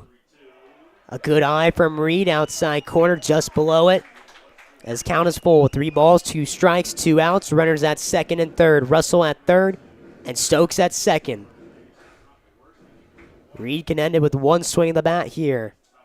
The pitch thrown out to left field. That one has a chance to get down. The shortstop makes the running catch. What a game-saving catch by the shortstop in Barnes. The ball that was taken over his head caught it and then fell into a slide, as that will send us to the 9th inning, as we are still tied up 2-2 here in extras.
So they were supposed to play 7 innings, but here we are in the 9th inning, as it's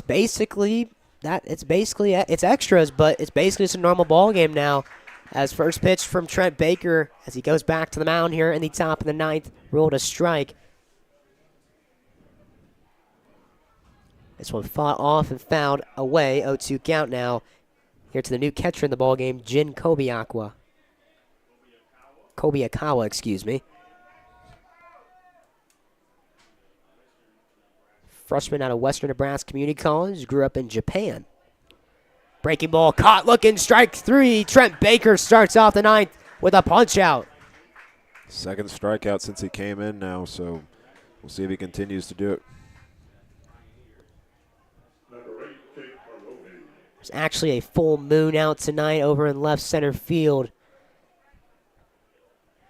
So wonder if that brings out something in Trent Baker, as he is one of those guys that's so energetic, brings the energy on the mound and in the dugout.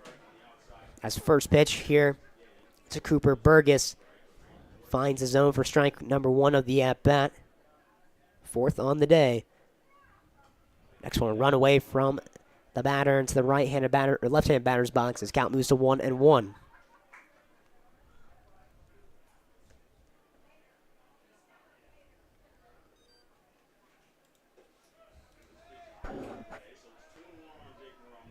Misses as well. 2 balls, 1 strike.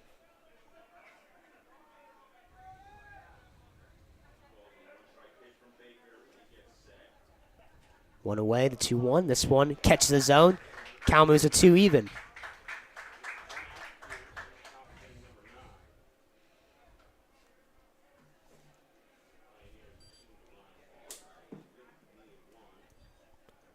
The 2-2 misses down low. Count moves to full now. 3 balls, 2 strikes, 1 out.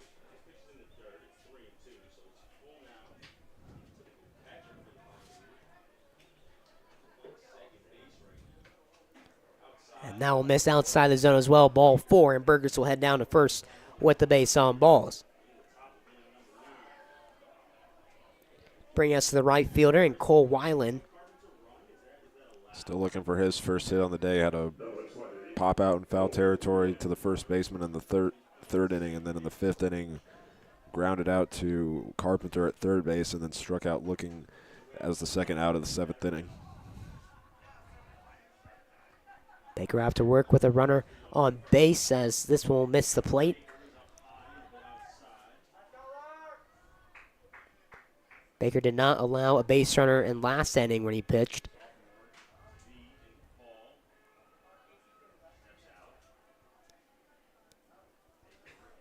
Time is called by Weiland. Double play possibility is in effect. Reed playing near the bag. Stokes as well. This one fouled out of play.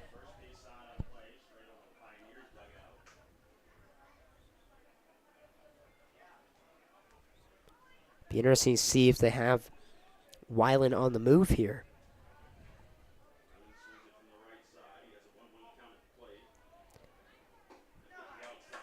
That one just misses the outside part of the plate. 2 balls, 1 strike now. Duncan playing in center field.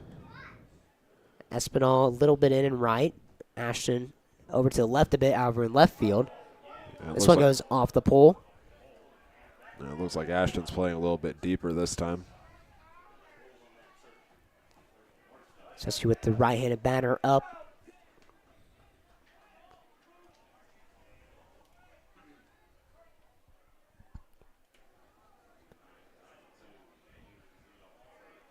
The 2-2 outside. Count moves to full. Only 1 out. Weiland doesn't have to go. It's back-to-back at-bats where Trent Baker's faced with a full count. On the move. That one caught, looking strike 3. The throw down from Russell. The throw is in time. Strike him out, throw him out, and Trent Baker and Houston Russell are fired up as we will head to the bottom of the 9th. 2-2 ball game.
Bottom of the ninth as the top of the order up for their 5th time today. Caleb Duncan, who has scored the only 2 runs of the ball game for the Larks, will lead us off. And this is the 2nd time that the Larks are starting an inning in a game-winning situation, starting from the top of the order, as Caleb Duncan started the 7th inning.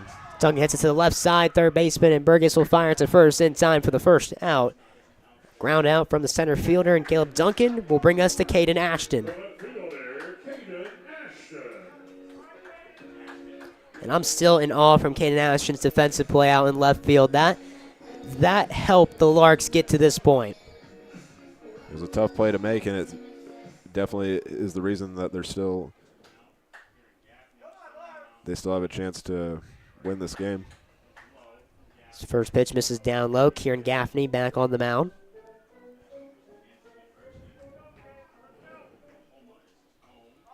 Next pitch to Ashton will find the outside part of the plate. 1 ball, 1 strike. 10:16 is the time here in Hays, Kansas right now. Good eye from Ashton as count moves to 2-1 in Ashton's favor. Ashton, who will be joining the Kansas University Jayhawks next year. It's a ground ball up the middle, past the diving second baseman in Biville, as that will be a 1-out knock for Caden Ashton. So the winning run is on, and I don't know if you could hear it before he hit it, but Larks fans really starting to get into it. Yeah, I could hear it. They were really pumped up, as now it brings up Garrett Gould, who's drove in the 2 runs in today's game. And now he's got Ashton on at first. If he can just get one in the gap, Ashton could possibly score with ease. Yeah, Gould's gotten 3 base hits, so you at least want him to get on, but we'll see if he can get more. This one goes to the backstop. Ashton will advance to second base as the winning run is in scoring position. That'll be listed as a wild pitch.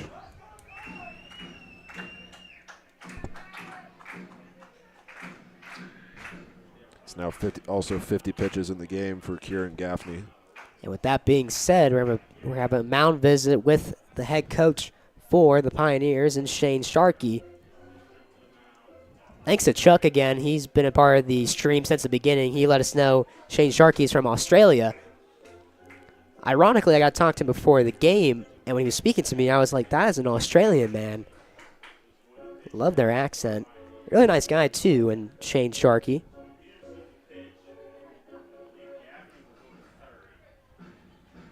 And it looks like Kieran Gaffney will stay in the ball game. Or correction, we'll have a pitcher's change, and Bryce Peterson, who will come over and try to get 2 outs. We'll take a quick break here on the Larks Network.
They will intentionally walk Garrett Gruel, which means he'll head down to first.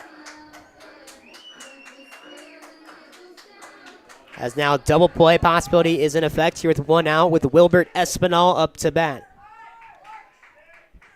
He was the team leader in RBIs coming into this game with 7, and he's got a runner in scoring position. First pitch to Espinal, runs in on him. New pitcher in the ball game, and Bryce Peterson. He was over at second base, but now he'll head to the mound.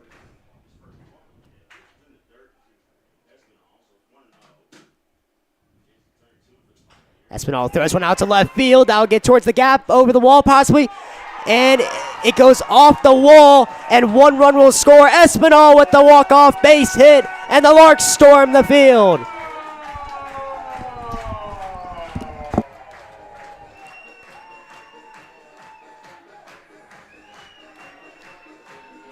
So everybody, welcome into the postgame show, and what a win tonight for the Larks. And it was a part of a doubleheader, and tonight it was a tale of two tales.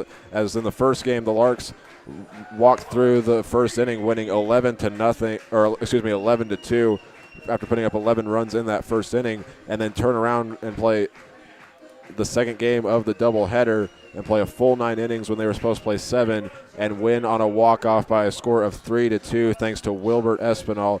As Nick Helgett heads down to the field to talk with our players of the game. Looking back on it, it was just a back-and-forth night as the Larks had the first run of the game after shutting down Western Nebraska 3-up, 3-down after Caleb Duncan got the first run, and then pitching became more fierce throughout the game, but the Pioneers were able to fight back and get 2 runs in that 5th inning.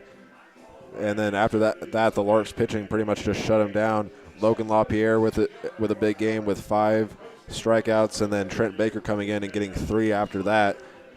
But looking at those extra innings, the Larks would in that 8th inning they got Houston Russell on through a single on a full count, and he made it all the way to third base after a double from Tabor Stokes. But those two would both remain stranded for that inning. But after a 3-up, 3-down 9th inning, that would give the Larks the opportunity, as Caden Ashton got on for the single and would get into scoring position on a wild pitch.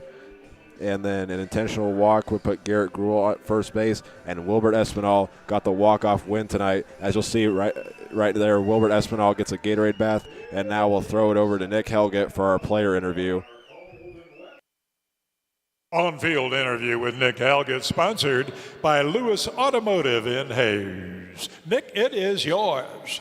Thank you, Ken. I'm here with Logan LaPierre. Came into the game, 5 punch-outs. I mean, do you like the pressure in those moments? Tie ball game, it's all up to you.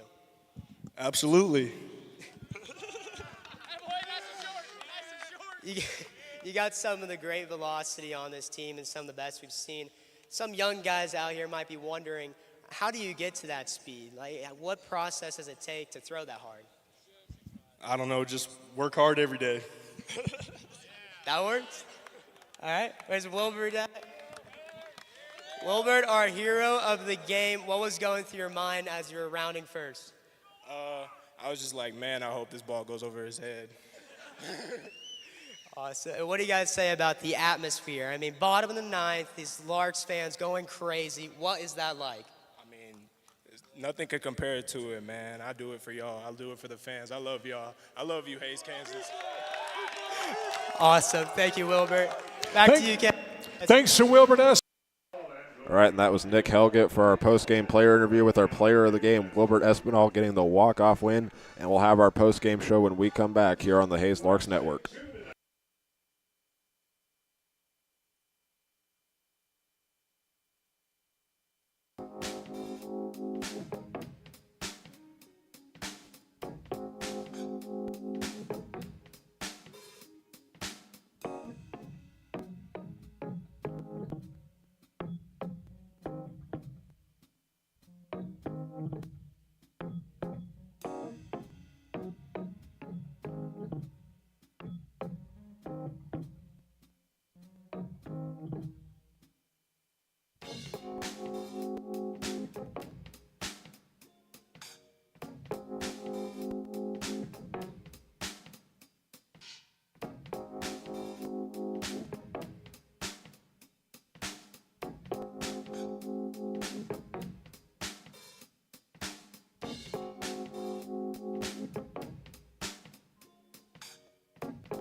Welcome to the Larks post-game show. What a thrill, what a ride that was. I mean, the Larks pulled away in the bottom of the ninth with a 3-2 win over the Pioneers.